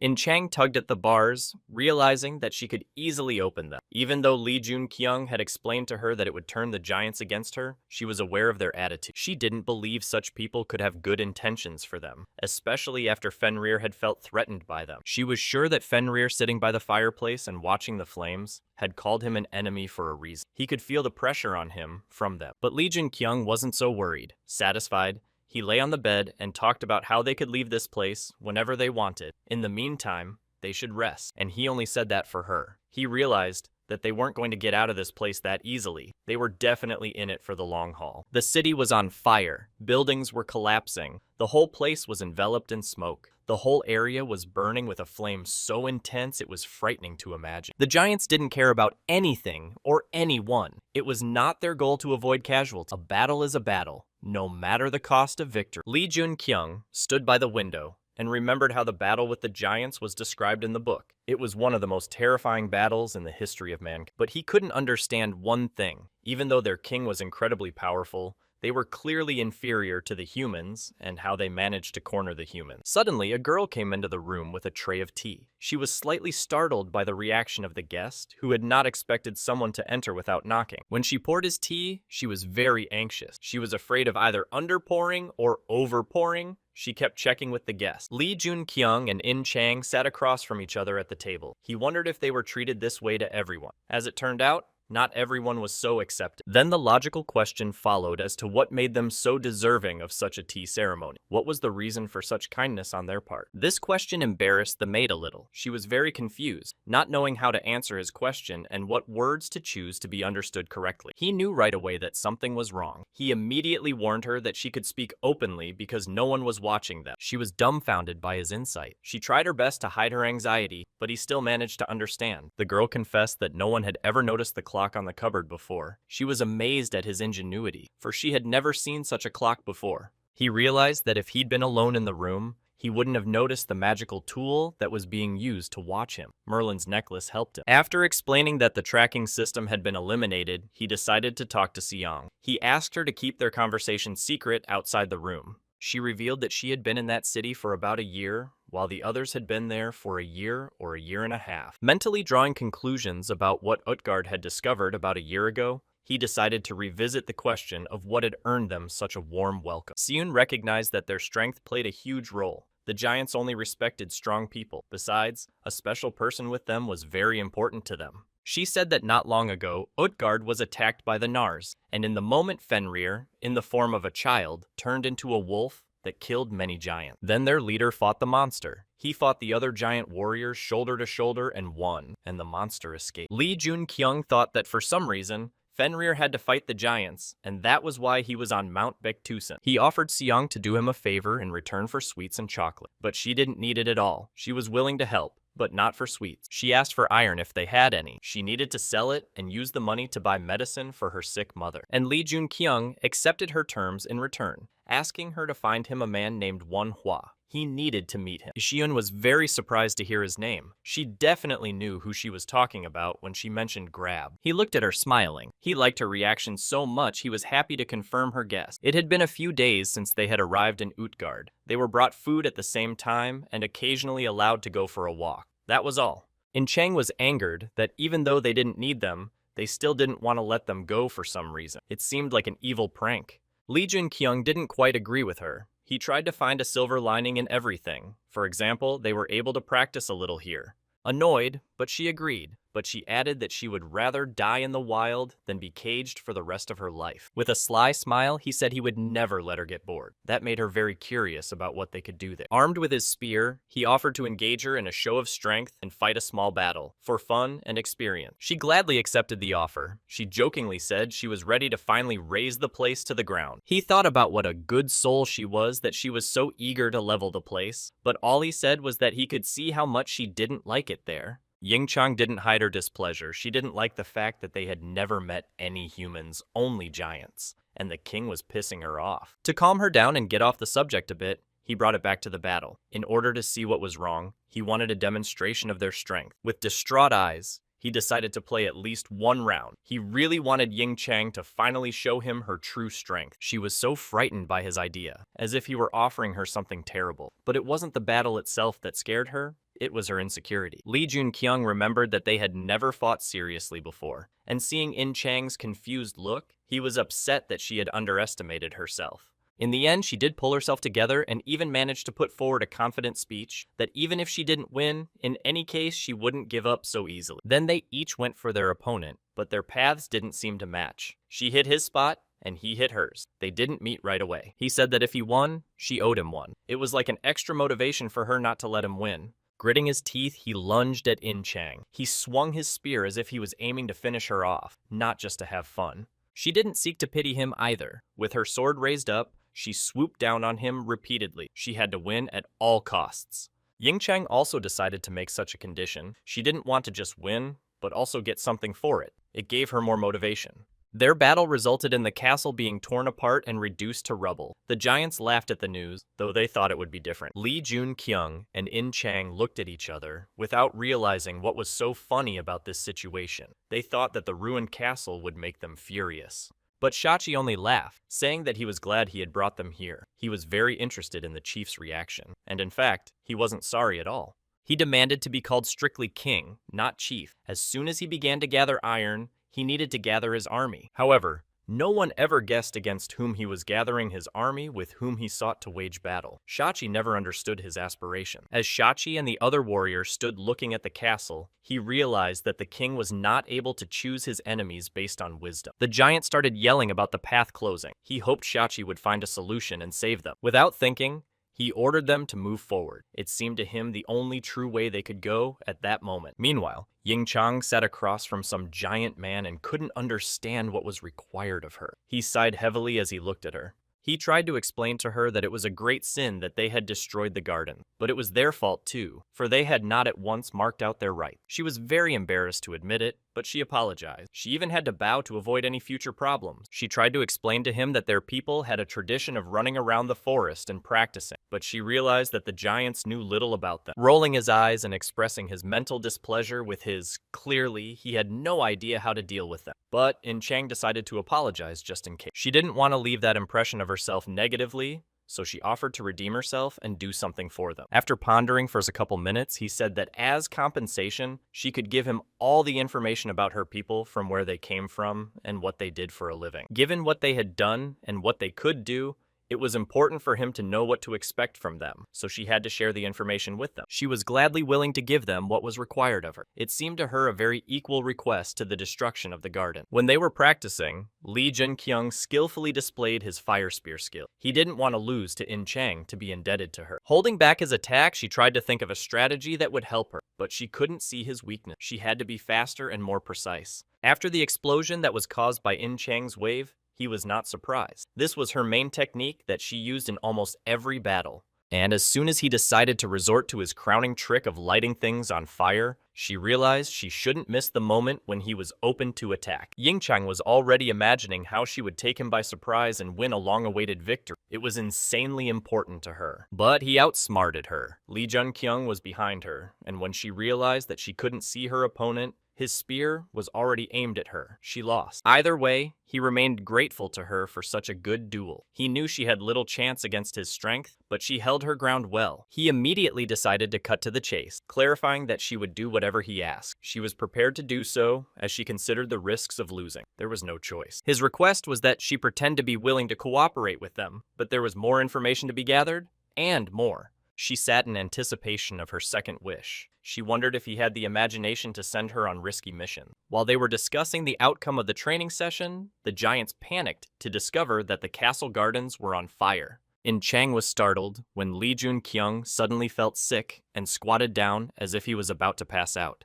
They couldn't just leave him behind, so the giants ordered a doctor to be summoned immediately. In addition to the burning orchards, they had another problem to deal with. The doctor was puzzled to see that Li Junqiang didn't have any serious injury. It was a mystery to him why his condition had worsened. As it turned out, it was all a little performance for the giants. In order not to get burned, he asked the doctor to fix him up. As soon as he touched his wound, Li Junqiang's body seemed to begin to glow. It was an unusual treatment method that could not be explained. He was able not only to stop the bleeding, but also to completely heal all, even the smallest wound. He was very grateful to the doctor. A smiling Xiong was already standing beside the doctor. He said he didn't need to thank her because it was his duty as a doctor. Li Junqiang said it was an honor to meet Huata. The doctor was the very person he had asked Shun to bring. Upon hearing his alias, Huata was astonished. He immediately asked the patient what he knew about him and how he knew it. But Li Junqiang decided not to confess and said that he didn't know anything about him. Then he assumed that he heard about him from Shun. With a smile on his face, Li Junqiang suggested that he get to know each other better. But he didn't appreciate his suggestion and called him a fool. He and Shun were about to leave, but he wasn't ready to let him go, because he reminded him as a doctor that he was still sick. As long as they didn't see him, he smiled slyly. He started pushing his professionalism, saying that it's not good to abandon a patient without treating him properly. Looking at him with utter disbelief, he rubbed his beard, clearly nervous. He said that Li Junqiang was not sick, so there was no point in staying. But the patient still insisted that the wound was not external, and that his organs should have been examined. Don't pre-diagnose. Recognizing his mistake, the doctor grabbed Li Junqiang's hand to check his organ. He thought it was enough to understand. As you might expect, they were all normal, so the doctor decided that the patient had no problem, so he decided to hurry away.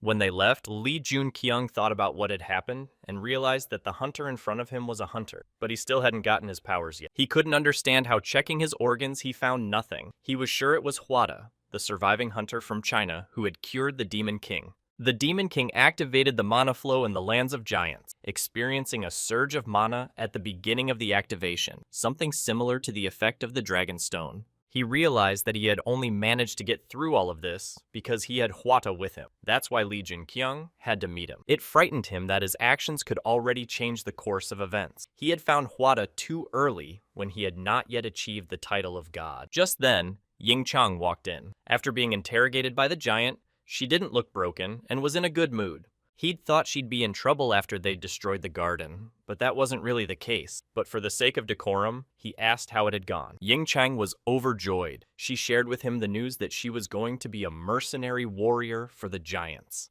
Then, at the table, she told him that the ice giants were building a city nearby to attack Utgard. The locals were asking for protection because of a shortage of warriors. Li Junqiang thought about the fact that the number of giants was smaller than he had thought, and because of the hordes, the number of giants kept decreasing. Then it would be difficult for them to harm humans. She also added that the giant had asked her a lot about the outside world. He was interested in the population, the culture, the characteristics, and the armed forces. Li Junqiang praised her for her work. She, too, was concerned about whether or not he had found out the information he needed. He shared that he hadn't been able to find out anything, but that was more of a plus than a minus. There was something else he needed to find out. They should have returned as soon as they found the right people, but Chang's desire to become a warrior was not clear to him as to why he should stay. Yingchang noticed that people were not oppressed in Utgard, but outside the city they would be killed. She decided that this was the reason they didn't want to leave, so she decided to help.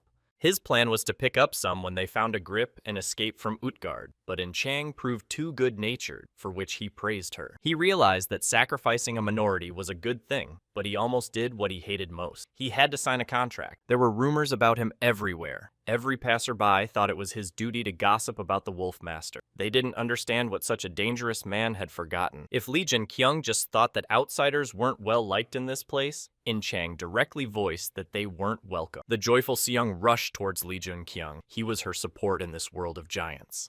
Therefore, she was very happy to see him. She wanted to tell him the good news that her sick mom was getting better. Seong was very grateful for his help. Just then, he met a doctor who was curious about how he was feeling. It was not so easy to avoid such questions when he was acting out such a scene. Li Junqiang told him that he was feeling much better, and with his good health, he was grateful to him. He held out his hand for him to shake. He shook Havat's hand and told him to look for him if it got bad. Then he would see what it was and how they would treat it. The conversation was over, so the doctor and Shun went about their business. Li Junqiang stayed within Chang, thinking about the future. He deliberately redirected the mana flow during the handshake, but the man didn't feel anything again, as if he wasn't ready for it. He felt like he should have noticed something was wrong, but apparently he didn't know much about Old Man Ha. Maybe he was wrong about him. In Chang noticed the worry on Li Junqiang's face. He was too puzzled, but he didn't want to plunge her into his problem. She didn't know how to support him, so she just told him not to worry, because they would find the right person anyway. He smiled when he realized she was trying to make the best of giving support. They needed to gather information first. Li Junqiang asked a passerby in the park how many people lived in Utgard. The man didn't know the exact number, but he guessed about 1,000. The man sitting on the bench next to him disagreed. He was sure that the number of giants was in the tens of thousands. Not wanting to listen to other people's arguments, Li Junqiang asked them who the Nars were. He knew that they would give an answer as close to reality as possible. They told him that there had been many giants in Utgard, but then there had been conflicts between them. One of the chieftains left with some of the others, the Nars. Then he had another question. What then became of those who did not join any group, didn't stay in Utgard and become Nars? As it turns out, they died fighting each other, and some of them were even stricken by disease. They couldn't adapt to the land and went to the next world. He was able to learn a little bit of extra information, like infectious diseases. Then he asked if there had been strangers in these parts before them. He asked if there had been any strangers before them. Hearing that there were several of them, Li Junqiang began to suspect that it was about a demon king. His autobiography said that he visited China and arrived in the city of giants. Li Junqiang had the opportunity to find traces of its existence. The men shared that there were a couple of strangers, but they were already gone. They didn't see them with their own eyes, but only from the giants' words. They found the intruders, but they were gone. Then he realized that he would have to go to the giants for further information. He promised to tell them about life outside. He walked down the road and kept thinking about his own thoughts. There was someone in town who could stop the spread of the disease. The grab he was looking for was that person. When they arrived at Shachi's house, he laughed. He remembered that they had burned the castle garden. That fact amused him to this day. He thanked him for his help, even though they were of different species. Dwarves and others hated them. He also shared that he needed to go outside. Li Junqiang was very surprised when he heard about the outside world. He couldn't think of why Shachi needed to go there. He shared that the hover attacks were still not leaving them alone. He suggested that Li Junqiang come to their aid if he wanted to. From Li Junqiang's gaze, it was clear that this was an offer he was unable to refuse. So the two armies stood against each other. All the warriors were waiting for orders from their leaders, who had to talk to each other first. The leader of the Nars army, Shrim, was immediately negative. It seemed impossible to avoid a battle with such an attitude. The tribal leaders came face to face. They did not immediately start a dialogue, as each was waiting for the initiative from his enemy. He knew, but thanks to the fallen angel, he had that knowledge. He realized that Shrim was wondering why Shachi wouldn't change his mind. But the latter not only did not want to reconsider his opinion, but he was not comfortable listening to his opponent at all. Shrim didn't understand why they listened to their king. It seemed to him that their tribe had fallen too low, and they dishonored the name of warrior. They did not consider themselves traitors. Shachi couldn't take it anymore. Even if verbal, the attacks were not allowed in his direction. He immediately took up arms. And in this, Shrim agreed with him. They always decided things differently, not in words, but in battle. He prepared his golden hand for battle. He was surprised to see Li Junqiang and Fenrir standing nearby. He was surprised that the special one obeyed someone, even a human. Shachi was tired of standing still and listening to his rival's meaningless chatter. In anger, he decided to strike him a fatal blow with his axe. But Shrim wasn't so distracted that he didn't have time to react. He immediately jumped aside as soon as the axe began to approach him. It was a challenge. Without much thought, he used his primary weapon, which was his win-win option. He struck Shachi in the face with his golden hand. The chief immediately curled up on his knees in pain. He had been hit so hard that he had no strength left. Shrim continued to stare down at him. He smiled, realizing that even though the battle had not been fought that day, he had shown them his advantages. He knew they would see each other again, and he could not let go of the idea that there was a special person in Utgard, and his special person, because not everyone could tame him. Watching the retreating Nar's army, the giants did not understand why Shachi did not give the order to pursue all of them to attack, but he was acting out of reason. If they started the battle while Shrim was with them, they would lose their warriors. By the king's orders, they needed to avoid him. As a result, they had the impression that their opponents had defeated them, even though there had been no battle. They were knocked off balance by the fact that they had given up so easily. Lee Jun-kyung noticed that the giants were returning broken, but he was in agreement with Shachi. Despite their combat readiness, their difference in strength was huge. It seemed to him that there was a spark between Shachi and Shrim. It was as if they were not just tribesmen, but as close as friends or brothers. As soon as he looked away, he noticed the man on one knee. He was embarrassed that the giant didn't care about him or what he was doing. Then he decided to ask Shachi that question. Who was the man that none of the giants paid attention to? As it turned out,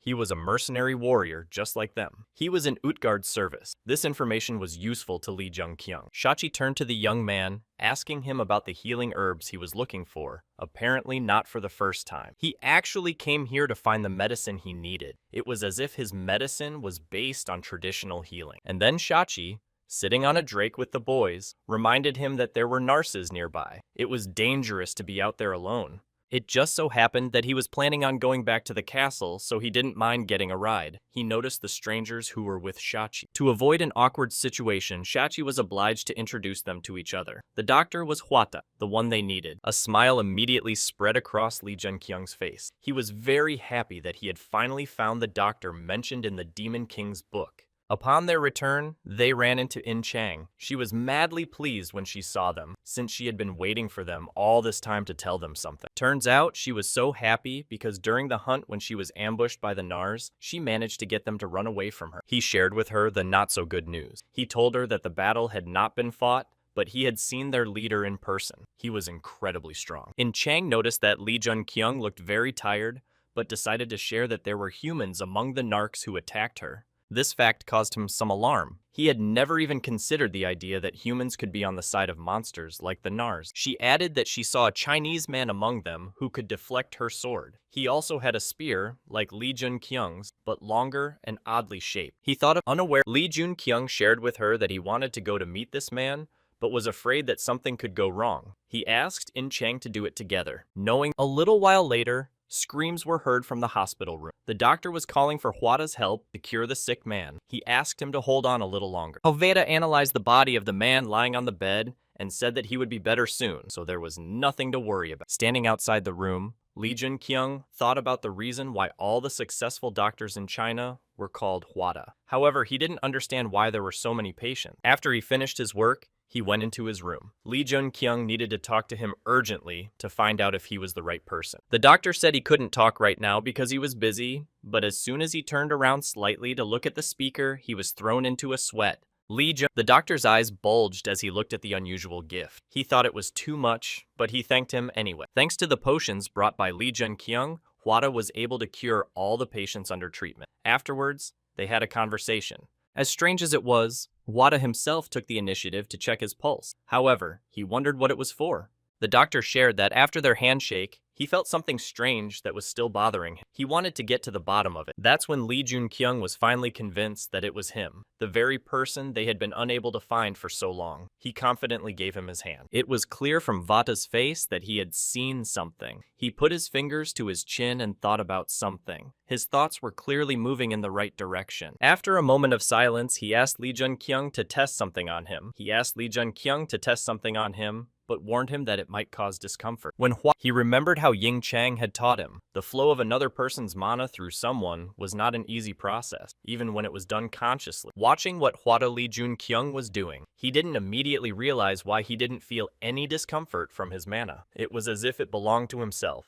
Before he could fully consider what was happening, the doctor jerked his hand away from his wrist. He seemed startled when he realized who was in front of him. Then Lee Jun-kyung decided that everything had come to a head. That's why he decided to voice his hunch that he thought it had already been confirmed. The surprised look on Hwada's face suggested that he didn't know anything about MANHUA. He had no desire to learn about it. The exact same emotion after the doctor's words was given out by Lee Jun-kyung. He didn't understand what chi cultivation he was talking about. But then they came to the conclusion that they were studying the same thing, but it just had different names in different countries. Lee Jun-kyung asked how he got to that point. He was embarrassed that the doctor said it, as if many people knew about it, so he asked who else knew about the power. As it turned, Lee Jun-kyung remembered what In Chang had said. Something had clearly been hidden from them. A lot of people were not telling them something. Double bottom. But he reported to him that the blood in his body was very thick and the flow of internal energy was unnatural. He examined him only briefly, but asked about his worries. Realizing that he was facing a man who had managed to cure the Demon King himself, he shared about the problems during the cultivation of his energy. He shared that he had no idea what those orbs were, but felt that cultivating internal energy was a futile endeavor. After it ended, Hwada, wiping the sweat off his face, noted that despite the feeling of his organs bursting, Lee Jun-kyung had managed to bear it well. He could see that he had experienced the same unbearable pain as if he had been pelted with a bucket of water. But the main question was how it had gone. These words were not fully understood by Lee Jun-kyung. He had his assumptions, but he wanted to hear the doctor's final conclusion. In the end, it turned out that these spheres did not harm him at all. He felt pain only because of the forced change of flows in steel. But this news wasn't really good news. On the contrary, it was quite bad. The orbs were growing stronger with him, and that was very dangerous. This could lead to the fact that if at any point the spheres outnumbered him, they would simply suppress him as an entity. Then he'd go insane, turning into a psychopath bent on destroying everyone around him. But the amazing thing was that he had every chance of suppressing it all. All of these conversations led Lee Jun-kyung to think that the narcs abandoned in the ice were already possessed, having turned into psychopaths. It was clear from the expression on the doctor's face that this assumption was not new to him. He certainly knew the truth about the ice giants. The people on the side of the hordes are psychopaths, consumed by the lust to destroy and the cultivation of internal energy. Lee Jun-kyung managed to gather enough information. Despite what Hwada said, he still had his opinion. He thought the black spheres were safe, and they helped him improve. He was sure that to improve despite in the face of danger was impossible, so he didn't see it as a terrible thing, a natural process. He was thinking about what the Demon King had learned about mana flow by studying chi cultivation. He needed to do the same by discussing it with Manhwa. The one had no problem agreeing to talk. However, he also had questions for Lee Jun-kyung. They needed a change of scenery to have a more relaxed conversation. They entered the coffee shop. Lee Jun-kyung didn't understand how people managed to get infected without participating in the battle. It turned out that there was too much energy in these lands. Hwada added that the patronized hunters were capitalizing on this place, and ordinary people weren't capable of handling that much energy. That's why there were so many sick people in Utgard. As the gates spread across the world, lands unfit for human life appeared.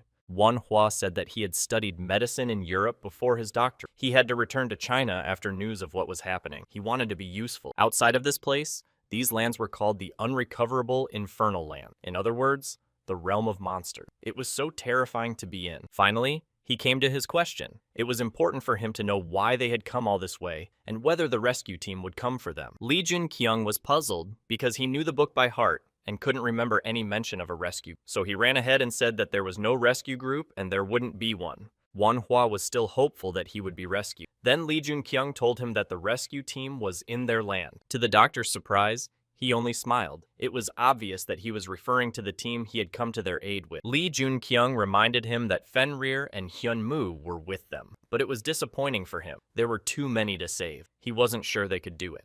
And Lee Jun-kyung agreed with him. What was important to him was that he wasn't going at it alone. He asked for information about the Nars people so he could call them for help. And then Vada couldn't stand it any longer and started to raise his voice. He resented the fact that he wanted to ask for help from people he didn't know at all. That was why Lee Jun-kyung was so eager to learn about them. There were too few hunters in Utgard, and most of them were on the Nars side.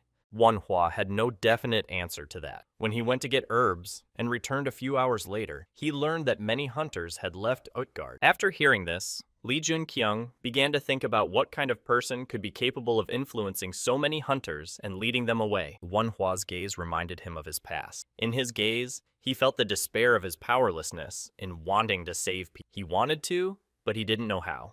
In order to take people with them and save them, they needed hunters to prepare and become even stronger. He asked Wada to help him learn chi cultivation. He was very surprised at the news, but at the same time, he realized that they had no other choice to save humanity. Lee Jun-kyung concluded that if he studied chi cultivation, he would become one step closer to the power of a demon king. There was a chance on the horizon. They went to the street where Manhwa seemed to have come up with an ingenious plan that would help them in the future. He and Fenrir just watched. He erected a barrier around this area so that no mana flow would definitely leak out. Even if they practiced inside, no one would know. Regarding the barrier, Lee Jun-kyung asked him if there was definitely a need for this barrier when they were practicing, but Manhwa had no doubts, since the internal changes required absorbing the energy around. During this process, any of the giants might have noticed. Since gathering energy in one place wasn't easy, they needed a barrier for the natural flow of mana around them. He didn't understand what was confusing them, but Lee Jun-kyung was not confused by anything. He only wanted an explanation. He really felt and absorbed the energy that naturally flowed around him. Wada was amazed that someone could gather energy from the outside without any special techniques. He wanted to know who his teacher was and what he had learned.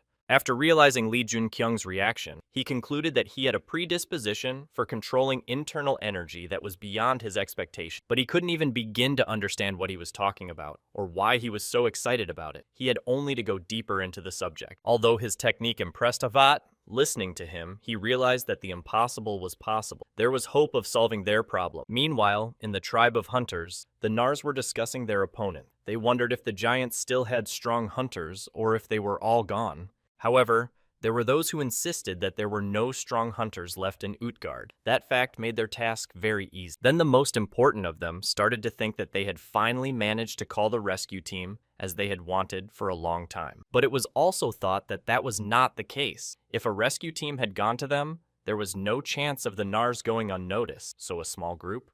Their sir claimed he had always been careless about everything before, but now he had no idea where this was going. There was something incomprehensible going on. He asked the other two how long it might take for the hunters to get stronger and have a chance of winning. It seemed to them that the hunters who had come over to their side were making progress, especially since they had gathered good supplies for them. And then the chief turned his eyes on them, asking, what about them? But they realized that it was not only about those who had joined them, but also about them. He demanded that his fighters become stronger. Without strength, they would have nothing to do on the battlefield, but he had confidence in them that they could do it. The other two picked up the fighting spirit of their chief and started shouting that they could do it. They could feel the desire to come out victorious. As a sign that they believe in each other, they put their spears together above them. This meant they were strong and tried to stay together at all times. While they shouted their aspirations, the others acted. Manhwa proceeded to train Lee Jun-kyung to cultivate chi by sitting him down on the snow.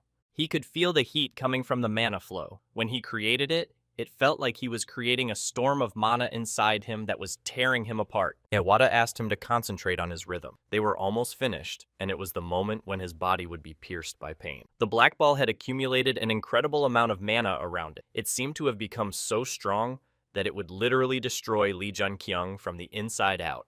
Pressing down on his back, Manhwa asked him to try not to make any sounds, even though it was insanely hard. And then something terrible happened. Vat was electrocuted. His hair stood up and his eyes became glassy, and his face remained in a state of fear. He didn't think the pernicious energy would be so strong. It was not only absorbing the mana inside him, but it was literally eating away at his inside. But that didn't stop the doctor. Even though he and the patient were getting worse, he was determined to finish the job, as there was no turning back. He held the furious Lee Jun-kyung, realizing that he was responsible for what he had started, so he wasn't ready to stop halfway. Fenrir, who was standing near the barrier, noticed something wrong and began to glow as brightly as he had never glowed before. He didn't know what to do.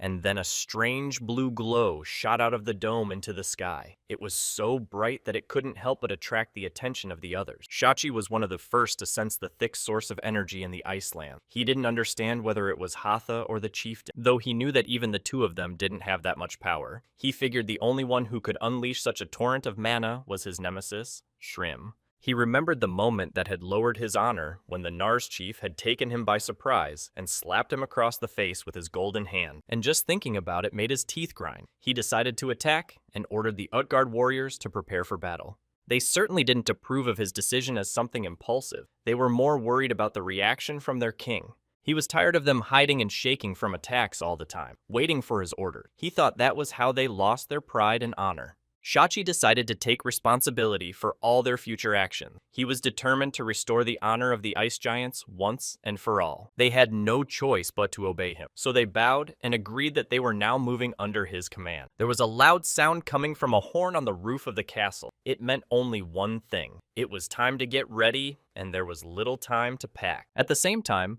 the Nars saw the beam coming from Manhwa's barrier and decided that it was Shachi's trickery. They also saw the same sign. But Shrim realized that Shachi wasn't capable of doing that. He just wouldn't have the strength. Then there was only one option left for them. Only the head of Utgard could be thought capable of gathering such a large amount of energy in one place. He was confused that the king should have been doing other things instead. He could not understand what was happening, but concluded that it was a trap. He grimaced with a grimace that was both sly and sneaky, and decided that there was no other chance for them to attack. They had to take it. He gave his troops the order that the moment had come to capture Utgard, so they had to pack up and set off immediately. The Fenrir guarding the barrier was very worried when he saw the warriors coming towards them. He did not know how to behave in this situation. The armies of giants were coming from both sides. It was eerie to see hundreds of warriors in a place where there was only one wolf, and it just so happened that they all came at the same moment. Shachi's attention was immediately drawn to Shrim,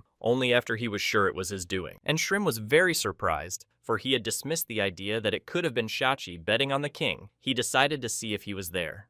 When everyone looked at the barrier where Fenrir stood with his teeth grinning, they thought that the leader was inside the structure. Chang analyzed everything, and paying attention to Fenrir's reaction, she guessed that Lee Jun-kyung was inside the barrier. Shrim didn't really understand what was going on, but it didn't matter to him. He no longer trusted Shachi, much less allowed any chance of a truce. With a touch of derision, he expressed pity for them that their king was not around. He aimed to put an end to their army and conquer the city. Even though Shachi was already determined to fight, deep down he had hoped to avoid it, and now he had no choice. He summoned his warriors. Shrim did not hesitate and sent his giants to fight the men of Utgard. They rushed into battle, shaking the icy ground with their stomping.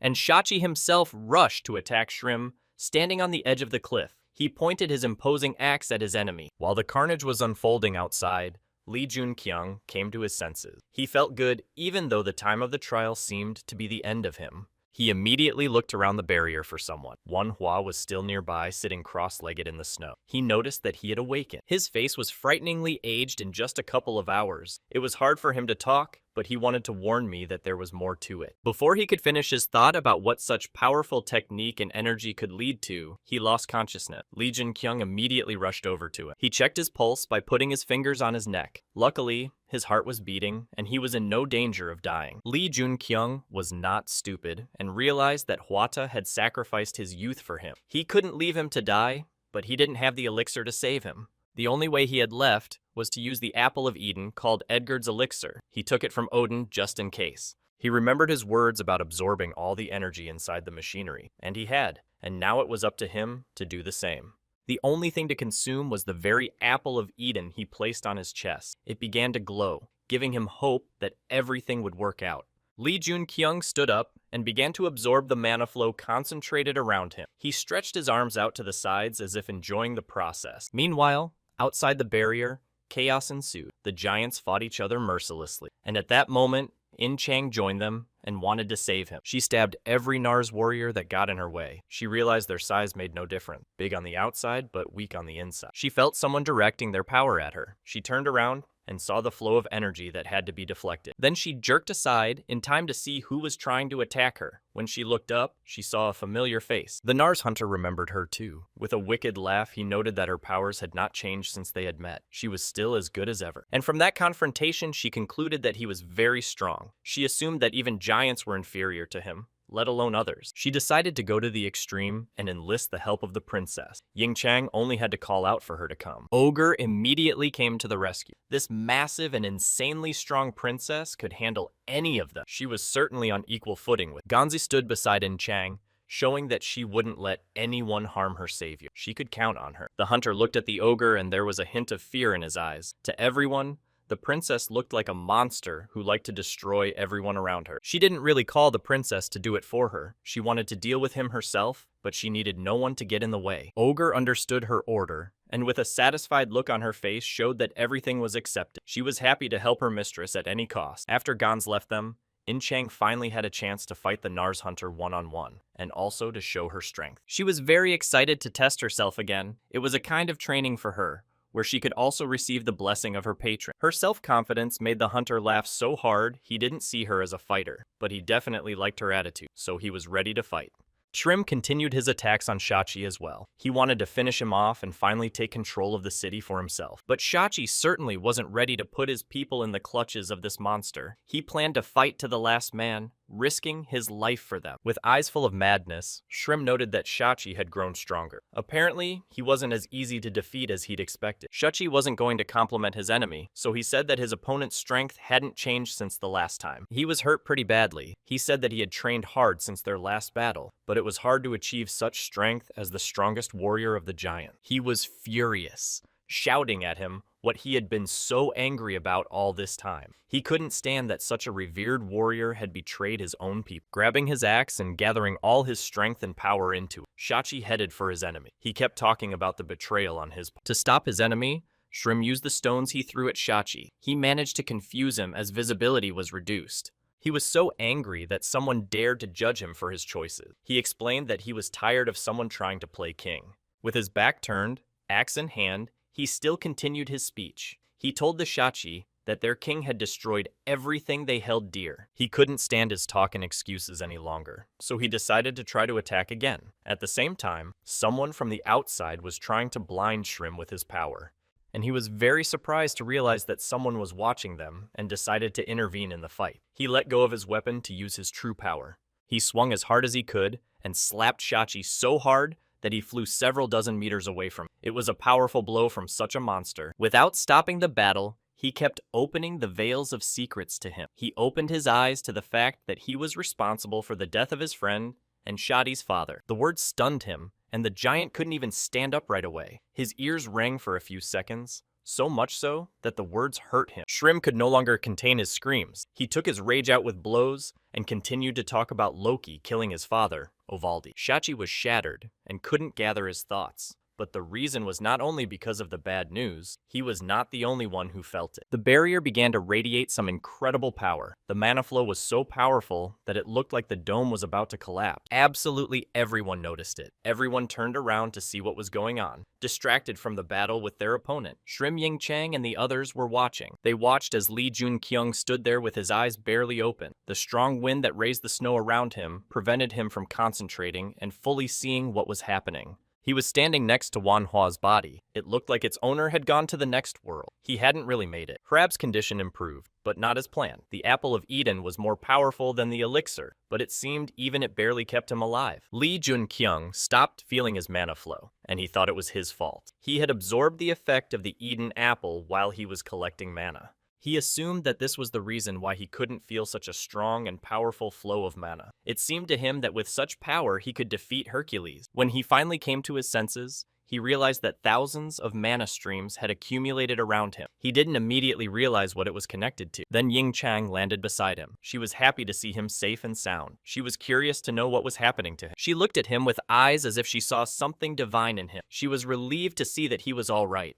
Li Jun-kyung was puzzled to learn that the fallen angel despised him. He managed to increase the mana flow and raise Hyunmu's level, which cost him dearly. The giants turned their attention to him, and realizing that they were facing a man, decided to attack him. They were confident of their strength against ordinary people. He saw that the giants were rushing towards him at full speed, killing others in the process. Without thinking, he immediately called for his assistant, Hyunmu. The familiar was eager to do his master's bidding. The first thing he decided was that he would need to take out the giants that were coming towards them. But the request was a little different. He only needed to carry Manhwa to safety. Hyunmu noticed that he had become a little stronger. When Li Jun-kyung decided that Manhwa was fine, and no longer needed to worry about him. He turned his attention to more pressing matters: the battle. He sought to help the giants of Utgard. His help was needed first and foremost by his new acquaintance, who had taken command of the army. Shrim grabbed Shachi's shoulder and pointed his golden fist at him. He aimed to finish him off and then go deal with the king. But it wasn't to be. No sooner had he brought it to his enemy's face then he was immediately hit back. With all his might, Lee Jun-kyung slapped him hard. The blow was as powerful as if it had been delivered by a giant other than a man. Shachi didn't immediately realize what had happened because he had closed his eyes at the noise. He saw Lee Jun-kyung in flight. Without the slightest clue, he was surprised that he had become incredibly stronger than the last time they had met.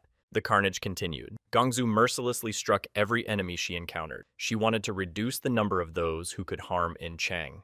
Jun-kyung decided it was time to let their beast loose, so he let Fenrir do as he saw fit. He immediately bared his teeth and turned into a wolf. When he came across the three Nars hunters, he offered them a verbal solution, or in battle, but first they had to talk. They stood there with a look on their faces, as if they didn't understand what they were talking about. It was clear that they did not allow the idea of solving the case with words instead of fists. The main one of them first decided to wonder who was in front of him. He had seen him on the battlefield as he felled Shrim, and it was unreal to a mere human. Lee Jun-kyung couldn't take his eyes off them. He knew not to underestimate them since they were all heroes, and the two behind them were as strong as In Chang.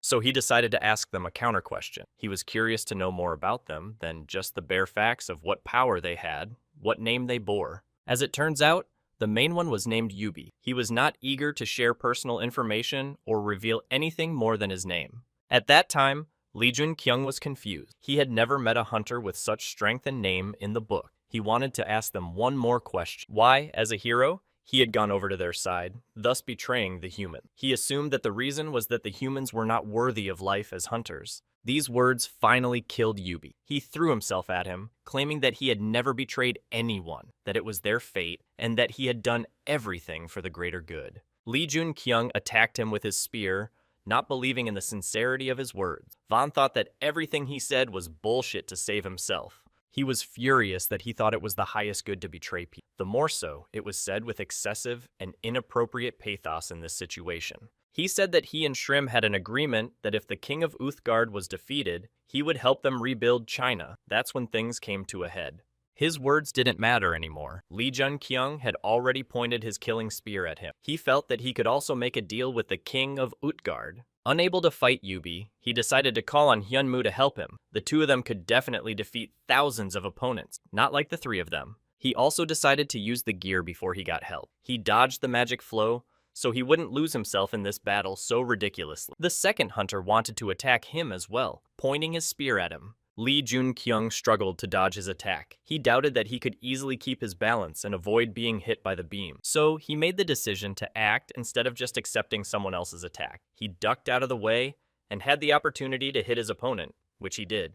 Yubi continued to answer him. He claimed he would never have sided with the king of Uthgard. He had killed many people because of the infection. Lee Jun-kyung realized that he was talking about the incident that happened after Manhwa's death. It explained why there were so few survivors, and the hunters had left. And still, despite this information shared by the hunter, Lee Jun-kyung didn't forget that he said it was for the sake of restoring China, but betrayed them. Yubi's veins were popping from anger. He couldn't hold back his anger because no one wanted to understand him. He insisted that he had never betrayed anyone. Since Lee Jun-kyung didn't know much, he had to defeat them first. He wanted to do it quickly, so he proposed to attack. Shrim and Shachi were still at loggerhead. Shrim told him that his father had noticed that the chief was up to something. He wanted the lands of Jotunheim. Shachi listened to him very attentively, as it was very important to him, but he couldn't understand what he was getting at or what he meant by what they were up to. He shared that he planned to clear the land and make it for the giants. He wanted to destroy all creatures except them, and his father was trying to stop it. Those words made Shachi so angry that his teeth began to grind. He didn't understand why Shrim had kept it from him all this time and only said it now. He pointed his fist at him, eager to end it all and then deal with these problems, and Shrim was clearly not expecting an attack at this point. But when he received it, he also began to beat his opponent. They fought for a long time, as each had a grudge against the other. Emotions accumulated inside them.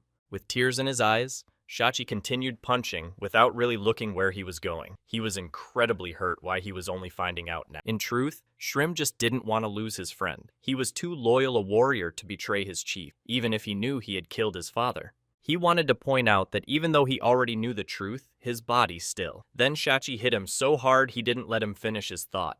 Shrim did return, and finishing his sentence that his body spoke for itself, he hit him back with his powerful fist, and then he passed out. After that, he took his opponent in his arms. He had no intention of sending him to the next world. He just wanted him out of the way. He moved his body to a safer place and advised him to sleep until it was over. Without it, he had a better chance of winning. Suddenly, someone called out to him, asking him to stop. Then he turned slightly and saw many hunters lying in the snow. All of this was the handiwork of the one who called him. Lee Jun-kyung looked at him with a smile, anticipating how he would deal with his enemy. But this behavior didn't scare Shrim at all. It only made him laugh. He was very curious to see how the man stood up to him. He looked at Lee Jun-kyung, realizing that he was a special person who was probably stronger than Shachi, and he liked that. Moreover, he equaled the forces of the hunter with the forces of Loki himself, whom he considered an incredibly strong and dangerous opponent among giants. Adopting a confident posture, Shrim utilized his skill of determination and was ready to do battle with only an unusual opponent. He'd been saving that power for the last resort, namely a battle with the king, but there came a time when he needed it. There was nothing to be done, and without letting him prove himself, Lee Jun-kyung used an ingenious move. He simply didn't fight, and decided to surrender right away. That statement stunned Shrim. He hadn't expected it to be so simple. A drop of sweat ran down his face, so nervous was he. In-Chang was also very surprised by this decision. They had not discussed this possible outcome with him. She didn't even think he would do that. He held out the healing elixir and sachets to Yubu. He had no words to say. He didn't think that after all this time, he would do such a good thing. Lee Jun-kyung told him to drink this to heal himself. His face was so happy, as if he was coming out of the battle victorious. Yubi was very grateful to him, but didn't understand why he decided to be so generous and help his enemy. At that time, Lee Jun-kyung decided to announce to everyone that he no longer had a reason to fight. In doing so, he answered the mute question of the other. The Utgard commander was out of action, which meant that the battle was automatically lost. But to avoid admitting it, he decided to surrender. And what's more, he understood the reason why people chose to side with the Nars. That day he analyzed everything from the inside and drew his own conclusion. And so, as an ordinary mercenary from the city of Uthgard, he had every right to leave this battle, and whatever happens afterward is no longer important to him. All that speech he'd made didn't seem to hurt Shrim in the slightest. He was just glad he didn't have to fight such an opponent. He took it differently than expected. He simply accepted his surrender, but he didn't plan to end the battle. The giants from Nars were already happy that they had managed to defeat the enemy and gain the long-awaited victory. They all shouted with delight. The giants of Utgard, on the other hand, did not appreciate this turn of events. Their battle seemed pointless, given the way it had ended. Shrim ordered his men not to touch Lee Jun-kyung. It was enough for him that too many ice giants had already fallen in this massacre. Turning to the three hunters, Lee Jun-kyung told them that he would continue to watch their exploits, because he hoped they would not fail. They admired his confidence. Their confidence in him grew very much, and they were even willing to introduce themselves to him. And after all of this, Shrim continued to give his army installation. They planned to move on Utgard and send King Loki to the other world. His people were highly energized. They had been preparing for him for a very long time to finally achieve their goal. So far, they had succeeded quite well. After receiving the displeasure of his fallen angel, Lee Jun-kyung didn't realize what he was doing wrong. He thought it was because of Loki's name that he heard. When Shrim passed him, he asked why he had really decided to retreat, but he reminded him again that he was just a simple mercenary. And then Lee Jun-kyung decided not to miss the opportunity of his gain. He offered him his help for a good and Shrim, of course, did not miss his chance, so he gladly agreed to the proposal. He was happy to work with him. In-Chang was so worried about him that she asked him every second if he was okay, or if there were any problem. With a rather sly look, he asked her about what problems she might have observed during this time, why he was so disturbed. He repeated to her what he'd been saying all along. They weren't on either side, so they could easily speak for the other giants. They had already achieved the goals they set when they went to China. On top of that, he even managed to raise Hyunmu's level. He relied on the other hunters he could trust, Yubi Guanwu and Jungbi. They could help the remaining people in Utgard. It was the best outcome. And then, Ying-Chang revealed his train of thought and began to understand what he was getting at and why he had made such a sudden decision for everyone. In the end, the Nars attack went smoothly. Even though the city was on fire, it could have been a good thing for Lee Jun-kyung and his company. Many humans lost the battle to the giants. Because the Nars retained their strength with little or no fighting, they easily infiltrated the city. Lee Jun-kyung was sitting next to Manhwa, waiting for him to come to his senses. Lee Jun-kyung sat beside Manhwa, waiting for him to come to his senses. As he looked around, he began to lose consciousness again. He felt so bad when he realized what had happened, his face suddenly turned pale.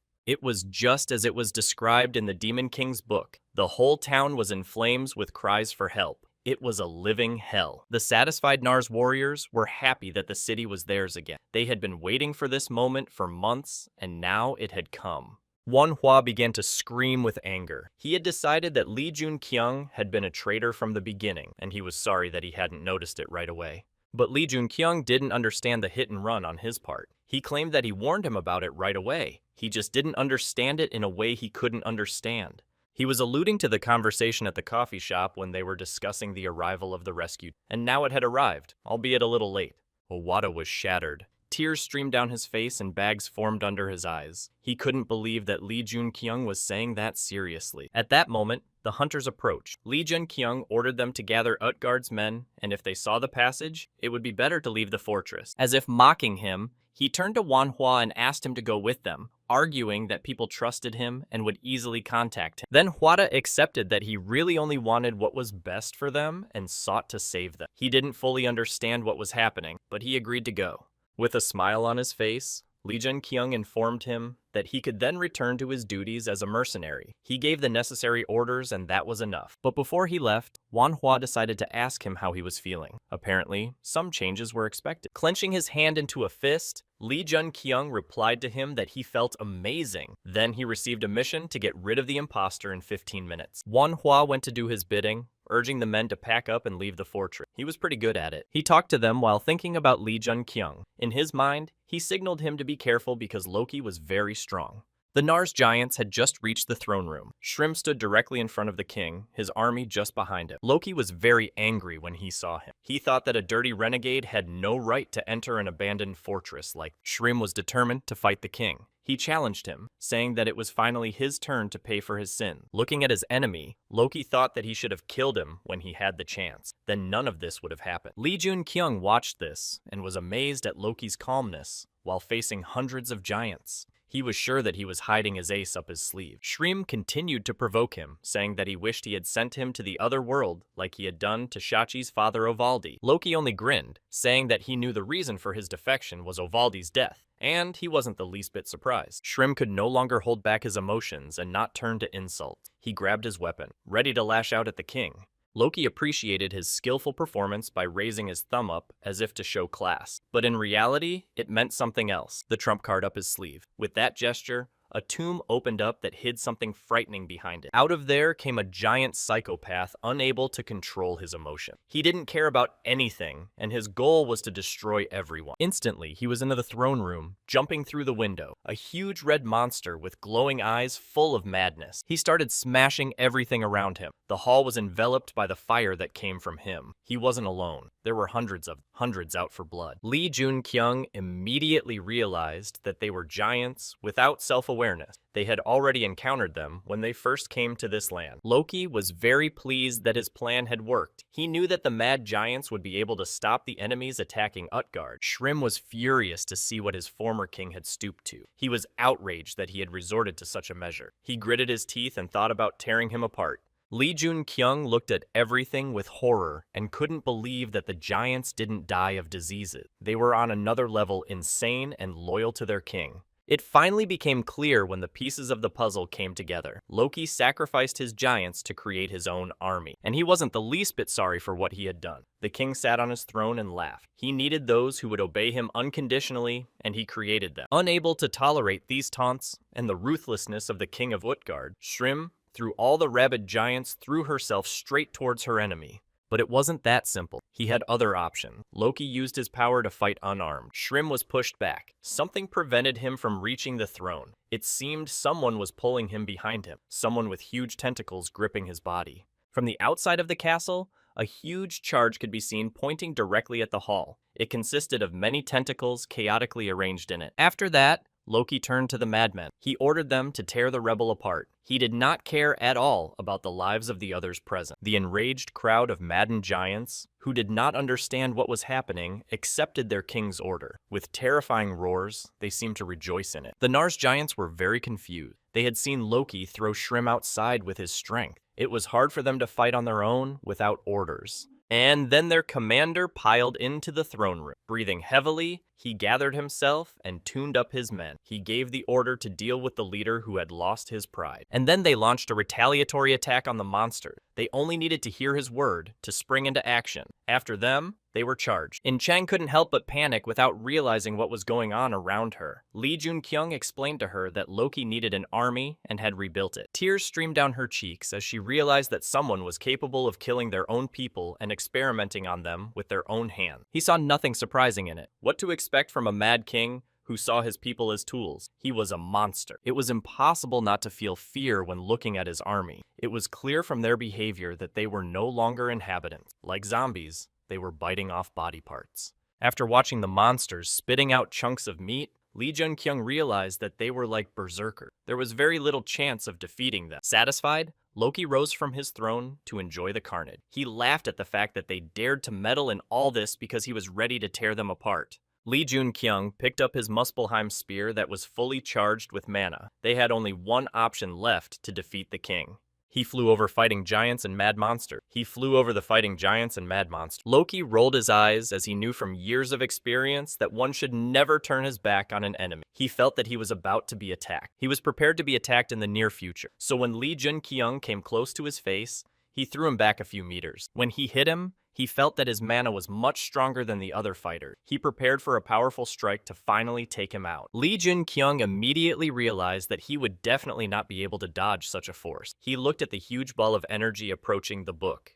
And then, out of the corner of his eye, he noticed on the other side two murderous streams that were coming at him at an incredible speed. Loki was very surprised to encounter someone who was capable of suppressing his release. He wondered who he had to fight. Suddenly, he entered the throne room. Shachi could barely stand on his feet, and his face was as pale as if he had come from the dead. His veins were just bursting out of his body. Lee Jun-kyung saw him and immediately tried to call out to him. He knew that he couldn't be here in his condition. He wanted to help, but he couldn't. Trying to squeeze out a smile on his face, Shachi barely informed him that he was leaving the giants to him. As he said his last words, he first fell to his knees, then his face sank to the floor. His strength had finally left him. Even Shrim, though he was in charge of the Nars, couldn't contain his emotion. When he saw his friend lying on the floor, he rushed to him, screaming. Loki had no feelings about the sight. He merely noted that after the battle was over, he would turn Shachi into his soldier. Realizing that their battle was reaching a stalemate and that there was less and less chance of getting out of there alive, Lee Jun-kyung decided to call on Fenrir for help.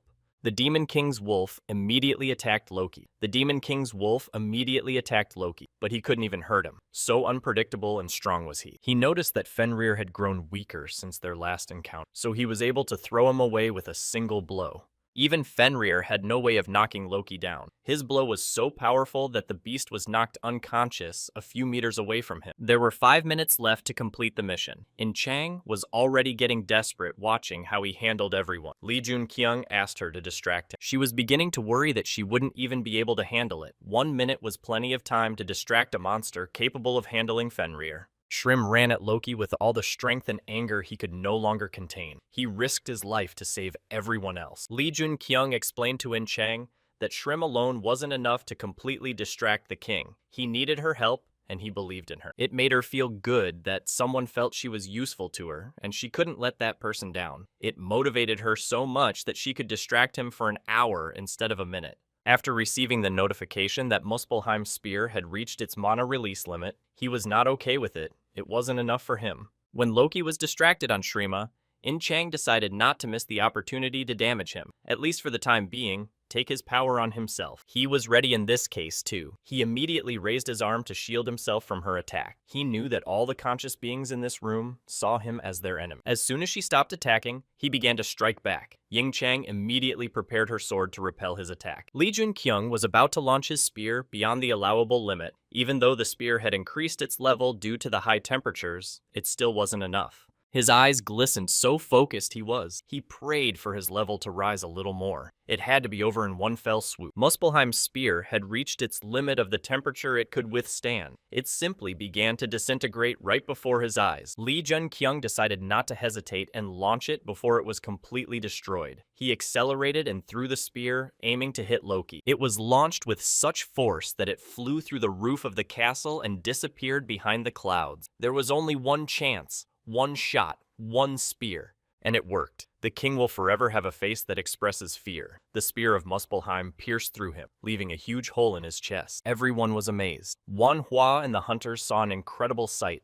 For the first time in so long, they saw the sun that had disappeared during the Ice Age. The people of Utgard have finally found peace. Lee Jun-kyung gained new achievements by completing the mission. His connection with fire has only grown stronger. In the blinding rays of the sun, Loki died. The king and his castle were burned to the ground without leaving a trace. It was a most satisfying ending. The maddened giants who obeyed Loki were sent to the other world by the Nars. They were released rather than destroyed. The four chiefs gathered around the ashes of the castle. In fact, the battle was not yet over. Shrim had promised Yubi to keep his promise to help rebuild. Yubi was glad he had been right and had trusted the giant for a reason. He knew that he would go back on his promise and fulfill it. Then he turned to Shachi. There seemed to be no more enmity between them. After the king's death, they could communicate again as in the old days. But Shrim had other plans. He asked Shachi for something that surprised him immensely. His request was to send him to the other side of the world. He felt a sense of guilt. Despite a good reason, he had betrayed his people and their blood was on his hands. His vengeance had been fulfilled, but it was not enough. Looking up at Shachi from below and sitting on his knees, he only asked to spare those who were on the Nars' side. He did not want his people to perish. Shachi's gaze was filled with regret for Shrim. He'd hated him in the moment, ready to tear him apart. But now he was looking at another giant. And though he no longer had the will to end it, he couldn't do otherwise. You can justify a lot of things, but betrayal deserves to be punished. After that, he went to the roof of the castle to silently gaze at the view that opened up to him. The snow-white mountains could not help but soothe his troubled soul. Lee Jun-kyung looked at him and couldn't understand why he hadn't spoken to him since the moment everything was resolved. He thought he hated him. Shachi threw him an unkind look at first, but then smiled, thanking him for helping him make the right choice. Looking at the good-natured giant, Lee Jun-kyung was glad that he had not disappointed him. Moreover, he had succeeded in saving his men. Jungbi found something to do to help people carry heavy things. Because of his strength, he could carry whole trees, which helped in rebuilding the city.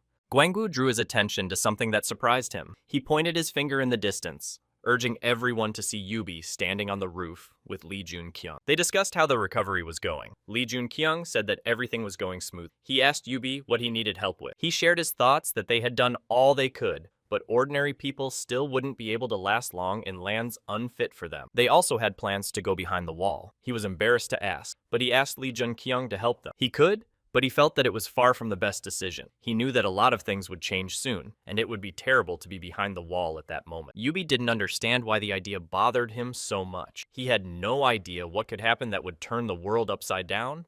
Lee Jun-kyung didn't explain, but only reiterated that going behind the wall was a bad decision. He advised them to stay here since the whole world would soon become a gateway. Then Yubi exhaled heavily, saying that there would be difficulty. They simply wouldn't have enough food. Besides, the cold would kill them. And after that, Lee Jun-kyung held out a Puramora monster to him. They could be used as food. They were unpalatable but could grow quickly in any environment. Pointing to a mountain of them, he added that they could be fertilized with the bones of monsters so that hunger would not be a concern. Yubi was amazed at his knowledge, but Lee Jun-kyung ignored his surprise. He hadn't forgotten the second point. He had an idea on how to solve the problem related to the cold as well. Yubi was glad they had someone who could help with that. He was so grateful that he promised not to be indebted next time. At Lee Jun-kyung's tent, he met with Shrim. Tom liked that he got to see a special person again. He wondered how the new leader of the Giants was doing. He advised him to ask Shachi that question himself, but he decided that he would not want to see his enemy in their territory. The hunter didn't agree with him completely. He thought that even as enemies, they were still kin to each other, so he didn't see a problem. Ashrim said that after spilling the blood of his people, he could not become a leader, so he rejected Shachi's offer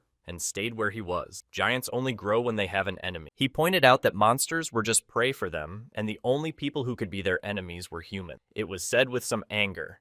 At this moment, Lee Jun-kyung felt a lump in his throat. A drop of sweat was dripping down his face, and these words scared him a lot. This was definitely not a good thing. He replied that it was their fault and there would be heavy losses in the future when they became enemies. Shrim agreed and expressed his respect for the people who had helped them. As it turned out, the purpose of Lee Junkyung's visit was to learn from them what the hunters still hadn't been able to do.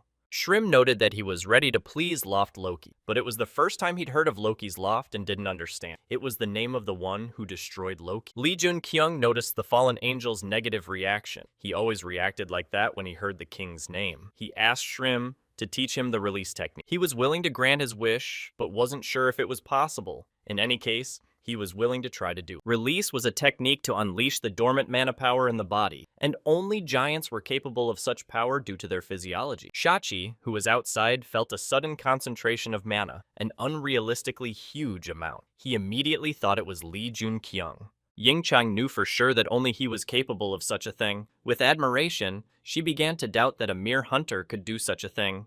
And he stood still, concentrating on his own body. He tried his best to unleash his powers, which had not fully unfolded in him. He looked at Shrim with burning eyes. He was filled with confidence and declared that he had much more mana than he did. It didn't hurt Shrim at all. On the contrary, he was delighted that he was able to teach him. He had thought it was impossible until recently. Lee Junkyung put on his jacket and went to the cliff to look at Utgard from the outside. He was sorry to leave this place, but time was running out. He looked at the castle and thought of Loki, the foolish king who used his giants and experiments to build an army. About the famous Trash who used the knowledge of Chinese hunters to turn giants possessing liberation into mindless machines. However, he didn't understand how he controlled them. Despite his power, he couldn't have thought of it on his own. That meant someone was helping him. He remembered hearing from passers-by about intruders who had come to the fortress and left without doing anything. He thought any outsider could have been a demon king. But if his hunch was wrong, there was only one option left. That stranger could be the Black Hood.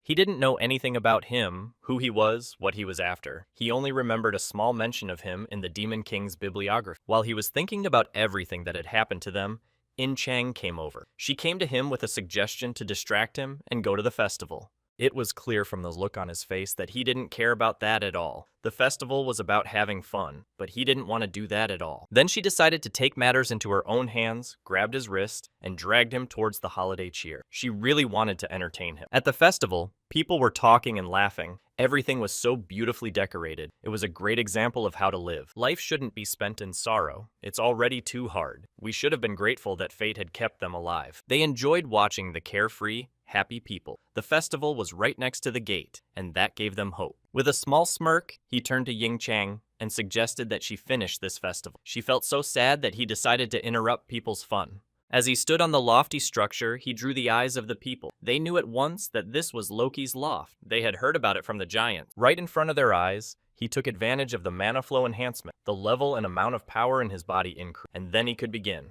A flame formed around him. His face changed, and his eyes turned red. It seemed that the demon in front of them was not Lee Junkyung, but a real demon. The hunter's hair stood on end when they saw what he was doing. For them, such a technique was impossible. At least they thought so. Ying Chang smiled. She knew he was doing what was right. She was proud that she had the opportunity to work with him. Shrim, watching him from afar, was also delighted. It was a pleasure to teach him and to watch this marvelous boy. And that's when they all gasped. Something incredible had happened that they had never expected. The sun appeared in the sky. It was clearly the handiwork of Lee Junkyung, who was looking up at the sky, stretching his hand upwards. Due to the influence of the stone, he had formed a faint dragon heart.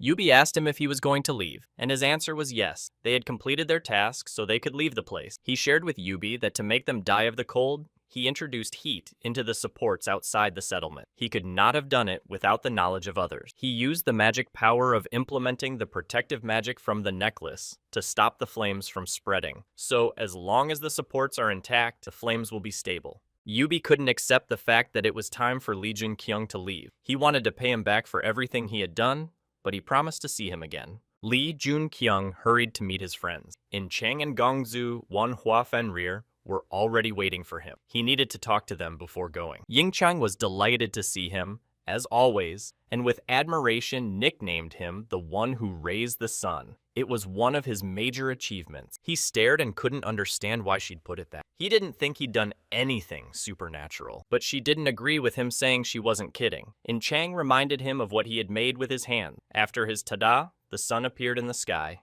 He was very uncomfortable with those words. She wasn't sure why they'd gathered there. She didn't know if they really needed to leave already. Junkyung knew she had a very kind heart. He explained that he made sure they had food and could keep warm even after they left. A little while later, he called out to Fenrir. He immediately understood without words what was required of him. He turned to the wolf so they could ride him. He turned away from them and looked at Yubi out of the corner of his eye. He believed that the next time they met, he would be stronger than he was now. And he knew that Lee Jin-kyung was giving him mental signals because he was also hoping for the next time. He still wanted to repay his debt. They walked through the mountains for several hours. When evening came, they decided to make a fire so that Fenrir and Manhwa could sleep and regain their strength. Ying Chang didn't go to sleep. She wanted to talk to him. She said that although the trip had been stressful, it had been good. Looking up, he thought, he decided that he would never want to go through that difficult journey again. Ying Chang couldn't believe he really thought that. She giggled, saying that she hadn't heard him make such jokes in a long time, and asked the princess if she appreciated them. Lee Jun-kyung decided to move on to more serious things by asking her how her internal cultivation training was going. She knew the difficulty of learning it. She shared her progress, saying that she had discovered a clue for inner cultivation and mana flow, but she had to hurry. He wanted to remind her that there was too little time left, so he decided to bring it up. The dragon's heart continued to charge, and despite his reluctance, increased his strength and development. Everyone was getting stronger, which meant changes were coming. And the monsters were certainly no exception. They were also increasing their strength. The whole world was changing, and China's mana saturation was just the beginning of the disaster. She broke into a sweat when she noticed that he abruptly stopped talking and responding to her speech. She saw something that scared her, but she needed him. When he came to, distracted from his thoughts, he didn't realize what had happened. He didn't notice that something was wrong with him, and Chang was pointing somewhere. When they turned around together, they saw something that caused them anxiety. There were new problems to be solved. Mount Baektasan was in flames. They had to go there immediately and save the people before something terrible happened. The goblins reached the village and began to establish their order there. They thirsted for blood and attacked the humans. The residents didn't know how to behave. Everyone panicked and became hysterical. They were not prepared for the monsters to find them. The man guarding the king of the mountain took responsibility for the people. He ordered everyone to pack up and get the hell out of there. The hunters stood in defense of the humans, giving them persuasion, while they repelled the attack of goblins, suddenly attacking their settlement. They pierced the bodies of monsters and separated their body parts, doing everything they could to give people a chance to run to safer places. They held out for a few minutes until the flow of goblins ended. They hoped that all their men had managed to run into the courtyard. The hunter suggested they descend Mount Baektasan while they had the chance. They needed to stop the monsters coming towards them. Their plans changed abruptly when they saw something that scared them very much. They had never had to face them before. The mad giant stood staring straight at them. They knew immediately that there was something wrong with him as they felt a huge concentration of mana around him. They had already accepted that they would have to risk their lives to save the others. They didn't want to, but it was their duty. The giant pointed his gaze somewhere to the side, and it was obvious that he was not happy with what he saw. But he had no choice. Fenrir came to their aid. He easily took the monster down to the ground. He clutched at its face, not letting it get up. At that time, the hunters were amazed at what they saw. The wolf was familiar to them, but it was hard to believe that he had decided to help them. The guys approached the hunters and asked if they were all right. They really hoped that they had arrived in time and that there were no casualties yet. The hunters were insanely grateful to them for saving them. They could not have done it without them. They were very touched that even the wolf had protected them. But Lee Jun-kyung wondered where Unyo and the mountain master were. He didn't partake of their presence in this place. The hunter reported to him that she had gone to Heaven Lake Village to seal the mountain master there. Hearing this, Lee Jun-kyung told In Chang and Wanhua to take care of the place while he dealt with other problems. He could rely on her. Meanwhile, the angry mountain master stood in front of Unyo, grinning his teeth at her. He didn't want to be sealed in the Heavenly Lake Village. She looked at him with fear. Holding the sword in her hands, she realized she had no other choice. She tried to calm him down, but he wouldn't give in to her. With all his might, he swung his huge clawed paw at Unyo. She was ready to wound him with her weapon if he got too close to her. Tears welled up in her eyes. She couldn't bear the pressure, because it was already hard for her to make this decision, so she did it by force. She swung her sword, hoping to stop her king's attacks even though she didn't want to hurt him. He was so angry that he threw her backwards with one blow. So strong was the wave that she lost her sword, which had fallen out of her hands during the flight. Shattered, she barely got up from the ground. It wasn't the fact that she'd fallen and blood filled her mouth that hurt, but the betrayal of him. She appealed to him, saying that since she grew up without parents around him, he became like a father to her, and she could not raise her hand to destroy him. The tiger postured, ready to attack her again. He didn't care what she said. He felt threatened by her. To get things resolved so she didn't have to do this, she stood up with her legs spread and her arms out to the side so he would have a chance to finish her off. She sobbed with despair, too tired of this responsibility. She felt insanely sorry for him, so she was ready to sacrifice herself. But the king of the mountain had no intention of pitying her. He swung his paw with all his might to put her out of her misery. She squinted so she wouldn't see it. But when she heard the noise and didn't feel any pain, she opened her eyes full of tears. She saw Li Junqiang, Jun. She had already resigned herself to the fact that the day she would go to the next world had come. When she saw him, she couldn't hold back her tears. She didn't even hope for it anymore. The mountain master did not calm down and continued to attack them. Li Junqiang quickly reacted and picked her up to carry her to safety. There, he noticed that she had changed. But the most important thing was what had happened. She mentioned a man dressed in black. With tears in her eyes, she told him that after meeting him, the master of the mountain had changed, and Paektusan had transformed into what they could now observe. When he heard about the man in black clothes, he immediately thought of Black Hood. It wasn't the first time he had thought of him. Coming to his senses, he wanted to hear the rest of the story. At the very least, he needed to know where the man had gone after that. Yinyo said it all happened a couple of days ago when a man in black clothes disappeared. She thought it was his fault that all this happened. They didn't have much time to discuss anything. The first thing he wanted to do was to subdue the master of the mountain, who would not give up. When he turned away to head towards him, she shouted after him that it was impossible that they couldn't do anything to him. They had already tried many things, sealed him up and pulled the demonic energy out of him with an exorcism, but his energy was too strong. Then Li Junqiang turned to her and clarified that the only option was to send him to the other world. She had come to that conclusion a long time ago. Taking his recovered spear in hand, he sent her to rest. She had another way to end this mayhem. He pointed his weapon directly at the predator's muzzle. Everything around him began to glow with explosions of fire. It only made the king angrier. After all of his attacks, the mountain master still stood firm as if nothing had happened. His strength was unbelievable. Inyo was surprised that he had become so strong in such a short period of time. It was as if several years had passed. Li Junqiang had no intention of giving up, so he tried to attack him again. This attempt was much more successful as his spear pierced the beast's chest, and he felt such pain that he couldn't contain his roar while continuing to growl with anger. Inyo's heart broke at the sight. She was so reluctant to leave him. Her screams were as heartbreaking as if she had been stabbed with a spear.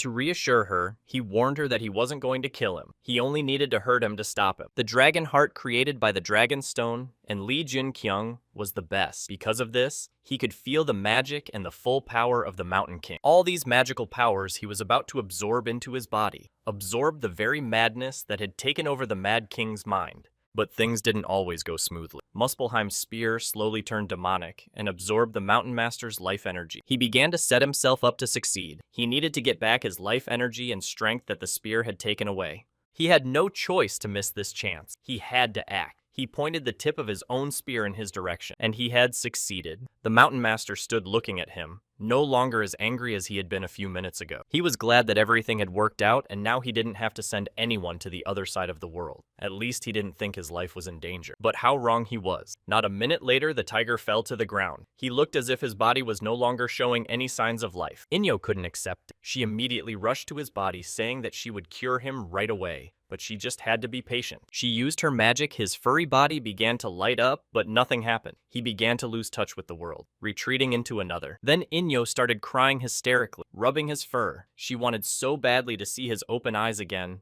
but she couldn't. When she realized that there was no way to get him back, she began to apologize to him for what she was about to do. Tears ran down her cheek, and then he showed up. Fenrir brought Manhwa, who could find a way to change everything and bring their king back to life. He was incredibly relieved to realize that it wasn't too late, and he was too late. He was the only one who could help in this situation. And so after his miraculous hands, the master of the mountain lay on the ground as if nothing had happened. It was as if nothing had happened to him. Approaching him, Li Junqiang was surprised that it had worked. Not so long ago, he had seen his body practically lifeless, and now he was unharmed. Even though he was released from the madness, death still wouldn't let him go. Li Junqiang decided to find out about the man in black and what they were meeting for. It didn't make sense in his mind why a mystical being like him would choose to meet such a suspicious person and why he would accept this power. The master of the mountain was ready to tell him everything, but not in a hurry to go into all the detail. First of all, He was concerned about Unyo's condition. Lee Jun-kyung informed him that she was fine. However, she was very tired, feeling incredibly stressed. She was so worried about him. Meanwhile, she was talking to Manhwa. He told her that he had only healed the king's external wound, and that his internal injuries were too serious to treat. She was overcome with panic again. When she heard that the king of the mountain was still in danger, her heart began to beat faster, as if it were about to burst out of her chest. The king of the mountain knew that Lee Jun-kyung was aware of what awaited him, so he asked if his offer to take Inyo with him to Korea was still valid. It was clear from his look in his eyes that he wasn't one to back down. He felt incredibly responsible for her and was ready to protect her. Then the beast calmed down. He believed she would be in good hands who would take care of her. He said that the man in the black clothes had a familiar power.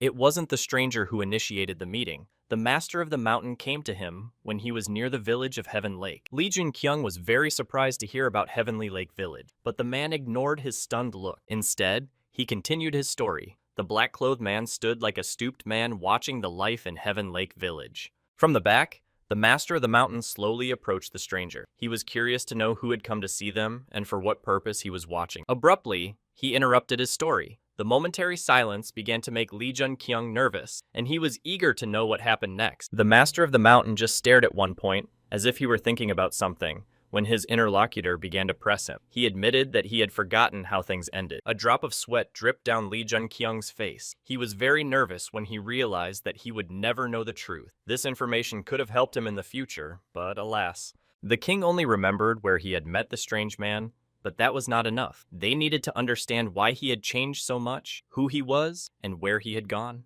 Meanwhile, Ying Chang decided to address the people by giving them two options to choose from. They could lean towards absolutely anything they wanted. The first option is to rebuild their celestial lake village. It will take a lot of energy and time, but they will be able to continue living there. Her second option was to go with them to Korea. They would need permits from the government and organizations, but they would be safe.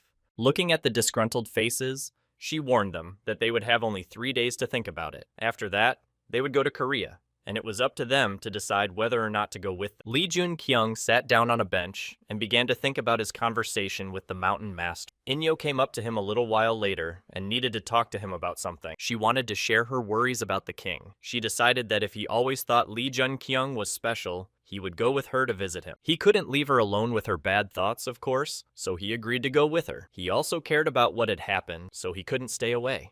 When they entered his chambers, they found only his lifeless body. Inyo had gone a little ahead, so he knew about it immediately after her scream. She begged him to wake up, used magic, but it was no use. He was a very important member of her family. Sometimes they behaved in such a way that she considered him a friend. Her eyes filled with tears. As she sobbed, she talked about how he was more than a friend to her. He was like a father to her. She was madly grateful to him for everything. Lee Jun-kyung felt pity for her as he watched the scene. He felt uncomfortable being there because he didn't know how to comfort her. A few minutes later, the mountain master's body began to illuminate. This magical power began to fill the cave and go beyond it. Seeing their lord's soul released, the villagers immediately made a synchronized bow. They respected him very much and could not bid him farewell otherwise. After they got up, they found that all their recent buildings had been destroyed. The fence and special structures had all fallen down as if after a hurricane. And then they finally made up their minds about the choice Chang had made. They came to the conclusion that they would come back later and rebuild. She gathered hundreds of reindeer on which they were to travel. As usual,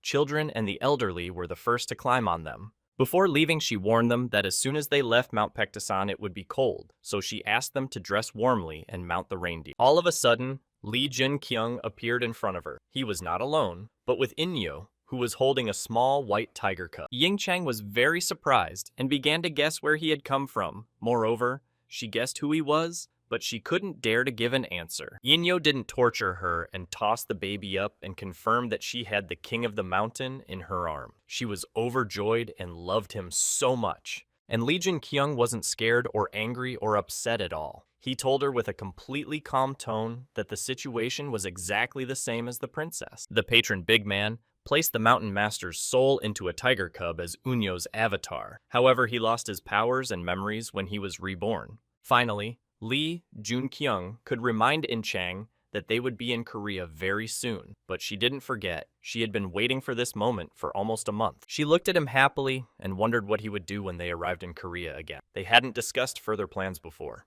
Then he thought for a moment as he realized that there was a lot to do. He just couldn't figure out where to start listing them. So much was piling up. Suddenly, he remembered one very important thing. He picked up the sword Inyo was supposed to keep and looked at it, thinking about how to present it. Ying Chang was delighted to find a new weapon in his hands. She thought it was a magic item because the magic power emanating from it was unbelievable. He was very grateful to Unyo for not only looking out for him, but doing a tremendous job, missing the intrigue. He shared with her that it was a gift. When she heard it was a gift and thought it was for some girl, she was furious. She went back to wondering what he was going to do when he arrived. She couldn't stand it and shared her speculation about the woman for whom the object was intended. He laughed a little, so he decided to mock her. She didn't like it because she took all his words seriously. She turned around and headed in the opposite direction, to where something incomprehensible and unknown awaited them. The people stood there not knowing what to do next, as they had never had to face this before in their lives. The hunters stood there with their eyes bulging. A wall opened up in front of them, and they didn't know what to do about it. They had to wait for action from knowledgeable people. Lee Jun-kyung stood right in front of the gate. He had already gone through it when they came here, but there was a problem. He remembered that Sung-gu had promised to open the wall once a month. He thought it would be a waste of time to wait another month, so he decided to do it himself without the biv rest. Just asked everyone to step back. Aiming all his strength and power at the wall, he tried to open the wall. He thought that he had already gained enough strength to accomplish this task. He tried for several minutes, but nothing worked. He decided to try using the mana flow and the dragon heart that had absorbed the tiger's power.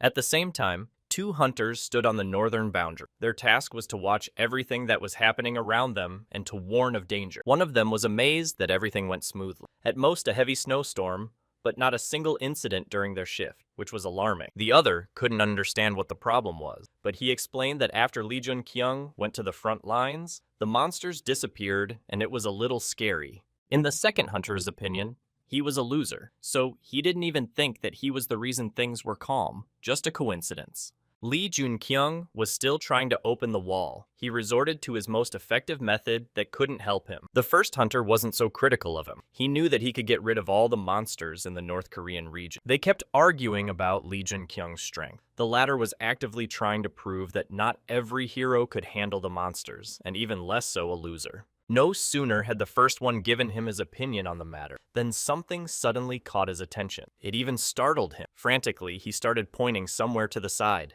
A few seconds later, the two of them were staring at the barrier. They immediately broke into a sweat when they realized that someone on the other side of the barrier was able to open it. The wall began to change thanks to Lee Jun-kyung, who had been trying diligently to enter it for half an hour, and he succeeded. After all the stress he had been through, he and In Chang decided to go to a coffee shop together. She was more excited about the delicious hot coffee than ever before. She missed it so much. They sat at a table across from each other and giggled until a hunter he knew from the tower came to Lee Jun-kyung. He came to him to report the situation. At Lee Jun-kyung's request, they gathered all the people who came with them in the auditorium. However, he had a question about who all these people were and what they wanted in Korea. Seeing the surprised and frightened face of his comrade, he explained to him that these people were citizens of North Korea and could be trusted completely. They would not bring any evil. But instead of calming down, the hunter panicked even more when he realized that the North Koreans had managed to survive. It was thought that the outside world had already been destroyed. But Lee Jun-kyung, realizing what he was getting at, confirmed his guess and pointed out that they were all hunters. Otherwise, they would have had very little chance of surviving in such conditions. The direct confirmation stunned him. His eyes bulged and his lips tightened, sweat pouring down his face as he was struck by the news of the North Korean hunter. A little while later, when all the people had gathered in the auditorium, Inyo came on stage with her assistant, who had previously guarded the master of the mountain. She looked at the reaction of the people and hurried to reassure them. She told them that they would have to be patient, but that they would be safe and comfortable. Her people were very grateful to her for her hard work and care, so they trusted her. They believed that a better future awaited them because of her help. And Lee Jun-kyung looked at her and thought that judging from her appearance, the curse had already been broken. At least he hoped so. The same terrifying power that had given her great strength by turning her into a child had finally left her, and there was no need to worry about anything happening to her. Without letting her finish speaking, he needed to have a little talk with her. He knew it might not be the best time, but he couldn't put it off. Inyo was very surprised because she did not understand the urgency of this conversation. Standing on the stage, she was embarrassed in front of the people who were waiting for her to continue. He didn't wait for her to answer, so he just grabbed her arm and dragged her away. The audience was angry with and shouted at him not to come back. The hunter didn't have much confidence in Lee Junkyung either. He was puzzled as he watched his chief being led away by someone who was unpleasant to him and the people. He wanted to talk to her to be sure of his speculation. As soon as he mentioned her appearance, she immediately said the curse was over. He was alarmed that she had not hesitated to give him the answer he wanted to hear, and she was going back to the auditorium right away. But he prevented her from doing so by grabbing her wrist again. He warned her that she might feel a little pain. His words scared her very much. Lee Jun-kyung decided to check the condition of her body with a mana flow. It was important for him to know that he was all right and he couldn't take her word for it. He began to focus and concentrate the flow of mana. At that moment, particles of magical power began to condense around them and everything suddenly began to sparkle. Inyo pulled her hand out of his arm when she had only a short time to wait. She was very indignant at what he was doing without asking. At the same time, he had time to feel one very important thing. She had weakened. He looked at his hand, which was trying to study her body,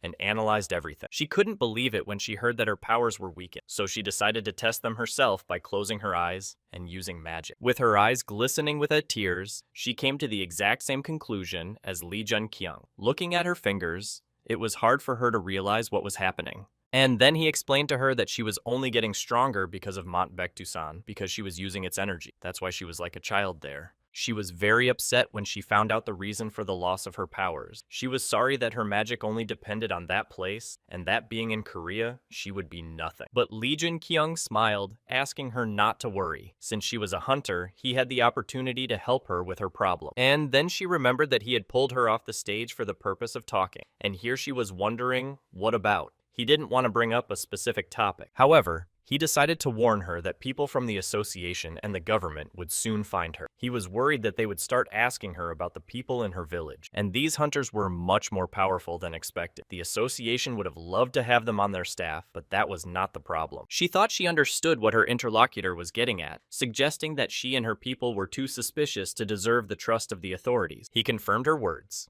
adding that it may come to the point where they are either thrown out of Korea or offered cooperation on their own terms. But the thing that scared him the most was the offer to join Asgard. He knew that Jang Hyojin might make his move, eager to get new strong hunters. To prevent them from making that mistake, Lee Jun-kyung thought of offering them an option that would be beneficial to both sides. It's up to them to decide.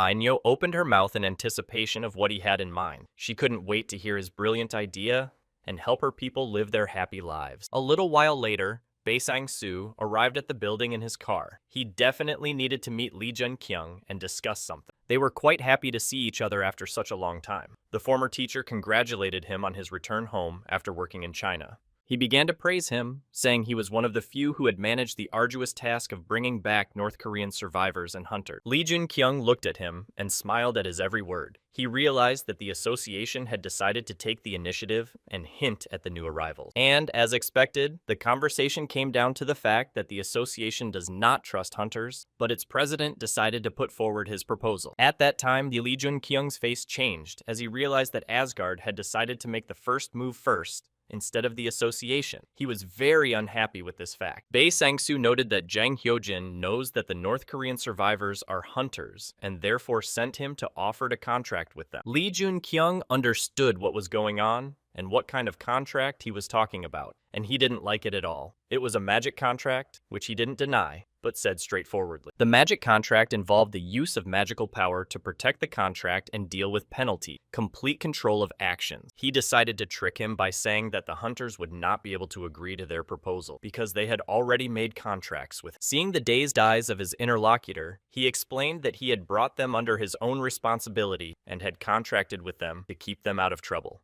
These words made Bae Sang-soo think for a moment. He didn't expect that this was possible and that they wouldn't be able to sign a contract. Unable to come up with a solution, he said that he would report the information to the president of the association and get back to them with an answer. We just have to wait. Lee Jun-kyung smiled smugly. He had at least managed to buy time. He was also curious about Odin's reaction to the fact that his plan had failed. In the meantime, The hunters had already settled in and changed into their comfortable clothes. Each of them was happy to try on his new green tracksuit. In addition to housing and costumes, they were also happy with the food. In the Heavenly Lake Village, they only had to eat potatoes, but this place was a paradise for them. Ying Chang agreed with them. She happily munched on the food they were served. Everyone was happy and satisfied. Li Jin-kyung thought so too, but he realized that it wasn't the food, but the fact that it was impossible to find a decent piece of meat in China. Ying Chang thanked him after eating and said it was great to spend her time like this, but she couldn't wait to get moving after a hearty meal. He suspected that she was so eager to hunt that he stood up from the table and said that when they returned, they would be as busy as when they were preparing for battle. As he walked outside, he looked at the quiet place and thought that it, like the rest of the world, would soon turn into hell. It was just inevitable. And knowing that, he decided he could rest in good conscience. The planet will end anyway, but there's not always time to rest. Before he could relax and let go of all his anxious thoughts, he saw something that made him sweat. His eyes darkened for a few seconds. In front of him stood an incredibly beautiful girl in a green suit. She was very surprised by his reaction and didn't understand why he didn't talk to her. She decided to take matters into her own hands and introduced herself as Choi Young-so. But she didn't get any reciprocation, only a moment of silence on his part. When he came to his senses, he asked her again what she had said. She had to repeat that she had told him her name and expected the acquaintance to be mutual. He'd already gathered his thoughts and repeated her name so she'd realize he wasn't ignoring her. He wondered how she'd hidden her presence. He began to cackle, not understanding why he couldn't sense her until she came close through the mana flow. He could sense any magic. He looked at her and imagined she was a monster, and he couldn't believe that if she were an enemy, he had every risk of dying at her hand. In order not to torture him, she immediately told him that it was her ability. Li Jun-kyung didn't want to go into details, so he asked her what she was here for. As it turned out, she wanted to know what he was going to do next. That is, she came on behalf of the people who were worried about the magic contract made with him. With a smile on his face, he reported to her that they planned to go to Seoul first. They had special business there. He thought about the fact that Odin was already aware of the contract, and since he was a member of Asgard, the hunters were relating to him as well. That was to his advantage. But Choi Young-so was worried about what would happen after they left for Seoul. She needed more concrete plans for what they were going to do as well. Again, he did not give her a clear answer, stating that afterward, they would have to fulfill their duties without specifying which ones. In doing so, he put her in a stupor. She was both angry and confused at the same time. She didn't understand what they were talking about or what was required of them. Without stopping to smile, he said he didn't mean anything crazy. With the power they had their own responsibilities that he wanted them to handle. She agreed with him, but deep down, she was angry that she hadn't learned anything useful. She agreed with him, but deep down she was angry that she hadn't learned anything useful. At that time, Choi Young-so hurriedly left. He stared in her wake, and his weak dragon heart stabilized. Stabilization was his new power that he had gained. Looking at his hands, he thought about how strong he was at the moment. The last time he'd used his strength was when he'd opened the wall, but he felt as if he had so much strength that he could defeat even Hercules in a state of madness. So confident was he in his strength. Again, his face broke into a smile. He looked away and rejoiced that he was definitely stronger than he was before the trip to China. Suddenly, a hunter fell at his feet and reported that a man from the association wanted to meet with Li Jun-kyung. He was a little alarmed, but when he entered the building, he saw him and was very happy about it. His first question was a friendly, "How are you?" because they could not communicate in any other way. Sung-gu was not confused and immediately gave him an answer, saying that he was doing much better than his interlocutor. They were always on the same page. Li Jun-kyung jokingly called him bald. It was his wish if he came back from China alive. He had been through a lot, so he wanted to say that. Sung-gu didn't take offense at all. He just grinned and said that he forgave him, but only for the first and last time. He didn't care so much because they had met. But Li Jun-kyung literally decided to get to the point right after that and asked why he had arrived so late, what the association had told him. Then he shared that the association had turned into a real madhouse, and most of the Asgard members had decided to return to Korea. This news stunned Li Jun-kyung. He couldn't believe that the hunters could do such a thing and just drop everything they were doing when their help was needed. Everything he told him automatically rang in his ears as it was too shocking for him. The special gate was a sign of the cataclysm. They gave birth to stronger monsters than usual, and therefore had more terrible consequences. This kind of gate appeared not only in Korea, but all over the world. Hunters from all over the world had to return home after raid. One of them had a premonition of what this would lead to, so he summoned all the heroes. Sungu shared that there was a conference in Asgard for a few days where they were discussing Lee Jun-kyung. They were waiting for his return, but alas. Looking down at the North Koreans talking amongst themselves, he added that they were expecting him alone, without a bag of jewels in the form of people. But Lee Jun-kyung looked at them and thought that they deserved to be called jewels since they could be considered a national power. And then Sungu continued his thought by adding that the main problem was that all these people were under the power of one person, Lee Jun-kyung. He explained that with the magic contract, they were loyal and obedient to him. After all, he had rescued them from China, where no one would risk going. Now they're in his custody. He also warned that he had made a lot of enemies because of it. Now he's under global control, because contract and guild are different things. But that didn't scare him either. He only concluded that he would have to deal with it on his own, but it wouldn't be the first time. He clarified that he was still a member of Asgard. Sungu decided that they had already endured a lot and it was not worth burdening him for the first few days. He congratulated him on his arrival home again and hugged him tightly. After that, they went out in public together and from the stage told everyone that they were in for one last ride, and that would be the end of their torment. Oddly enough, the hunters didn't appreciate it. They were ready to make hundreds more trips because they had spent a very lazy time eating, sleeping, and relaxing. But Lee Jun-kyung made them realize that this last trip didn't mean the end of things. Soon, they would all be busy with business, but in the meantime, it was time to rest. Topples, then they began to rejoice, telling him that they trusted him and were glad that fate had presented them with a man like him. Before he could listen to everyone, he was suddenly distracted by Sungu. He pointed down and asked him what was wrong with the woman standing there, but he didn't realize who he was talking about right away.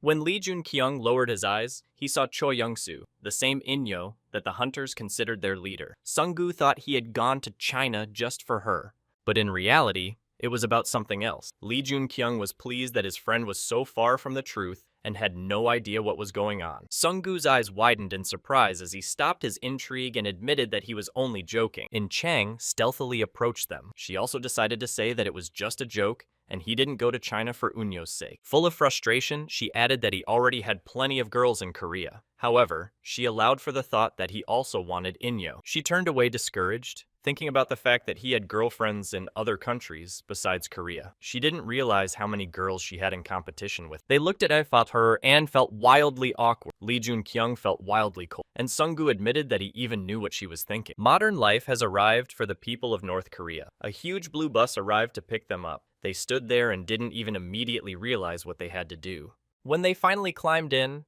they were surprised to see everything around them. They admired the buildings and the architecture of the machine, and everything was new to them. This movement of life was wild to them. They watched people run across the road as cars rushed by at unrealistic speed. They looked at all this with their mouths open and could not believe that this was really happening. In their village, there was no such modernity. Lee Jun-kyung stood and watched the hunters' reaction. He thought about the fact that they acted as if they had no water in their mouths and hadn't said a word during the entire trip.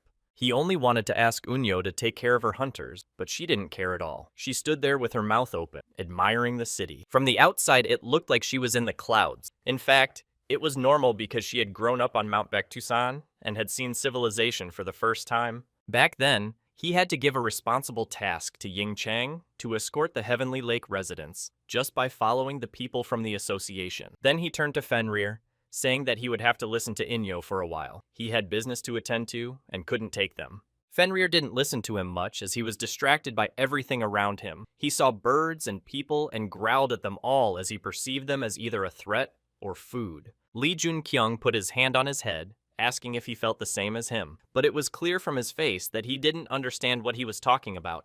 Meanwhile, Jang Hyo-jin was watching them from the balcony of his office. He was looking directly at Lee Jun-kyung, waiting for him to rise, but instead, he looked up and noticed that he was being watched. His face expressed his inner displeasure at this picture. He got down on one knee to whisper something to Fenrir. He said there was one thing he would have to keep in his head only. He had to be warned not to show his teeth, to make him realize that sometimes you can, but more often, it's better not to. Fenrir stared at him as if he didn't understand why he said that. Fenrir stared at him as if he understood why he had said it.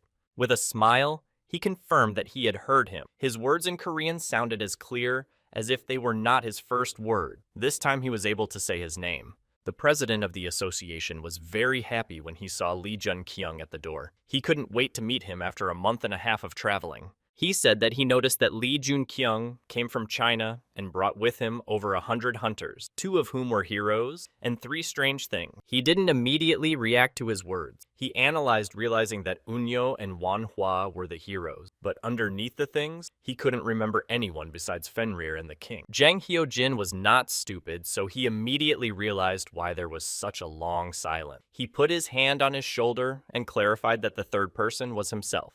He said that he wanted to discuss the trip to China with him, but there was something they needed to do before that. Sunggu knew what they were talking about.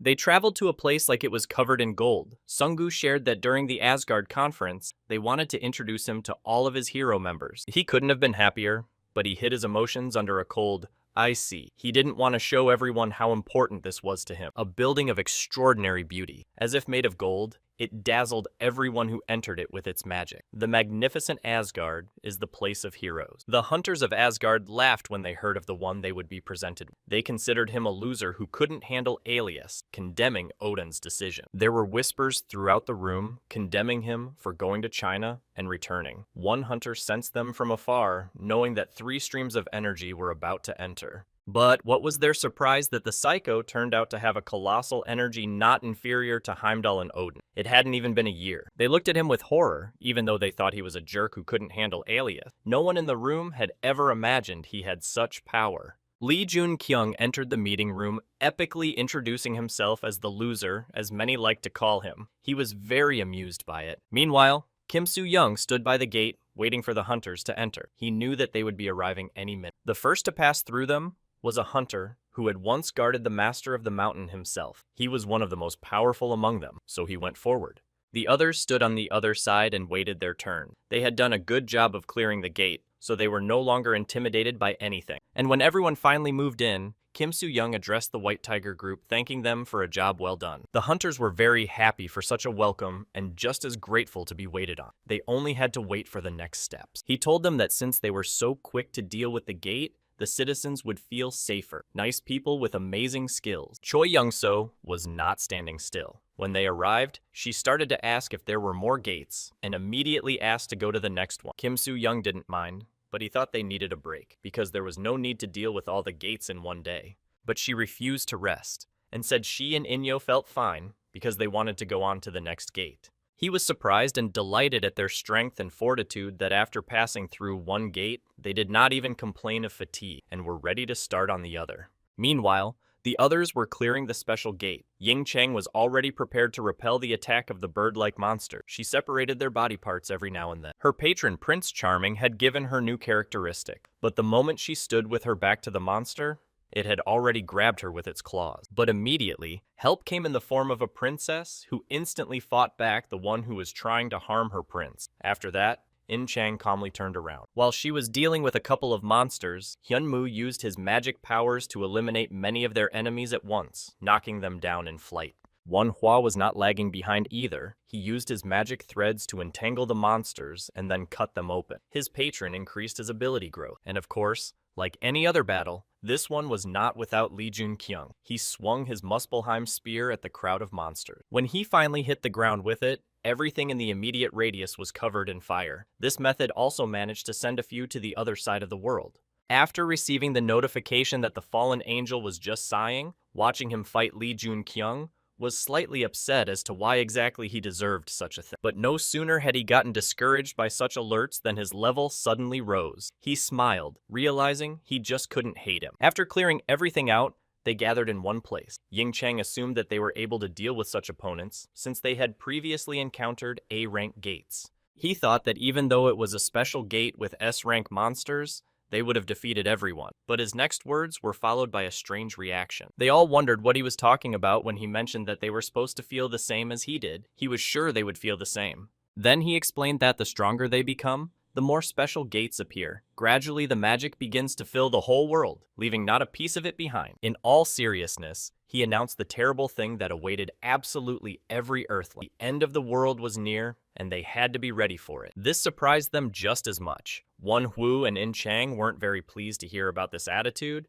but they wanted to believe that it could be avoided. In a half-turn, he told them that the two of them were doing very well, but would have to put in twice as much effort in the future. Before he could even take a step, he was stopped by Ying Chang. She had something urgent to talk to him about. He was ready to listen to her. In fact, that was the question that concerned her. She wondered where he was headed. She also shared her fears that he would soon leave them. It turned out that before the end of the world, he wanted to go on a trip around the world. She hadn't thought about it at all, so she was very surprised by this statement. Ying Chang looked at him and couldn't understand how it happened. A few minutes ago, he was talking about the end of the world with a serious expression, and now he was talking about traveling. She came to the conclusion that he, like everyone else, needed a rest after everything that had happened to them. She accepted his decision with understanding. Li Junqiang informed her that she could now join the White Tiger group and that he was leaving Fenrir with them. Fenrir was upset to hear that his master had no plans to take him with him. He thought they were inseparable and would travel together. He admonished him to take care of the group, as they would have to play an important role in what would happen soon. But he only talked about going around the world. In fact, as a man who came from the future, he felt a responsibility and a duty to them. A couple of days later, he asked Songgu for permission to use the Bivrest. He did, but he was surprised that Odin had allowed it. At first, Li Junqiang said that he had made a deal with him, or rather gave him something he loved so much. Songgu was stunned because he had no idea what he was talking about. Odin allowed the use of the Bifrost thanks to a deal with a man in black clothes. Li Junqiang gave him information that was different from the real one. He reported to him that the man in black clothes was plotting something. He had turned China into a waste, wiped out Heaven Lake Village. Odin took the bait. He ordered Li Junqiang, with Asgard's support, to find out the identity of the man and find him. After talking to Sunggu, he traveled to England to meet a man where he ran into someone who had been waiting for him for a long time. Li Junqiang was pleasantly surprised to meet the lone knight Lancelot himself. In fact, he thought he was going to be sent some manager from the council. The one reciprocated him by noting that he was also pleased to meet such a world-famous hunter. Li Junqiang had never dreamed of meeting him. The Round Table Council is a secretive British organization with views different from those of other organizations. While other organizations seek to manipulate humanity to save it, the Round Table Council just continues to watch, silently standing by. The only reason their organization was so strong was because Merlin was at the center of it. But even without her, it hasn't lost its power. And it's all because of the Orders of Council, that is, a few men more powerful than ordinary heroes. They've always played a key role in England's crises. Lancelot shared that because of Merlin's overemphasis on Li Junqiang's personality, the others began to look up to him as well. He himself was no exception, but he looked at him and realized that there was nothing close to excitement. He sensed hostility from his interlocutor, assuming it was because of Merlin. Lancelot was known for his mad love for Merlin. However, his feelings were not reciprocated, and their relationship crumbled. His obsession went too far. And looking at him, all he could think about was that he'd heard a lot about Lancelot, including the fact that he caused the most trouble in the Round Table Council. When it came to the promise that Li Junqiang was going to keep for Merlin, he was surprised and asked if he had just heard it. He was tired of putting up with this attitude and decided to speak up to say that he had come to Merlin on official business, and Lancelot's rudeness he was not prepared to ignore. As expected, he didn't agree with him, saying that there was no rudeness. However, Li Junqiang pointed out that a man who doesn't recognize his words is not a knight. This statement made Lancelot furious. He slammed his fist on the table, spilling a cup of coffee, and stood up from the sofa, towering menacingly over his interlocutor. But that didn't scare Li Junqiang in the slightest. He knew that Merlin was watching everything that happened in the building except the living quarters, so he watched quietly. He gritted his teeth and noted that he didn't know what the Dark Horse's reputation was, but as a Knight of the Round Table, he couldn't stand by after noticing such disrespect. When a woman shouted from outside that they should stop fighting, they froze. Li Junqiang immediately thought of Merlin, who had decided to come out. She ordered them into her office. Merlin sat and looked at them as she couldn't immediately gather her thoughts and didn't know where to begin their conversation. Lancelot decided to break the silence ahead of Li Junqiang. He immediately started as if he was about to start making excuses, but he was not allowed to continue. Merlin was displeased with his behavior. His rude attitude towards her guest was completely inexcusable for a Knight of the Round Table. He was shocked to learn that even she was willing to back the Dark Horse instead of saying he was right. It hit him where it hurt. This was the last straw. He couldn't stand it anymore and decided to challenge Li Junqiang to a duel. It seemed like the only way to resolve the situation. She stood up from the table, not realizing what was going on. Merlin was outraged that Lancelot had come up with something so ridiculous for such a man. Despite Her Highness Li Junqiang's shouts and indignation, he accepted his challenge. He knew without a doubt that he was stronger than his opponent, so he had nothing to fear. Hearing that, Merlin was shocked. She didn't expect the knight to be prudent, but she hoped that Li Junqiang was smart. He ignored her reaction and, without a single drop of panic on his face, invited him to head to the tournament hall to settle their conflict with a duel. The other knights mocked the whole situation. They were used to Lancelot being at the center of all the problem. They were not familiar with his adversary. However, there were those who knew of the Dark Horse and realized that the duel should be promising, knowing the strength of his opponent. They were also surprised when they discovered even the leaders of the Order of the Knights of the Round Table, Gawain and Galahad, had come to watch the duel. Everyone immediately fell silent. The knights stood and paid their respects to their leaders as they were supposed to. They could not discuss such things in front of them. Sir Gawain patted this boy on the shoulder, thanking him for his good work when he greeted him. He was pleased that the knights greeted him like that. They looked up to him and were inspired. It was Sir Gawain that the others regarded as the authority and the real knight who had earned his title. The moment that many people have been waiting for has arrived. Li Junqiang was about to fight Lancelot in a fair fight. Lancelot evaluated his opponent's spear, but decided that it would be easy to win since he was a professional in this business, and he knew nothing about it. Gawain looked at them and thought that it would be interesting to see a battle between East and West, and also with spears. He couldn't wait to get started. And of course, the narcissistic Lancelot didn't miss the opportunity to stand out and started bowing to the audience and thanking them for coming to cheer.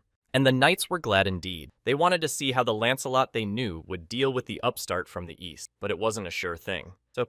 He looked at everyone with such a satisfied expression on his face. He loved to draw attention to himself and receive energy from others. Li Junqiang was unhappy with his behavior, saying that his actions show that he is an artist and not a knight, and that it is inappropriate to address him as sir. And then Lancelot just rolled his eyes and looked away. He only liked to be admired, but he couldn't stand criticism. He didn't want to hear the truth. Li Junqiang also wondered if it was true that they were allowed to take a person's life during a fight. It scared him a little. With a twinkle in his eye, Lancelot confirmed his words. There was absolute confidence and satisfaction in his voice. He was clearly pleased with this rule. Standing up in a pose, he noted that he was already reluctant to send him to the other world and take pity, but later realized that there was no reason to do so, and the duel would be to the death. Li Junqiang noticed that after saying that, he realized that the aristocrat in front of him was a selfish and arrogant aristocrat who needed to be taught a lesson. He tolerated all the insults from his opponent, but when he heard false knight Lancelot, he became furious and put his weapon forward and rushed to attack him. But Li Junqiang didn't share his emotions at all. He just stood there calmly and waited. His face expressed only complete indifference to what was happening. What he was really thinking about was that he was being attacked by a one-hit knight who punched through everything in one hit. A ferocious attack from a true hero. But the hunter knew that he was no weaker and just as much a hero. He held out his spear in response, and their points seemed to merge into one as they collided with each other. The spectators were just jubilant at what they saw. After all, the Dark Horse managed to stop his opponent's spear by making contact with it. It was phenomenal. In those seconds, Lancelot was panic-stricken, though he did not show it. He was very nervous when he found he couldn't move, as if he were paralyzed. Li Junqiang simply continued to hold his spear and kept his expressive gaze on his opponent. Not a single nerve in his body even flinched. And then the Knight of the Round Table, Gawain, gave the order to stop the duel, saying that was enough. The winner was obvious, but he thought it unnecessary to take his life. The hunter was surprised to hear his voice. His elegant manner of speech, his gestures all said he was a Green Knight. He knew it, but now he was convinced. When he awoke, he would sweep the gate like a berserker. His entire body was covered in the blood of monsters of an unusual color, which is how he got his nickname. Then Li Junqiang got the idea to stop this madness and put his hands up, saying that he had no reason to fight Lancelot.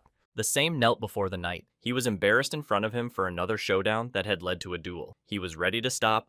Sir Gawain asked him to learn to judge himself judiciously and how to recognize the difference in strength between himself and his opponent. He thought he'd been dishonored. Without further ado, Gawain ordered Galahad to help Lancelot clean up after the duel. And he of course accepted his order as he had no way to refuse. Lancelot bowed in front of Li Junqiang, accepting his defeat. But he paid no attention to his opponent. He thought only of Gawain, who was not to be taken lightly. He had assessed his strength from the start. As Gawain turned around and was about to leave, he glanced at Jun Kyung. He was amazed at his strength and realized that the rumors of his victory over Hercules were true. Afterward, Lee Jun Kyung met with Merlin and explained to her that this was the first and last time he had agreed to duel with anyone. He pointed out that it was only because he wanted it, not because she decided to. He made it clear that there would be no second time. Merlin controls the Council of the Round Table, so all the knights' actions depend on her order. If she wanted them to, they wouldn't have crossed paths with him at all.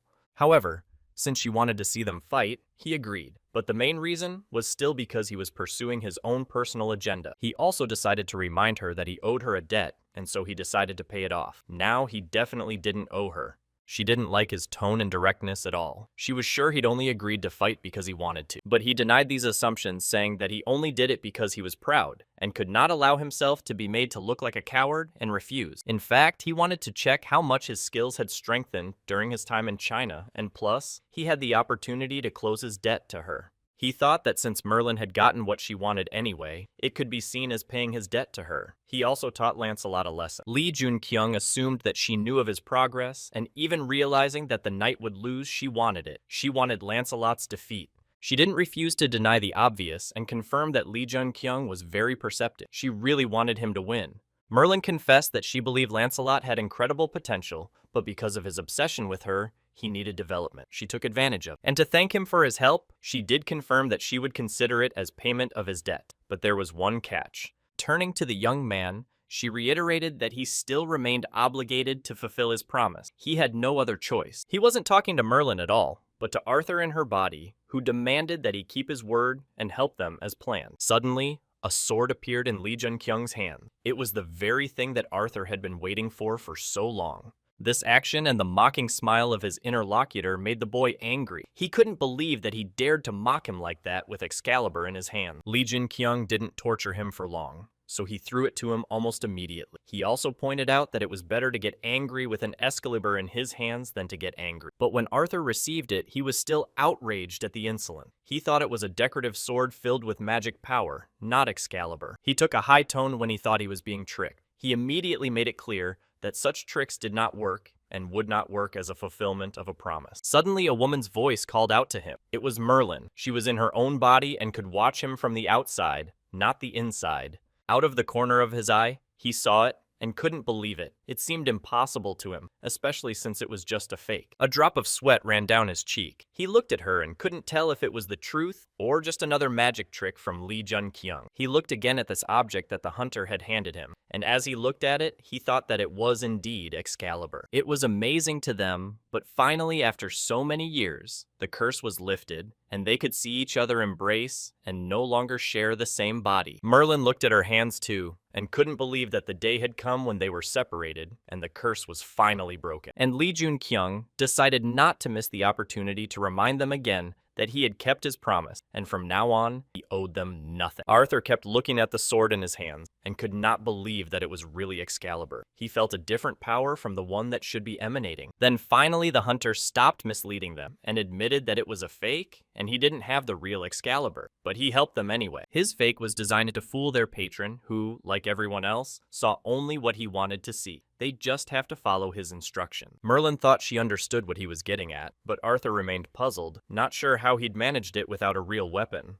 She had to explain to him that their patroness, Lord of the Lake, had told them to get their hands on Excalibur, but they knew nothing but its form about it. And that Lee Jun Kyung knew what Excalibur was and what it looked like, so he created something similar to trick their patron and give them back their bodies. In his mind, he confirmed everything she had said. He didn't even need to chew on it. Merlin had figured it out on her own. The Sword of Lake Excalibur had been at the bottom of the lake for centuries, absorbing all of its immense magical power, and knowing this, he was able to partially recreate a copy of it. Arthur didn't understand how they had managed to split up thanks to the fake. Merlin noted that it was a temporary effect, and that soon they would be united again, because their patroness will soon realize that this is not the real Excalibur and will return their curse to them again. When Arthur realized this, he started to grin. He was mad that Lee Jun Kyung had decided to deceive them and dared to say that the promise had been fulfilled. But Merlin stopped him from attacking. She said that even though it was a fake, they had managed to buy some time.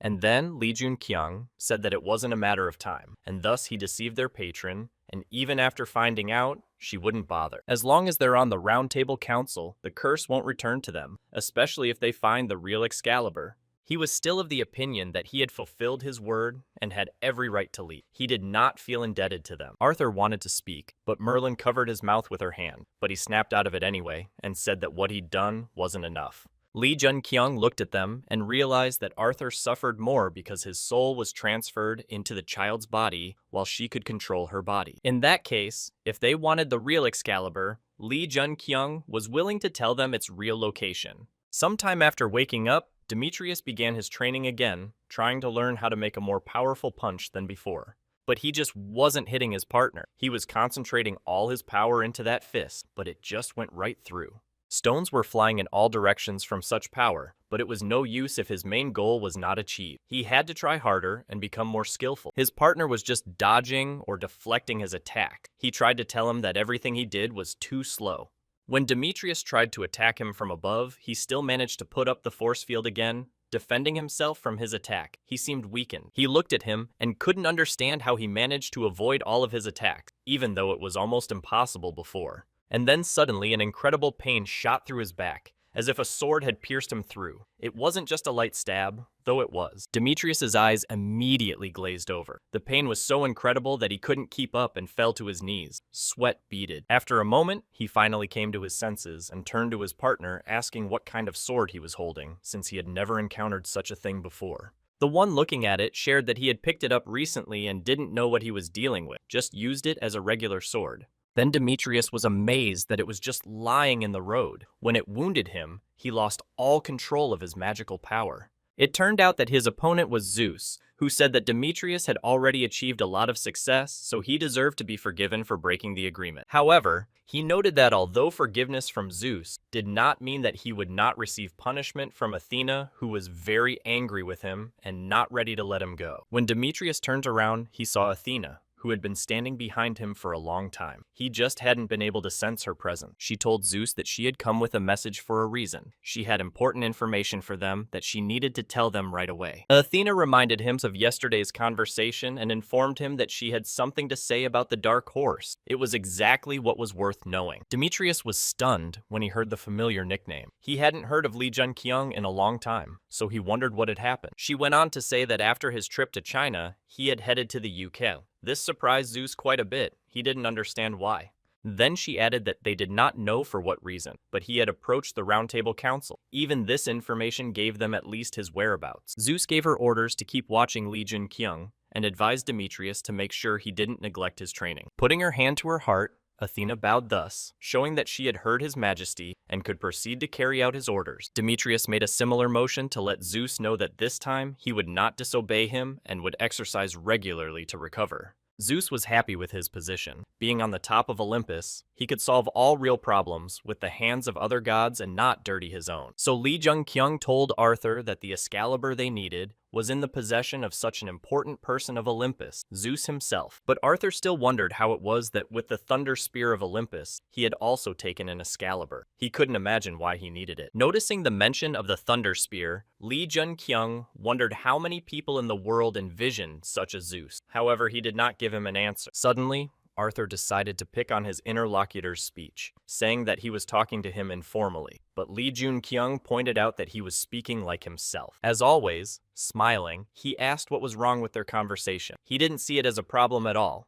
as he was used to being treated like that. Arthur could barely contain himself from losing his temper, but he stopped just in time to sigh and return to the subject. He asked what they had decided about Excalibur. Li Junqiang was surprised by his question, saying that he had already told them of his whereabouts, and it was up to them to retrieve him. Arthur angrily reminded him of his promise, but he still insisted that he had helped them bring Excalibur, and they had disconnected. He thought they were the ones who owed him twice. Then Arthur's tone gradually softened, and lowering his eyes to the floor, he shared his fears that Zeus would not just give them Excalibur, but the Dark Horse reminded him of Merlin's existence. He was sure that she, as an insanely beautiful and clever girl, would think of something. After deciding that she was indeed capable of brilliant thoughts, Arthur calmed down. He was curious how they could repay Li Junqiang. He remembered what Merlina had said about a meeting to discuss Excalibur. He decided to talk to her. It wasn't a minute later that Merlin came up to them. She had heard their conversation, so she came out at the right moment, ready to listen to his proposal. Lee Jun-kyung was glad that he wouldn't have to stall for time waiting for her. He immediately decided to voice his desire to them. His preparation for the speech was promising,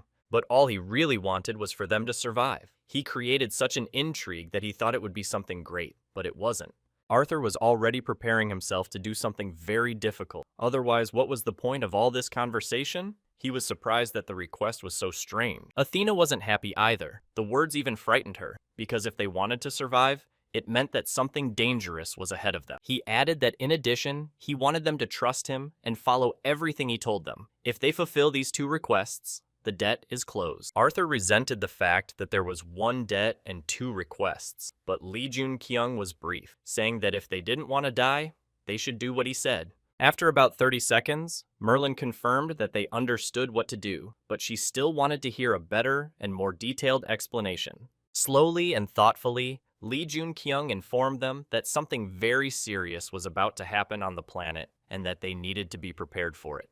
They opened their mouths and were very surprised. They had no idea that something threatened humanity, and it seemed to them that if danger came, it would not come for a long time. To keep them in the dark, he told them about the special gate and the strange mana. He thought they knew, so they summoned the Knights of the Round Table. That's when the puzzle came together. Merlin reported that her suspicions were not wrong. She felt that the density of magic in England was growing too fast. He confirmed her speculation by saying that there would be more of these special gates in the future. The chances of survival on Earth would be extremely slim. She was amazed to realize that this information was the important event he was talking about, but didn't understand his desire for them to survive. And then he hastened to reassure her that she had misunderstood. The key point was not the appearance of the special gate, but its disappearance in preparation for it. A little while later, Arthur was ready for training. He showed Lee Jun-kyung a place that no one knew about, since Arthur's existence wasn't known either. He looked away from the dark horse with a wry smile, suggesting that the dark horse should fight at last. He noted that the dark horse had grown stronger since their last encounter. Taking his favorite spear in his hands, Lee Jun-kyung smiled. He was completely calm as he knew that he had changed a lot over the months. Still, before the fight, he decided to check with Arthur to see if he had ever fought a lightning guy before, or if this would be their first time. The words made Arthur tense for a second, as if they were a threat rather than a warning. He told the dark horse that if he continued to say such things, he would soon go to the other world. But Lee Jun-kyung was still waiting for an answer. Rah. And in the end, he got it. Arthur had experienced the power of Zeus before, which was why he was so confident. Lee Jun-kyung was happy to hear this, because he could now fight him at his full strength without fear of harm. After all, he was a worthy opponent. He immediately aimed the tip of his Muspelheim spear directly at Arthur. Thinking of a preemptive strike, he rushed at him with the assumption that he could handle it, and this maneuver did not surprise his opponent in the slightest. Arthur was even amused by the way Lee Jun-kyung slowly attacked him as if it was all he could do. But when the dark horse reached its goal, the guy just ducked under the water, managing to avoid the powerful blow. He clearly did not expect such a turn of events and was left in shock. Then he came to the conclusion that dueling with him was not just a test of his fighting abilities, he needed to use everything he had. When he looked at his weapon again, the firepower characteristics of the spear had increased. Under the influence of the Fire Monarch, the flame should have helped him, and there he stood, ready for the real battle. His eyes glittered, as if he had once again met the mad Hercules in the same arena. Arthur looked at him, at his magical abilities, at the fire that swirled around him, and marveled. He loved it so much that he had a chance to fight, and he was ready for its attack with firepower. He jumped back and held his spear out so that he could repel what was coming at him. Bringing his palm forward, he concentrated his mana flow in it and aimed it at Lee Jun-kyung. It was his turn to demonstrate his strength. The wave literally knocked Lee Jun-kyung off his feet, hitting him in the stomach. The clothes on his upper body were torn off, so powerful was his strength. Arthur looked contentedly at the body of his opponent flying aside. It seemed to him that what the dark horse had done was woefully inadequate. Lee Jun-kyung's lips were already bleeding, but he realized that he should not retreat. Despite his opponent's strength, he couldn't just give up. He would go all the way. As he rose, he kept his gaze on Arthur. It was important that he not leave the battlefield a loser, or at least give him one blow. With his clothes torn, he grabbed his fire spear. His gaze was determined to prove that he wasn't called a dark horse for nothing. When Arthur saw this picture, he became angry. He realized that he had begun to absorb all the magical power that was around him, and it couldn't help but scare him. The dragon's heart released its magical power, and all the water that was underneath them came to the top. It started to rain. Arthur just stared at his opponent, not realizing what had happened. Almost stammering, he asked him a question about what had happened and how to understand it. As if surprised himself, Lee Jun-kyung replied that he could observe one of his new releases, a solar flare, a couple minutes ago. And that's when Arthur was completely blown away. He'd never seen anything like it in his entire life. Excellent technique in his opinion. The next moment, when Lee Jun-kyung thought it was over, he was bound by Arthur's magical tentacle. They squeezed his entire body. He fell face down, unable to bear the pain. Arthur apologized to him, saying that he hadn't been able to fully control his strength because of the excitement, and he returned to the question with which they had started their duel. He knew that the dark horse had no chance, but he answered about the white lightning. Looking at him unconscious, he said he didn't know for sure, but maybe he had some chance of overpowering him. The next morning, when Lee Jun-kyung came to, he found himself in a room with a headache. But that wasn't the problem to worry about at the time. Hyunmoo was worried about him since he had slept for a long time. Lee Jun-kyung realized that he had recovered thanks to Merlin's ability, but he was fine. He closed his eyes and thought about the fact that even though he had lost to Arthur, he had still managed to give him a major blow that he couldn't get away without. His spear reached the head of a huge organization, and this fact only confirmed that he had become much stronger while in China. Suddenly, there was a knock on the door. It was Gawain who wanted to come in, but first he wanted to ask if Lee Jun-kyung was there. He told Lee Jun-kyung about what Merlin told him. It was about the impending disaster in the UK because he was the only one who knew about it. As he bowed, he also did not miss the opportunity to apologize again to his guest for their night's rude attitude. He was grateful for his understanding. Dark Horse let him know he held no grudge for what had happened between them. He was more concerned about why he'd actually come to him, and he was right. Gawain showed up to discuss his duel with Arthur last night. He shared that he'd wanted to fight him too, but never got the chance. After looking at his sword, he offered to let Lee Jun-kyung fight with him. He was eager to see what the Dark Horse was capable of. Lee Jun-kyung clenched his eyes, trying to gather his thoughts. He had assumed it would come down to this, and he wasn't the least bit embarrassed by the suggestion. With a sly smile and glowing eyes, he agreed. He admitted that he was eager to see what level of skill Gawain had attained. He thought it was a peculiarity of English knights. While he was at the Round Table Council, Gawain and Galahad tried to compete with him. Surprisingly, even Lancelot wanted to duel with him again. As if realizing something, he apologized and unofficially asked for another duel. Lee Jun-kyung arrived in England for the Round Table Council with the intention of handing over Excalibur, but instead, he was constantly awaited by those who were eager to duel with him. A little while later, Merlin held out her hand to him with a red crystal in it. It was a kind of thanks for what he had done for them. She said that this necklace would enhance his skills and would serve him well one day. He already had one, and it had helped him a lot. He looked at it and remembered that he had also received invaluable help in China, and of course he did not leave this gift without a thank you. While he was putting it around his neck, Merlin asked him for a favor. If he had any free time, she needed him to go to the Nile. At his puzzled expression, she reminded him of Eneb, the hunter who had come from the banks of the Nile and disturbed their peace with his disturbances. He couldn't understand why she had remembered him so suddenly. There must have been some good reason, otherwise it was strange. After their last meeting, when he came to him, after his battle with Hercules, and asked for help in the Nile, he heard that on his return home, he was punished. Merlin saw in his eyes that it was a name he remembered. She said he had asked her to persuade her to meet him in the Nile. His punishment had come to an end.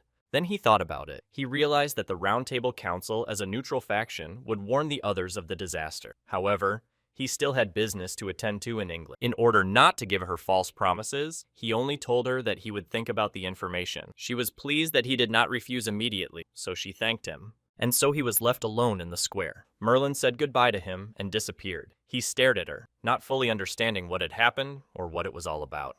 Then lifting his head and looking up at the chapel, he saw Arthur standing there watching what was happening below. Everything fell into place. Lee Jun-kyung looked at him and thought that this kid had managed to come up with something new. He hoped that luck would be on Arthur's side in the disaster. Then he headed to a very interesting place he had been to a couple times when they were in the UK. He wanted to see Park Yoo-jin.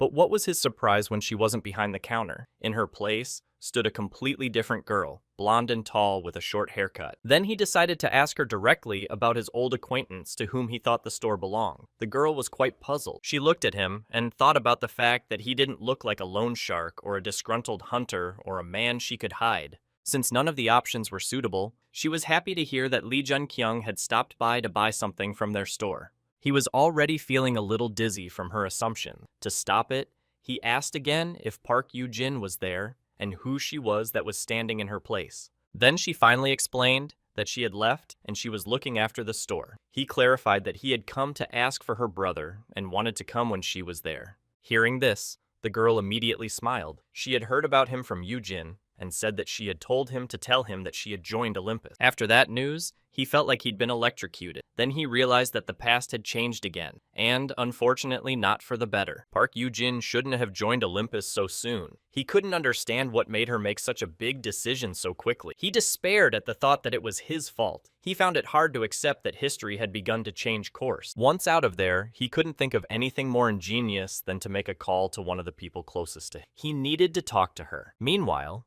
In Chang was enjoying life under the sun on the beach. Lee Jung-kyung's call surprised her because it meant something was wrong. But she hadn't quite realized it was so serious that he'd asked her to get ready. Jumping off the chaise lounge, she was shocked that she needed to get ready right away. He told her to come to him and check with Sung-gu for details. Everyone except the White Tiger group was to go to Egypt with her. She accepted his request, however, was pleasantly surprised at where they were to go. Egypt was one of the nicest places they'd been in a while. Sung-gu was driving in his car when he got a call from Jun-kyung. When he found out that he was in Egypt, he was surprised that he didn't use the Bifrost to return to Korea. Lee Jun-kyung shared that he had business in Egypt. Sung-gu suggested that they were related to the disaster, but he admitted that it was much more than that. Sung-gu warned him that suddenly going to Egypt might cause problems because of the state of the country. He advised him to keep his head down. However, he hurried to reassure him, saying that the problems had already found him. He asked him to have faith in Asgard and passed out. Sung-gu panicked when he heard this. The people from the Egyptian Nile arrived at Lee Jun-kyung's place and immediately pointed their spears at him. He had no choice but to raise his hands in the air.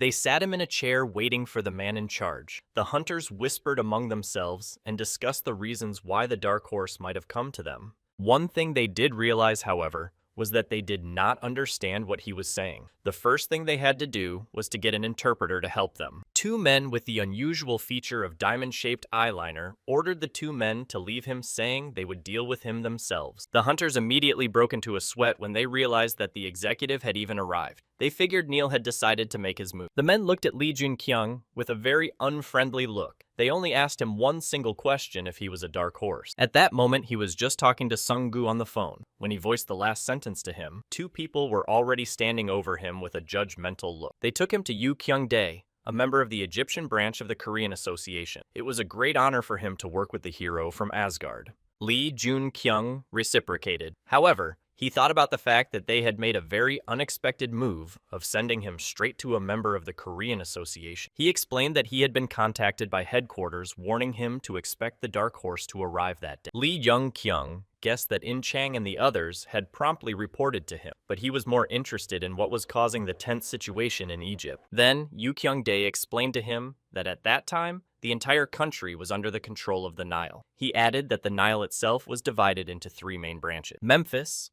who is in charge of politics, that is, in charge of regulating political relations, thinking of ways to improve things. Hermopolis, which controls the business district, that is, it is responsible for the financial components and keeps the entire budget of Egypt under its control. And finally, the most important, Heliopolis, ruling over the hunters and the association. From him come all the main orders, which later they are obliged to obey. All these three branches are fighting for power, by all means trying to take it away from each other. All this has caused tensions in the country. Lee Jun-kyung listened to him carefully and was amazed. It seemed to him that everything that was happening in Egypt was a mess, which he also agreed. Before that, Heliopolis had more power, but after the incident that happened with Horus, they had problems. That's how things got heated. Then Lee Jun-kyung remembered that Inev was a member of the Heliopolis branch. He wondered what the incident with Horus that he had mentioned was. Yu Kyung-dae immediately pointed out that they don't know all the details. However, what they do know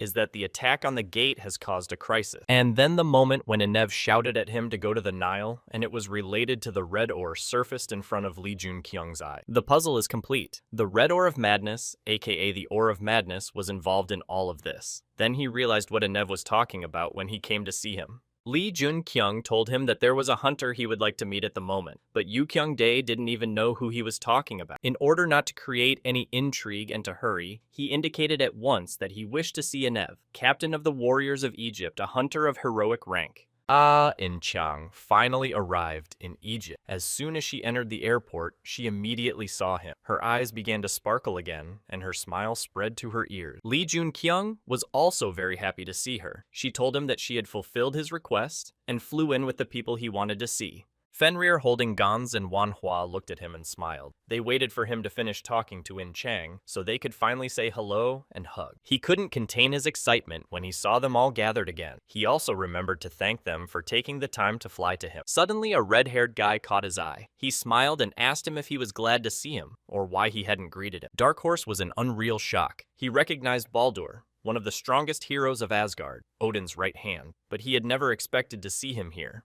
Waving his hand like a fan, he admitted that he hadn't been to a hot country in a long time. He kept smiling and giggling as if embarrassed. His arrival did not please Lee Jun-kyung at all. He looked at him angrily and asked him why he had traveled to Egypt with them. Baldur spoke out against Lee Jun-kyung, saying that he had decided to show his true colors from the beginning, thus upsetting him. These words caused the people present to react violently. Fenrir immediately started growling, and In-chang and Manhwa came forward with their eyes bulging. After waiting for a few seconds, he admitted he was joking. He was sent by the president of the association to help, since all the special gates in Korea had already been cleared. Smiling wryly, he added that he hoped to work well with Lee Jun-kyung before they came to Korea. He spoke in such a nasty way that it only caused negativity. Then, he and Yoo Kyung-dae started talking about something. The guys couldn't understand what they were talking about, but they didn't interfere. But the Dark Horse realized one thing he was 100% sure of. It was going to be an unpleasant ride, especially for him.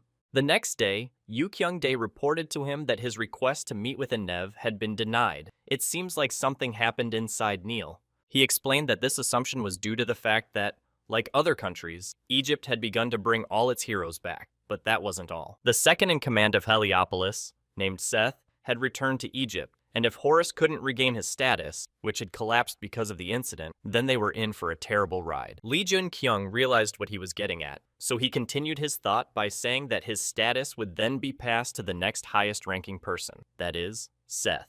He confirmed that he had understood everything absolutely correctly, and that Seth was the strongest hunter in the Nile, so there's no way to let him get up there. After this conversation, Lee Jun-kyung thought about the fact that if Nile was behind all of Egypt, their strongest hunter possessed simply incredible skills. He was disappointed to realize that he'd used all his strength fighting Arthur, and he'd only cut him once. It was scary to imagine how much stronger Seth was than he was. Suddenly, he jumped up from the couch, as if he were afraid of the thoughts that were going through his head, and so as not to look foolish, he decided to add, he turned to Mr. Yoo Kyung-dae, asking him not to stop leaving requests for him to meet with Enev. It was simply vital right now. He looked at him with surprised eyes, not understanding what he was trying to accomplish. He wanted to know what he planned to do next. Lee Jun-kyung decided to find a way to meet Enev on his own. He simply didn't have time to wait. Meanwhile, Sung-gu went to meet with Jang Hyo-jin. He decided to ask a question about his relationship with the Dark Horse for the first time.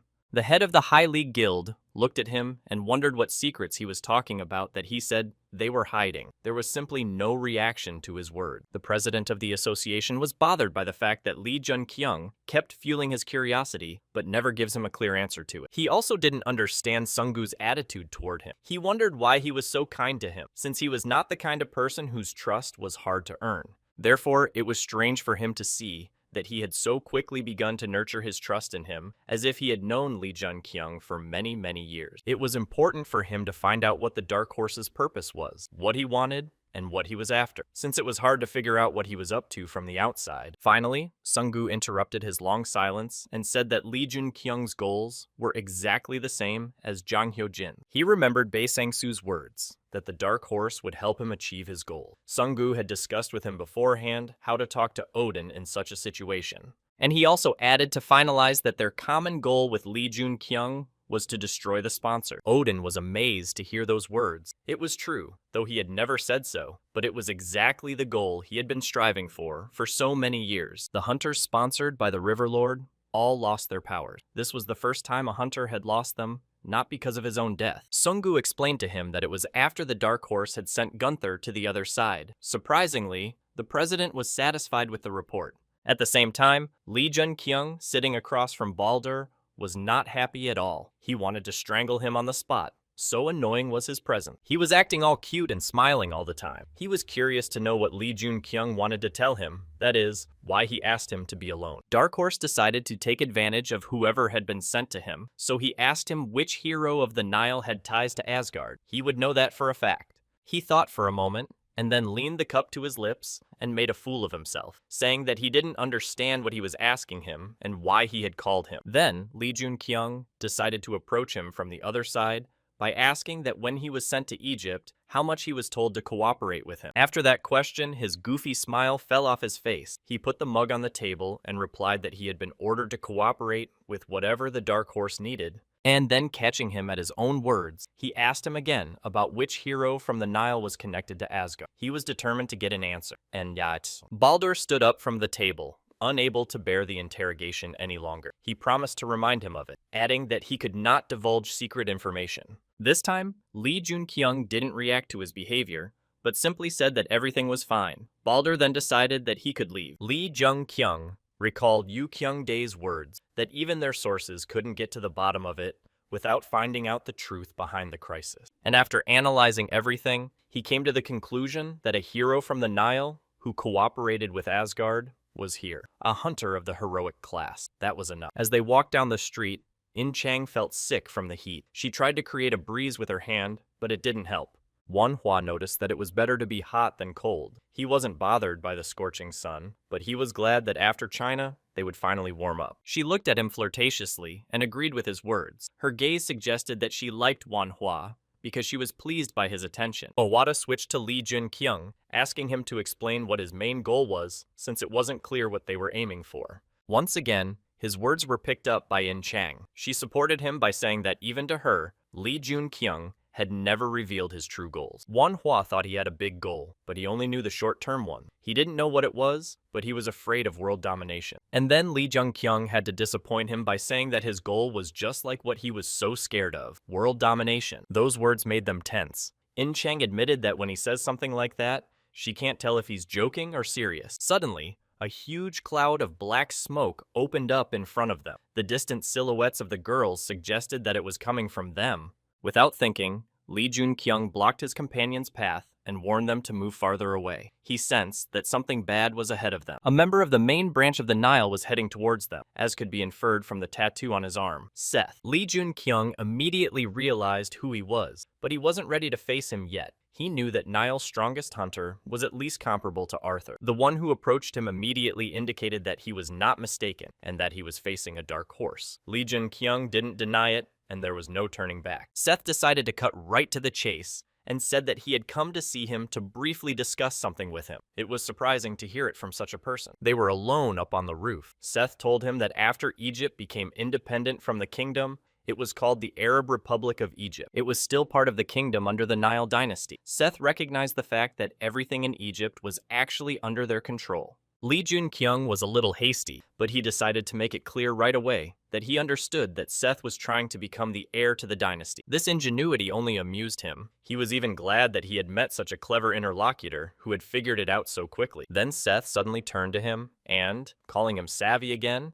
asked him to try to guess one thing, since it came so easily to him. But Lee Jun-kyung couldn't even understand what he had to guess, so he started to question him instead of letting him pause and continue. And finally he could finish. He wanted him to guess why he wanted to succeed Osiris as head of Nile. His guesses were interesting. And he added that what he also had to guess was what he would have to do after he became the ruler. He was waiting for his answer. Lee Jun-kyung thought about the fact that he was beginning to doubt that Seth had arranged the incident to take the throne. He couldn't figure out if his motive was to become king or not. Then he went back to his guys. He didn't immediately start to say anything to them, trying to process what had happened. It was hard for him to come to his senses. But In Chang was eager to know the details of their meeting. She wanted him to tell them why he had called him, what they had talked about, what he had said.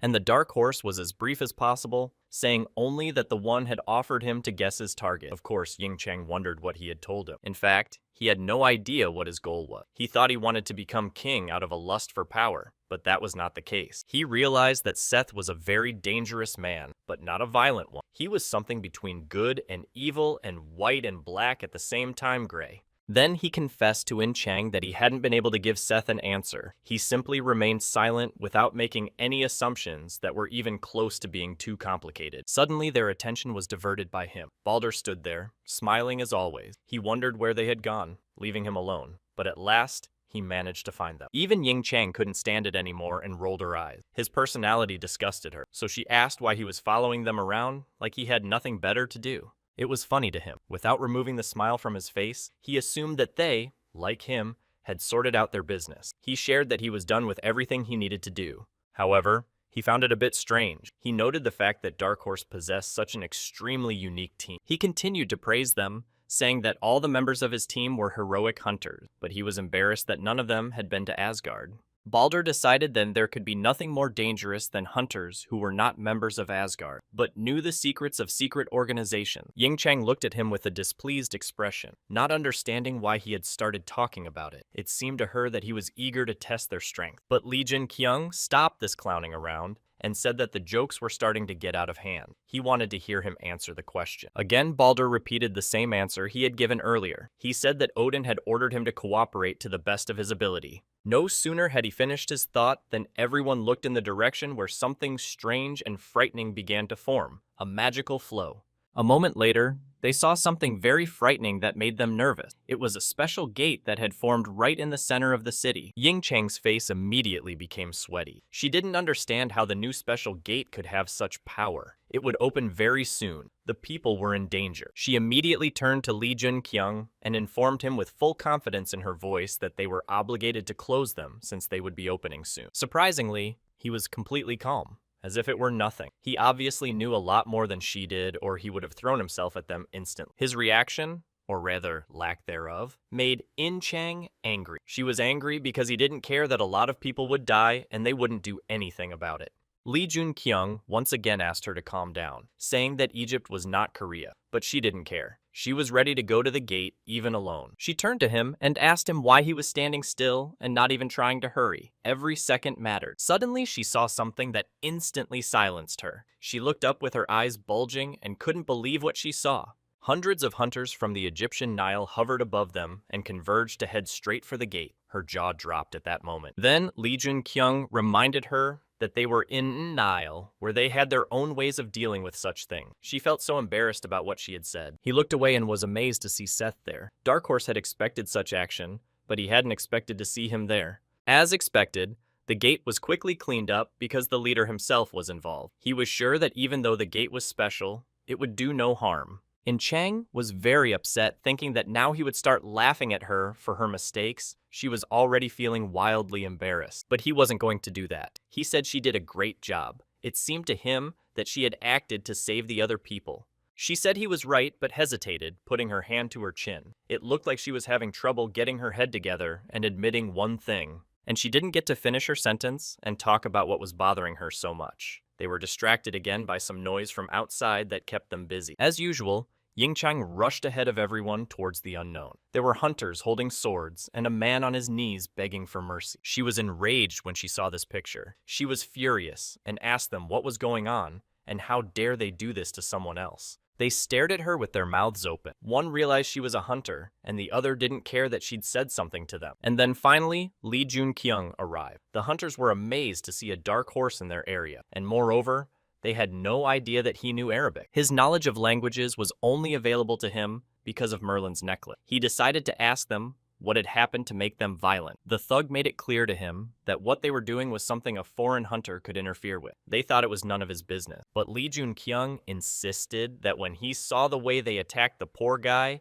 he couldn't stand by. So he demanded an explanation for what happened. He took out his cell phone and warned them that in extreme cases, he would contact the association and that no matter what, the hunter who attacked the man would be punished. And they just laughed as they listened to him. They tried to tell him that in Egypt, the power between hunters and common people was radically different. He claimed that they didn't have such strict rules and no punishments. The hunters were free to punish ordinary people as they pleased. After saying that, they raised their hands up along with their swords. The next thing that happened that shocked In Chang and Lee Jun-kyung, the the hunters' hands were simply separated. The enemies were immediately defeated thanks to Seth, who appeared out of nowhere. He reminded them that Egypt had its own rules. Seth noted that the hunters from Nile had the right to punish other hunters, which is why he ruined him and all the bullies who supported him. Then and Chang wondered if Seth was exactly what Lee Jun-kyung said he was, a good man. The carnage he was building said otherwise. Looking at the lifeless bodies of the hunters and the pools of blood in which they lay, she could find no excuse. Even to save a man was too much. And he thought about the fact that Seth probably knew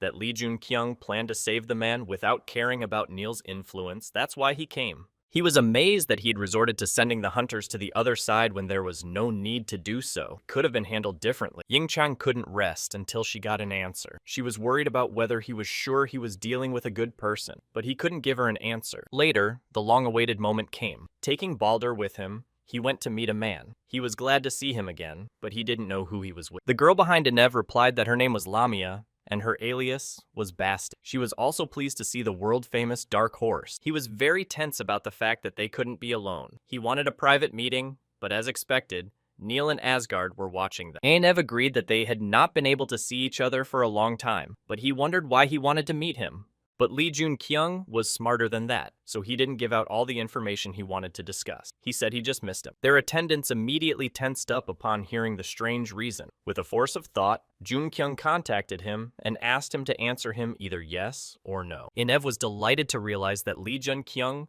was even able to use his magic in such a way. He voiced out loud that he was also looking forward to meeting him. Dark Horse was telling him in front of everyone how thin he was, as if Neil hadn't fed him, and mentally asked him if Hercules' strength was connected to the red ore. Then he told him that he had been fed quite well, thus answering his question in the affirmative. They had to keep a low profile as much as possible. Then he asked him if he could eat whatever he wanted. In his mind, he recalled his request to save Horus. He also asked if it was related to the red ore. Again, Enev gave him a positive answer, saying that yes, he could eat whatever he wanted, and was picky with his food choices. Lee Jun-kyung decided to ask him about Numek's health. Mentally, he wanted to know if Horus's ore had affected her like Hercules. As it turned out, she was fine. Balder stood there squinting, unable to understand what they were up to. He sensed a trick, but couldn't figure out what it was. Lee Jun-kyung decided to ask a very unexpected question about whether he liked. In fact, he wanted to know if it was Seth's fault. The question put Enev in a bit of an awkward position. He couldn't give him a definite answer, saying he thought so, but he didn't know what Numek felt for him. After receiving the incomprehensible statement, Lee Jun-kyung decided that he wasn't sure he was guilty. Then he wished them luck and asked if he could still get help.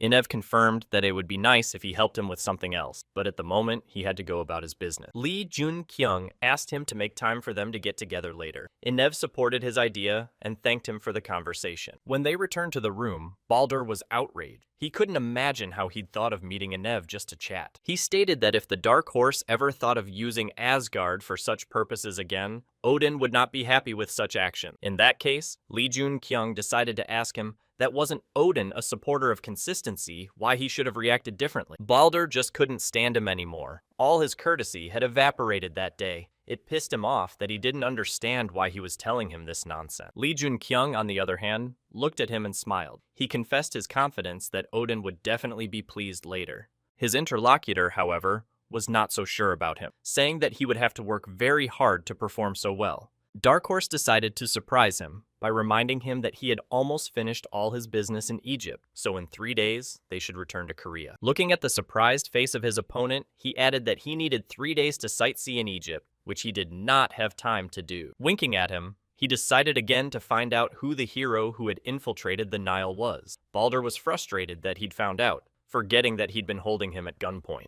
Afraid to say too much, he only hinted that he had crossed paths with this man before. There were a lot of options, and that was the calculation. But Lee Jun-kyung was on the contrary puzzled. He didn't know who he was talking about. He didn't even think he could have crossed paths with that person. When it got dark outside, he headed for the beach. He stood in one place as if he were waiting for someone, not just out for some fresh air. As you might expect, Enev showed up with a bandage on his face. He apologized for being late, but there were a lot of people following him, so he tried to keep his eyes off of them. He also shared his fears that even at this place on the beach, they couldn't be sure that they weren't being watched. But Jun-kyung had made up his mind.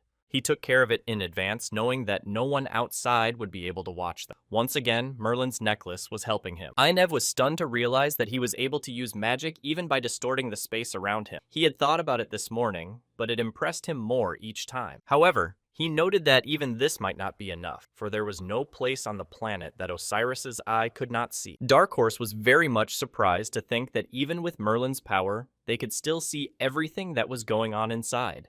In that case, if there was no guarantee that they weren't heard, Lee Jun-kyung decided to get straight to the point by asking him what he had asked him to come for. He shared that he had to resort to extreme measures since Horus was still unconscious due to the red ore, and they needed him now.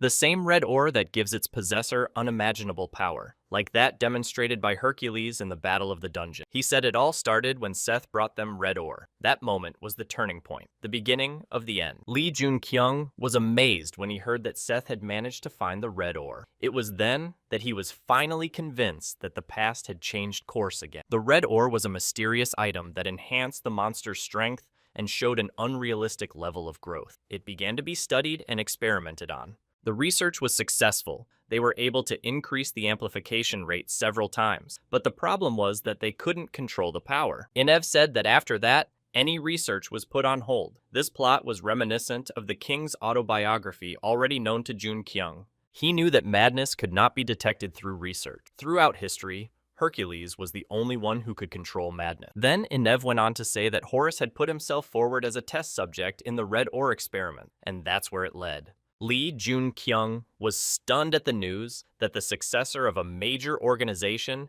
had used himself as a test subject. He clarified whether it was an incident. He confirmed his hunch. He said that despite all attempts to dissuade him, Horus was determined to participate, but it was unclear why.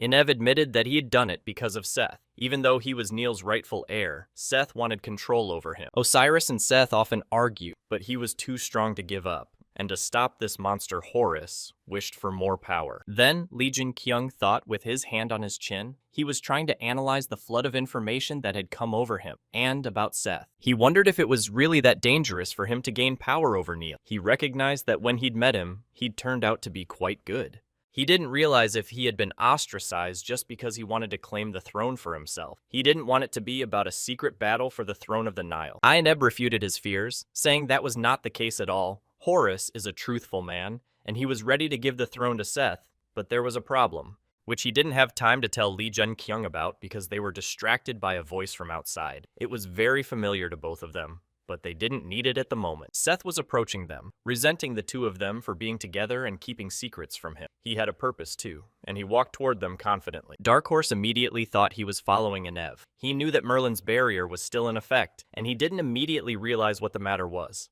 He deduced that he had been there from the beginning of their conversation. Seth apologized for overhearing them, but he needed to ask them something. Then he turned to Inev, saying that he knew they wanted to give him the throne. He wondered why then he still sought to seize that power. Inev squirmed because he could hardly voice the real reason. Sweat ran down his face. He admitted that Horus had seen a man behind him. All that mattered to Seth was how many people heard the information he had just announced, and how many people knew it. With his hand on his heart, Inev swore to him that he was the only one who knew about it, but Seth absolutely refused to believe it. Inev said that Horus had shared this with him right before the experiment. He didn't know if he had time to tell anyone else, but he didn't think he had. Lee Jun-kyung noticed that Seth was calm throughout the whole time, but as soon as he heard about the man behind him, he became anxious. It seemed to him that the best solution was to send Inev back and be alone with Seth to sort things out. He promised him only to think about what they could do with the sick Horus, but he couldn't guarantee anything, so he asked him not to hope for much. Despite everything, Inev still thanked the Dark Horse, and Seth asked him to go back, showing that he held no grudge against him. He rode off. Lee Jun-kyung stopped Seth from leaving as well. The thought slipped into his mind that if he had already made up his mind, he couldn't change it. Without waiting for any action from him, Seth took the initiative and suggested that he discuss one very important thing with him. Sitting down on a rock, he explained that he was looking out for Lee Jun-kyung, but he wasn't surprised at all. The only thing he didn't realize was that he was so close. He decided to take the chance to check with him if he had correctly realized that whoever was standing behind him was Asgard according to Horus. A coherent picture began to form in his mind. Baldur had already told him that he had crossed paths with a spy, And since Seth's main goal was to gain the throne, he may well have cooperated with Asgard to realize his dream. Seth confirmed his words by saying that he was not wrong. However, he also added that he was not quite right in this situation either. He confessed he was no spy at all. On the contrary, they helped each other without any desire to harm or hinder each other. Lee Jun-kyung didn't really expect that at all. He managed to surprise him and rub his nose in the fact that there was a moment where he missed. Seth let him think as he saw fit, but the fact remained that they were not each other's enemies, and someday he would realize that. And then Lee Jun-kyung became angry without getting an answer to his main question of who was standing behind him, controlling him from the shadow. Who was it if it wasn't Asgard? Seth didn't like that boldness. He drew his weapon, telling him that since he'd let Enev go, there was no time to waste. With a gloating smile, he declared that he was ready to take over and send the legendary Dark Horse to the other side of the world. Lee Jun-kyung thought he was cooperating with Asgard because his sword was pointed directly at him, but he didn't know who was controlling the head of the organization. Looking at his opponent, he realized that he had no chance to win this battle and was ready to risk his life. Seth laughed, admiring his courage. He wondered, however, if he knew that the red ore had not come to him by accident. After striking Lee Jun-kyung and leaving him with that thought, he disappeared. At least he thought so, until he felt a sharp pain.